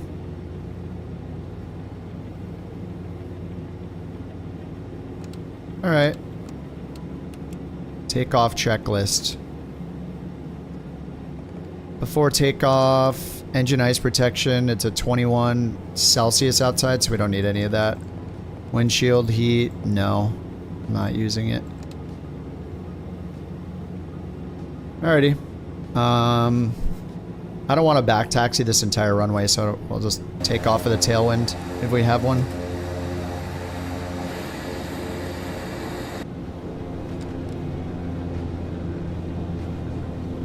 What? Lethbridge, Alberta, your dog runs away, you can watch it running for a couple of days? What is it, like super flat? It's very flat? Oh, okay, yeah.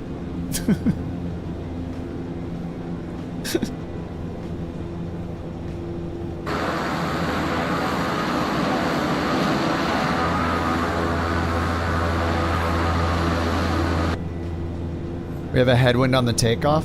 Oh, heck yeah. Flatter the further east. Yeah, 140. Yeah, I put in 14.5 for my altitude.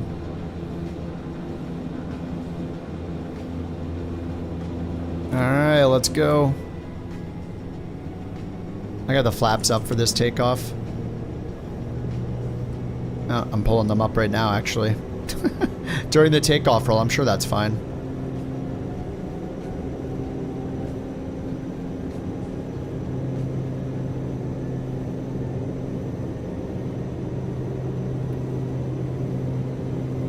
Alright, we need about 110 with no flaps.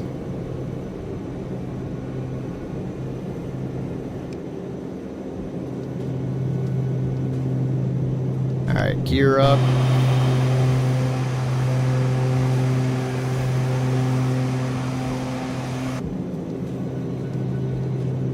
Alright, 400 feet. I'm out of the mountains here. Alright. This thing climbs pretty well. We're going to turn around and go towards the broken side of the line here. Like a 110 heading. Intercept that radial and then, yeah, fly for a while, you know? Prop sync on, yaw damper on. Pull the power back to 90. Pull the prop back to 6. Oh, it's still at 1600. Whoops. I never did full prop speed. Amazing. I meant to do that. Alright, 180 knots. We'll climb at that. Gears up. Flaps are up. Give it a little more power up to 90.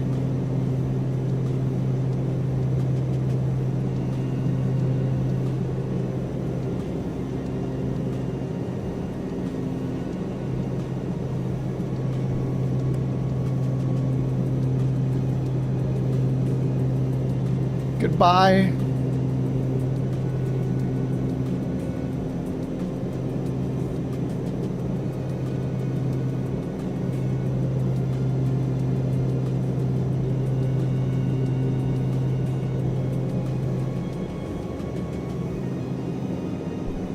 Alright, these mountains are a little scary. So we can turn on our ground radar. We can go radar control ground map. Switch over to arc and then hit radar. Ground map is on.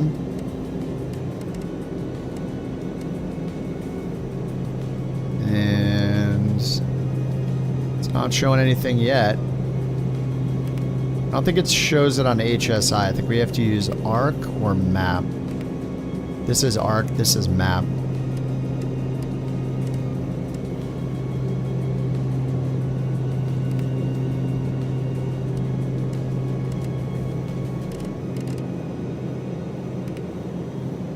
Oh wait, I have to go to.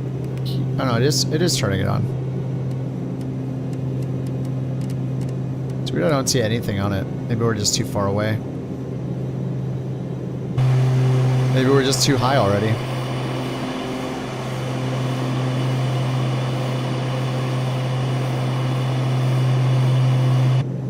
Yeah, these mountains look awesome. I'm stuck here forever. What? Go into every other flight sim streamer and still live. Tell them to go right. Oh no. Please no. This is my last flight. Leave me alone.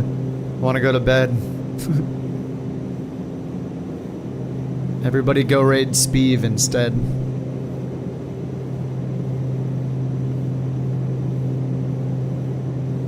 So it looks like once we get past this waypoint, we can drop down to 8,500 feet if we want to.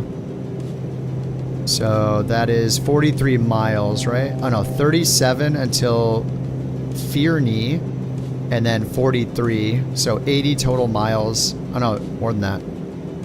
Because then there's Cowl. Oh no, wait, after Cal. Yeah, after Cal we can get down. Then it's 53 more miles till here. So after Cal we can get down to 8,500. So once we get to DME 80, so once it says we're 80 miles away, we can switch over. Or from the other VOR, that would be 53 miles away. Alright, so 53 on this one or 80 on this one. Then we can go down to... Holy crap. Then we go down to 8,500.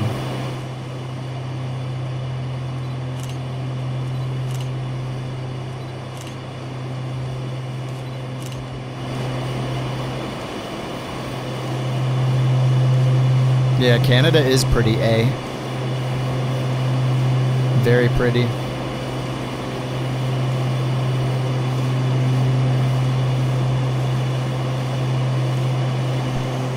Why is A spelled E-H instead of like A-Y? or something. Why is it? Because when I first saw that, I did say A. You gotta say A, the Canadian. I just did. Wait, isn't that the Canadian way? Because if I read that, I would say eh. Eh. It's eh? No, it's EH. What? I am saying A. You use A? If a Canadian says A, it sounds like IE? AE?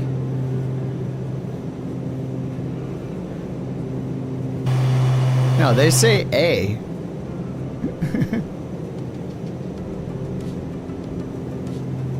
What are you talking about? It's A. It's just like the letter A.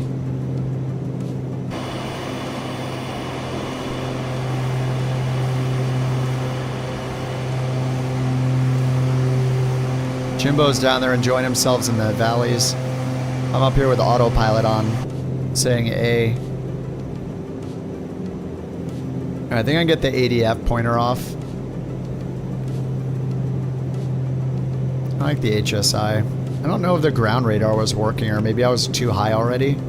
Turn the ground map on, but we could turn on weather and turbulence though.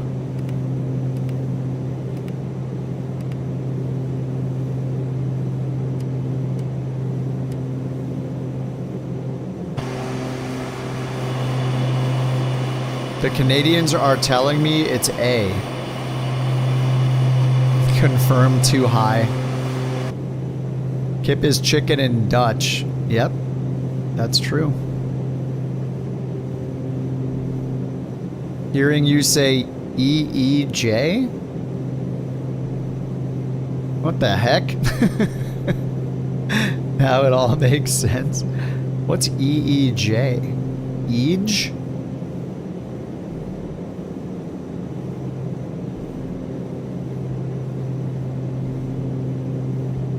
I don't know, you guys are trying to tell me that I'm saying A wrong, like every time I've heard a Canadian say A, they didn't say A.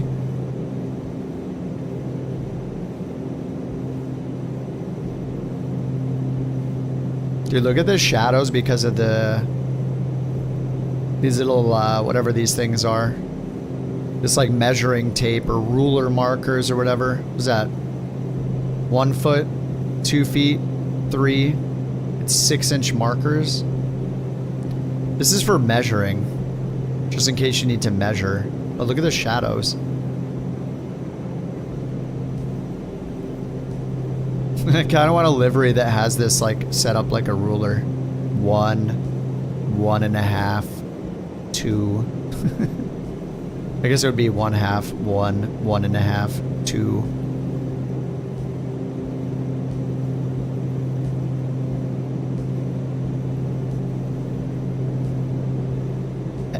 A is only used at the end of a question or to emphasize a point.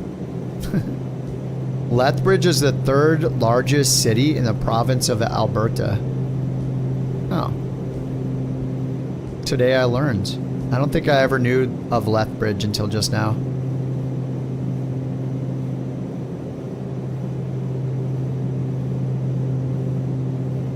Real cold out, bud. Gotta make sure you don't forget your what? Your toque?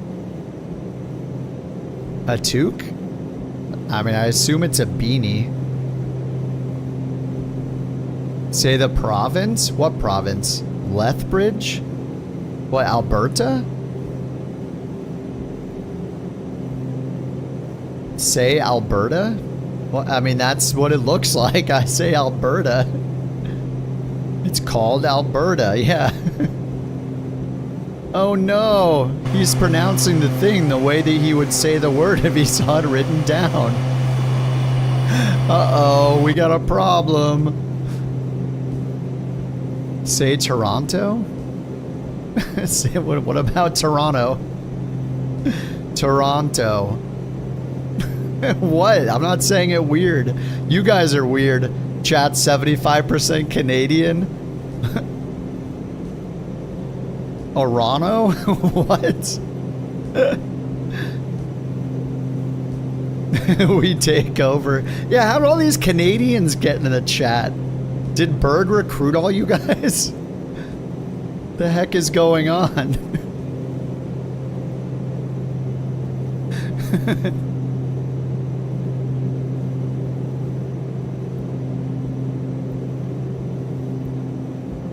I met Bird here. I don't know what you mean. Yeah. He just... Bird came first, and then all of a sudden... Tirana? You say Toronto as Tirana? Or Terrana? Or Tirana? Toronto? What? No, you don't. Toronto? I say... Toronto. Don't y'all have your own streamer? Drop the last T? Yeah, I don't believe you guys. I have to look it up separately. How to pronounce Toronto in Canada. Toronto.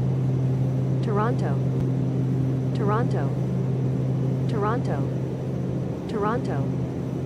Toronto. Toronto. Toronto. Toronto. Are you guys hearing this? Toronto. Toronto. Toronto. Sounds like Toronto. By the way, does anyone know how to fix this? Only on Google, the font does this. I checked all my stupid extensions. Look at the font. It's squished. I don't know what's wrong with it. If I refresh it a few times, then it's normal again. They broke something. Toronto. British pronunciation. Toronto. Toronto. Toronto.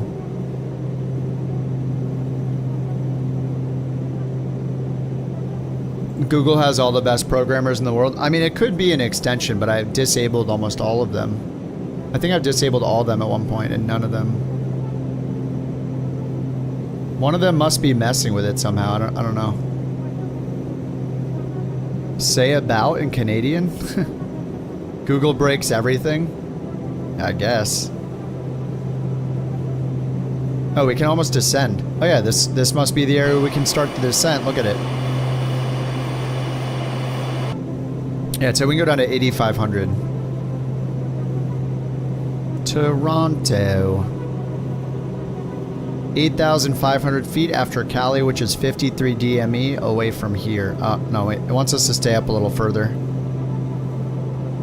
Stay up here a little longer.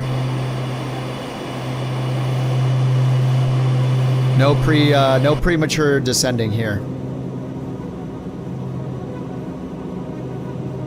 Cap? What, poutine? Can I say poutine? Poutine. Of course I can say poutine.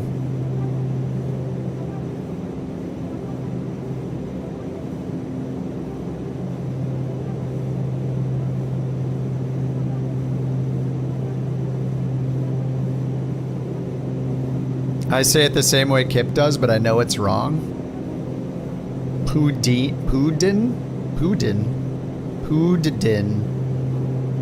pork poutine. Songs vibing. This does sound very Starship-like.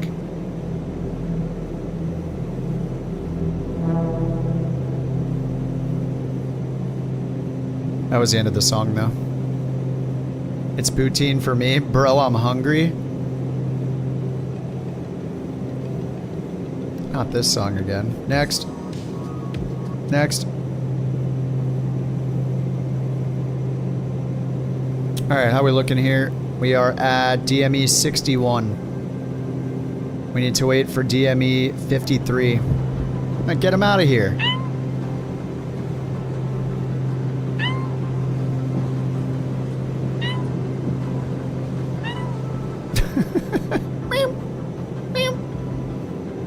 Thank you for the biddies.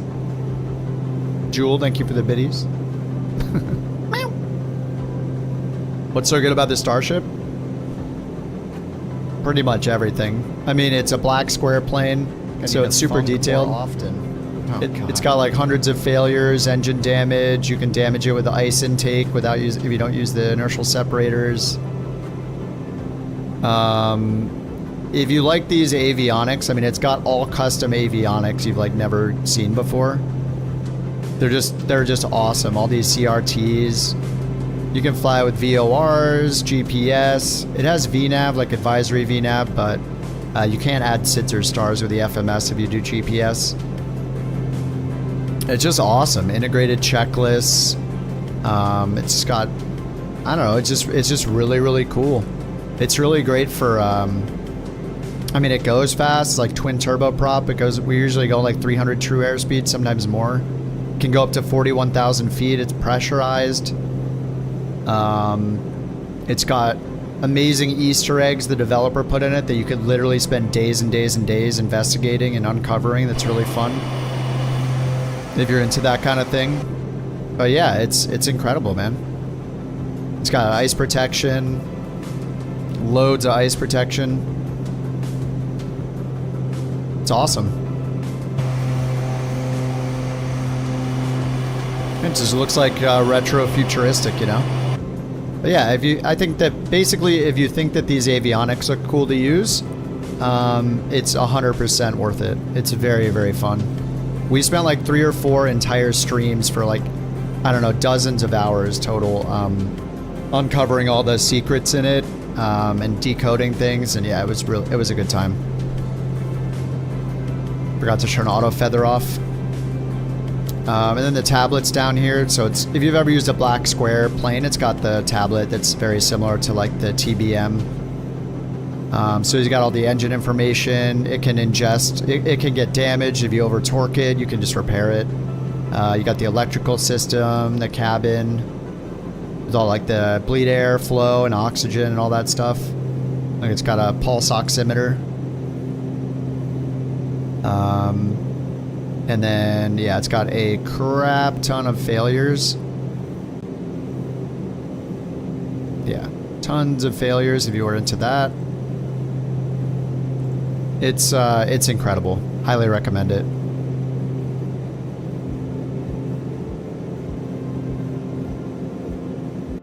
All right, what do we got here? 8,500, 53 DME out.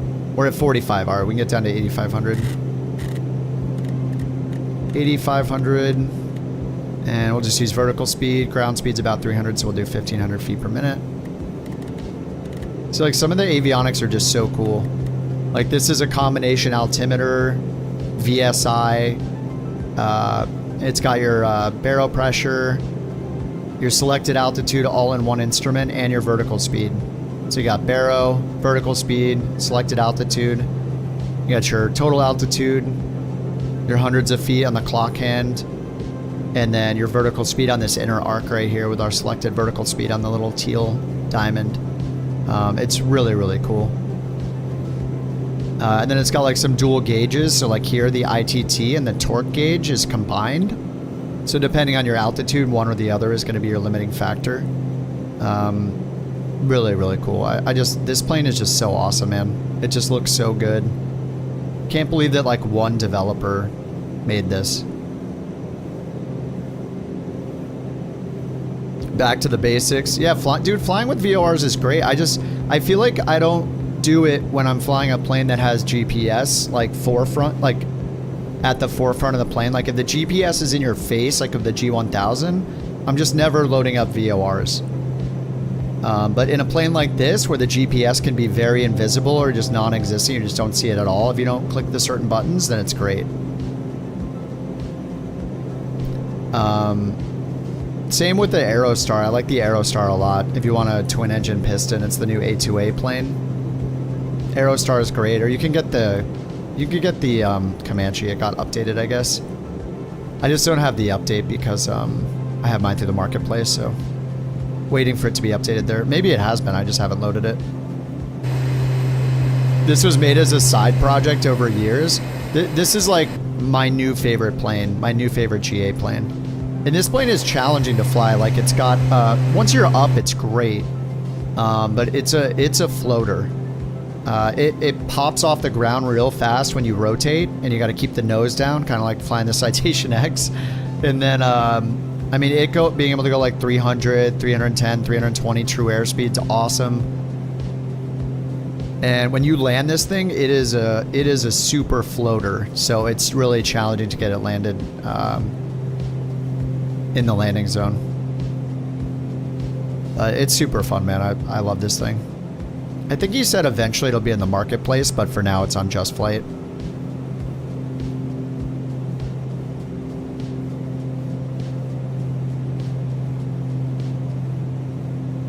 Alright, so the airport is actually when we get to DME 5.2. On the 256 radial, so we have the reciprocal in, right? Or we have 256 in right now. We have 071. So YQL. We want to go outbound on the 256 radial. Oh no, we're good. But we should switch the radial to the reciprocal because it's past, so we need the reciprocal of 258, so that'd be 078. So I'm going to change to 078.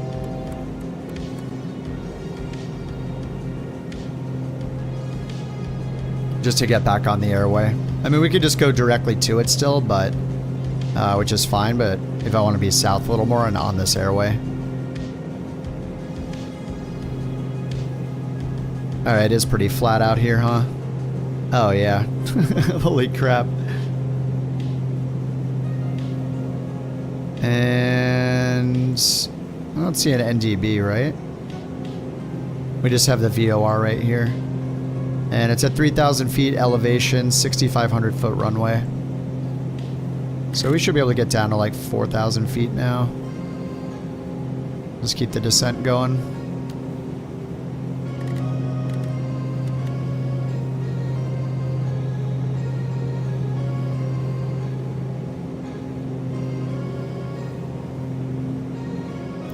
Alright, and the DME is reading, what, 23.8? Hey, I need to change over to YQL, whoops. Alright, let's go nav. We need to be inbound 1157.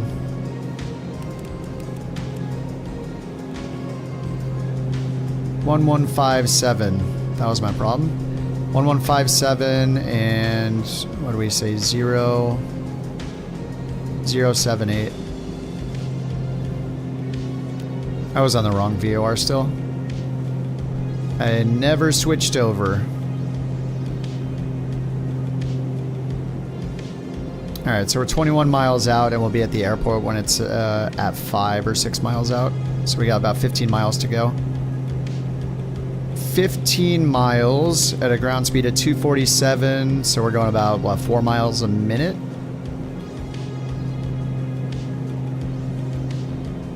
So we'll be there in, what, 4 minutes? And we need to get down to 4,000 feet. So 3,000 feet in 4 minutes. And we'll be down, but down in time to fly over and just, let's look at the windsock.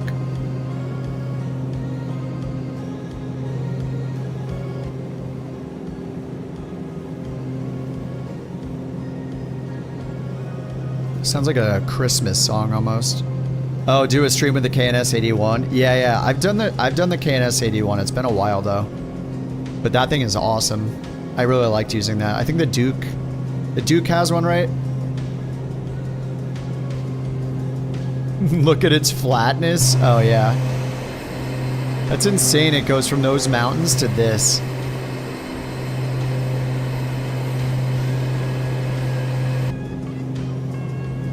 Alright, we're on the radial now.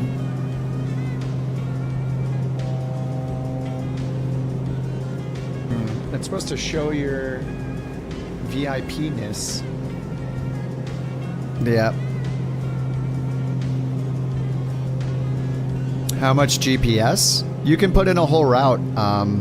It doesn't have VNAV on the autopilot, but you can hit the VNAV button and define altitudes at each waypoint.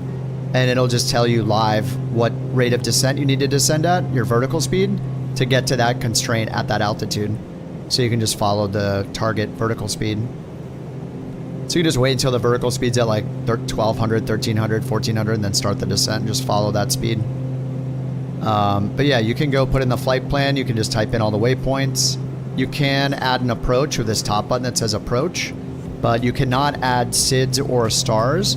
To add them, you have to put in all of the waypoints individually on the SID or star if you want to fly one. All right, we're 4,000 feet. It's about 5 to 6 miles in front of us. It's going to be down in here. All right, let's slow it down a little bit.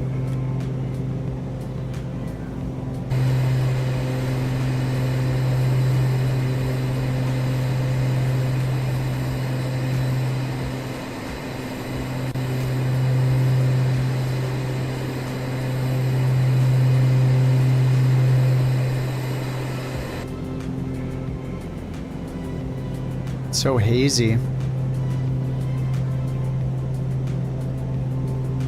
Alright, we're about to cross this river.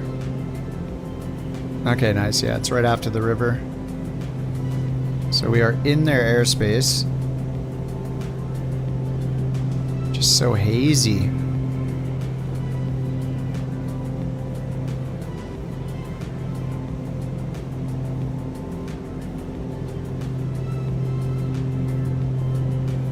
See Pappy's right there.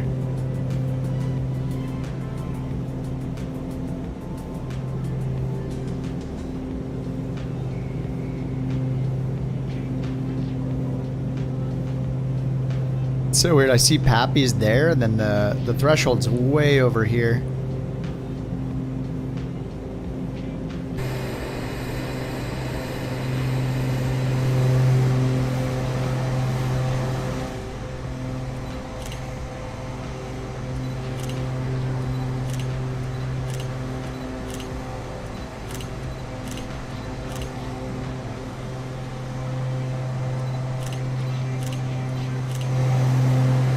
One of those will be usable.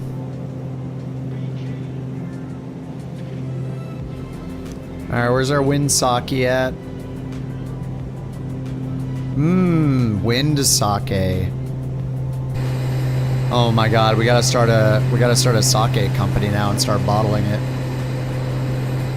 Wind sake at a local store. Find it now. It's wind sock, but a wind sake.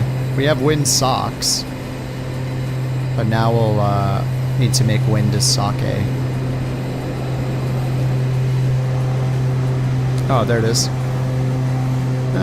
Looks like that runway's okay. I think this one's the best though, right here. 1-3. Is there another wind sock over here? Is there only one wind sock? Oh, there we go. Oh yeah, 1-3 is the best runway. Wind sake. Alright, runway 13. Looks the best.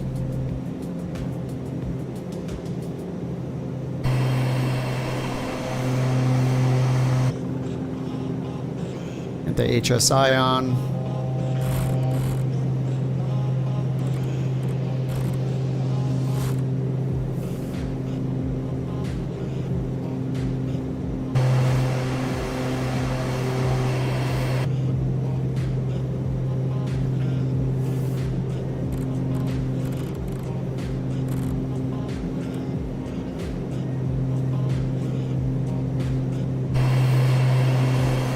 Yeah, I saw the windsock with my own eyes. It was pointing directly. It's right there. Look, it's pointing directly over here. There's another one right there. They're all pointing here at 1-3. It's definitely 1-3. 1-3 is the way.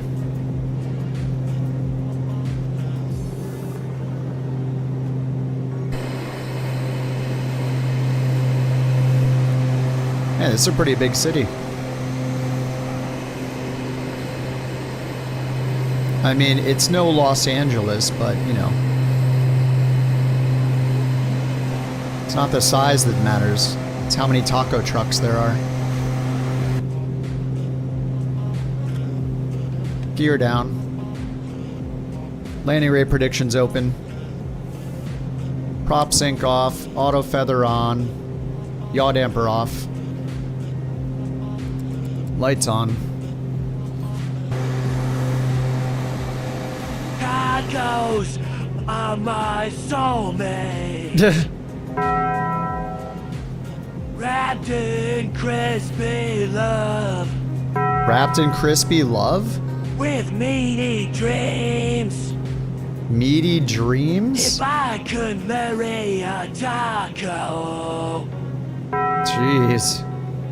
I'd say I do with extra guac. I do with the extra guac? Keeps talking like that, I don't know if he's gonna get married or not. That is kind of creeping me out.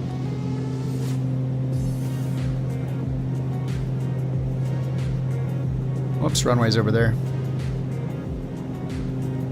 Extra guac. What are you, an American Jam? Thinking like that? What the heck? I thought you said you're Canadian. That's where your mind goes. Are you sure you're not an American? Alright, let's get the flaps.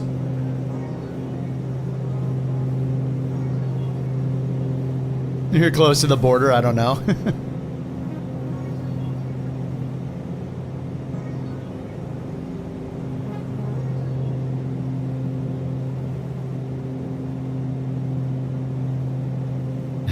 It's different in Vancouver, yeah. Just a side of guac. I mean guac.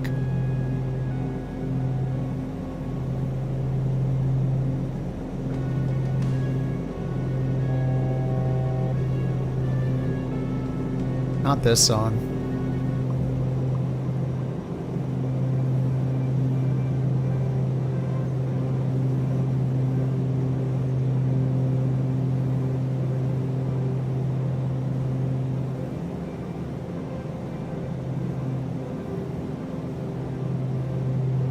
Salvageable.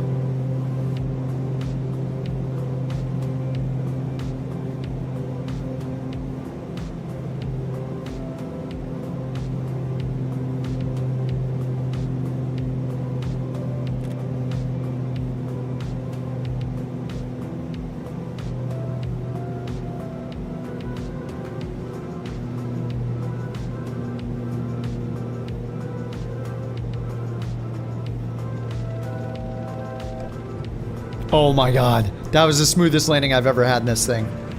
That's gotta be 10. It's gotta be like 6. 31. Ooh, Clorix won 2 coins. Conti, tell him what he's won.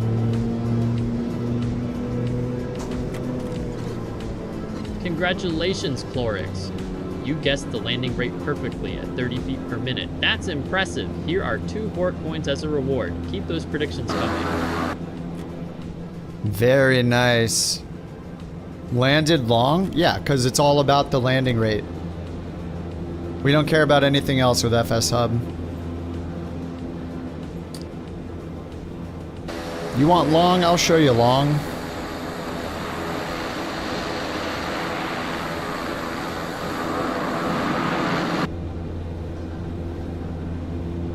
You know, if landing in the landing zone was the criteria, This is me putting my hardware I'd be all the way about up. it. But the tracker we use and the VA stats we have, it's all about the FPM.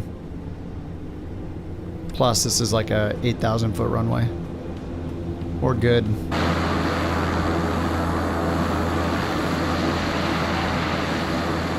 This is me putting my hardware all the way out.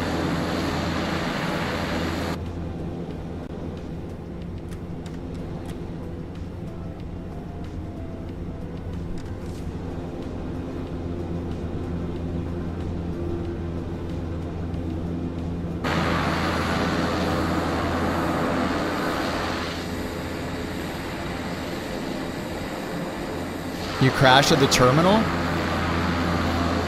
Wait, you already landed though, right?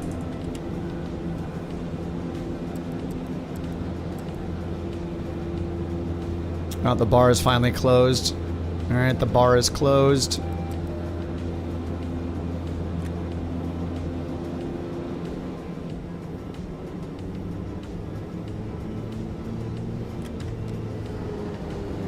No, Jam, no.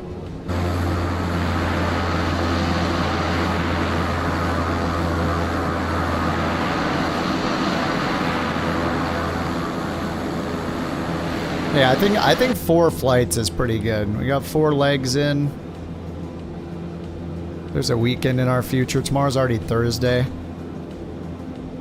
Parking brake on. Yeah, I've definitely been tired, dude. I've been tired. Last few days, I need to make up some sleep. Gotta do it.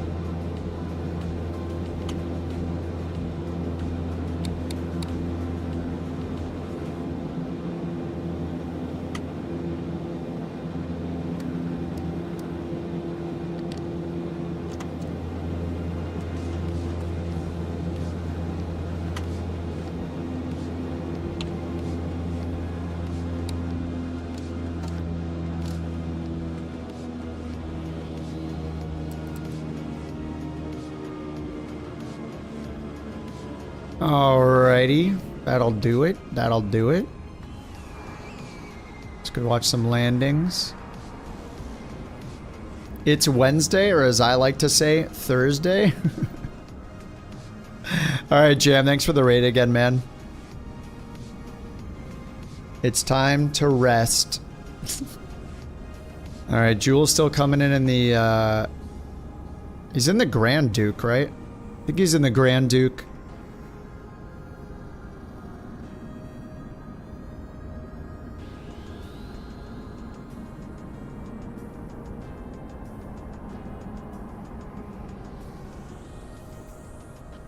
I think I need to delete the colon, Tenchi.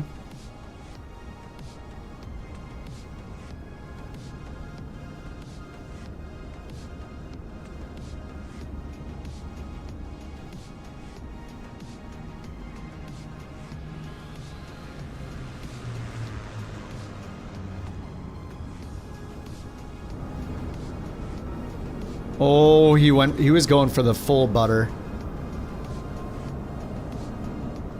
Leg 4 completed. VIP Tenshi Geist sent this TTS. Have a good restorative sleep. Kip. Good night, captains. Thank you, thank you.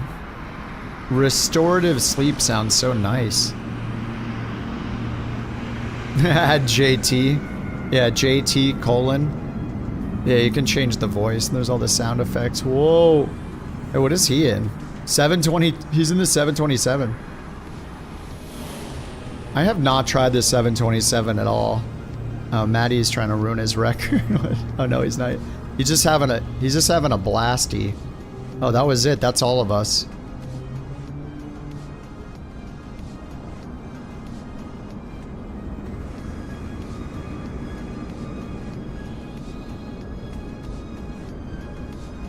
Look at these beautiful starships. All right, let's check it. Refresh. 8 pilots. Jewel, what? He's cheating. He's hacking. Somebody ban him. How do we ban Jewel? He's hacking. He got 2 feet per minute. He's cheating.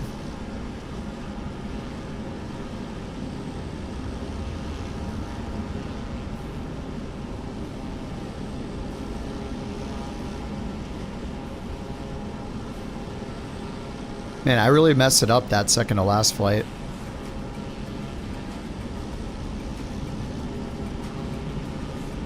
Maddie got a 53. Q got a 55. Looking pretty good. How are we looking as a VA? Are we still number 1? I'm sure we are. We're just crushing it right now. We're number 1 on the 30-day leaderboards. Oh yeah, so I don't know if you guys saw the blog. Actually, is the blog down here? Where's the blog? Blog? Here we go. July 2025. Here, I'll post the link if you guys didn't see it earlier, but they posted a new blog. The FS Hub team did. Here's the link. So it's pretty long, but they posted bug fixes, some API improvements, advanced stats. I actually haven't looked at the advanced stats. I'm not sure what's new exactly. I should probably go look. If you go to your profile and then, oh sorry, if you go to your dashboard and then advanced stats, Most flown Aerostar. I haven't looked at this for a while, but there's so many stats here. Holy crap. June, I did 17 flights. July, 157 flights. We still got a couple days. Or what, one full day left? I only uploaded 2 screenshots. 31 flights in the Starship. 43 in the Aerostar, because we were doing those short hops with it. By hours, Aerostar's #1. Most flown routes. Only 2. Chicago to Tampa. Longest flight. Unique airports visited. 157.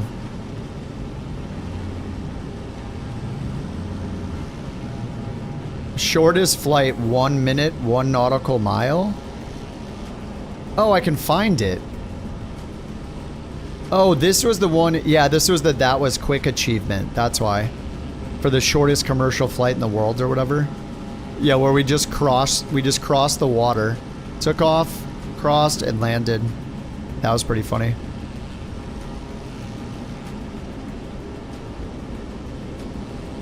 But they did post some screenshots here. So the Aero Economy feature, if you go up to the top right, point to your name and point to Aero Economy, you can like opt in. Or actually, sorry, you have to go to your name. You have to go to settings and then Aero Economy and then enroll.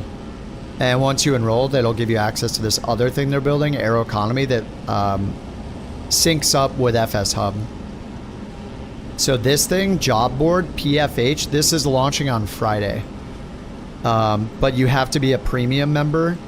So it's kind of like with Beyond ETC, like if you donate, then you become a premium member and then you get access to stuff early to help test it. But in the blog, they update to that if you guys want to be premium members. I upgraded just to get more features for the VA. But yeah, they have a link here for premium members. Beta for 4 weeks. Oh, okay, yeah. I didn't know they said 4 weeks, but there you go. It's just 4 weeks. So I'm going to use it on Friday, but they basically, version 1, this is the app. It's a separate desktop app. It says Aero Economy. What's interesting here is they're showing it running on a Mac, which is cool. But it looks a lot like next sim flight. It looks a lot like this, doesn't it? Like just the UI looks similar to me, like with the color usage and stuff.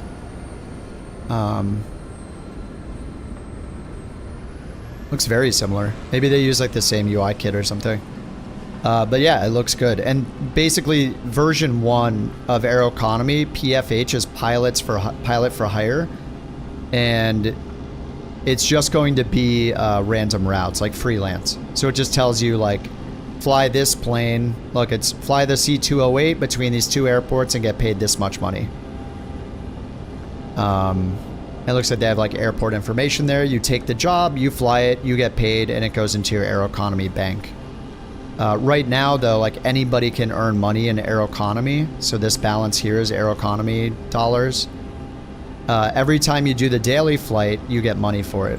So the short one pays the least, the medium second, and then if you do the long haul, it pays like, I think it's like over 1,000. But yeah. Anyway, this comes out on Friday for premium members or like supporters for FS Hub. So I'll probably do this on Friday a little bit. I won't only do this because I know you guys won't be able to, but I'll just do it to check it out here and there and start earning some money for our VA, because this money we'll be able to put to the VA as they update more and more things in Aero Economy. You can see on the left here all these things like hangar, property, airlines, business, auctions. But the first thing is the job board for the pilot for hire. So it's like freelance and other... It's like freelance missions and other career modes, I guess.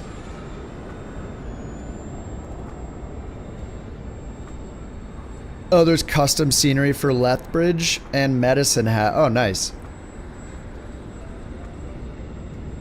All right, let me click those so they're in my history. Very nice. Anyway, that's pretty cool that we're gonna see. Like, I was just talking about Aero Economy. I was like, oh no, how long is it gonna take for them to have a feature? Because it's been in dev for like a year and a half or something. And then bam, now they have a feature coming out. kind of exciting. I mean, they've been working on that for a while. All right, let's see who's on the TTV right now. TTV. We Fly Daily is on. Speeve is on. Wait, Speeve, are you going to bed?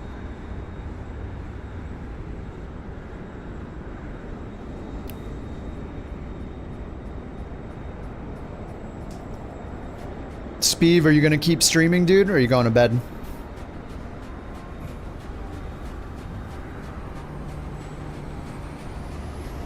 Alright, he's not. Keep going? What do you mean, keep going? I'm done for the night. You're gonna keep going? You're gonna do Amelia?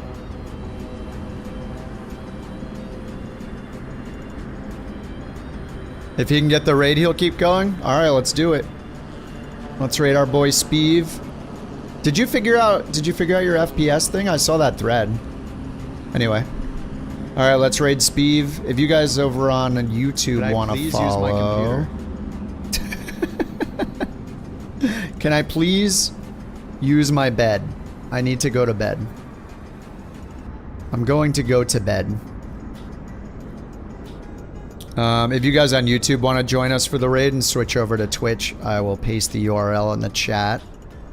For you YouTubers, if you want to show Speeve some love. He said he's gonna start the Amelia tour. What plane are you gonna fly? I guess we'll find out in a minute. Anyway, he's gonna start the Amelia Earhart route, the original planned route. Yeah, to do that, I really want to get like a. I want to learn like a really old school plane to do it, like maybe like the DC-3 or something similar. Is this it? Yeah, I'm done. I'm tired. We're gonna raid Speeve, so I'll see you guys over there. Thank you guys for hanging out. Thanks for flying along. Jam, thanks again for the raid.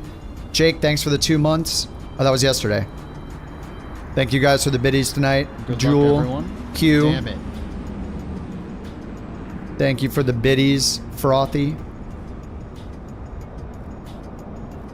Alright, guys. I'll see you over on Speeve's channel for a bit. I'm going to chill out. Alright, guys. Have a good one. See you tomorrow after work, same time. Same time, same place. I'm still working on a deep voice. It's my voice is not. It's not getting any deeper. I keep trying. All right. See you guys.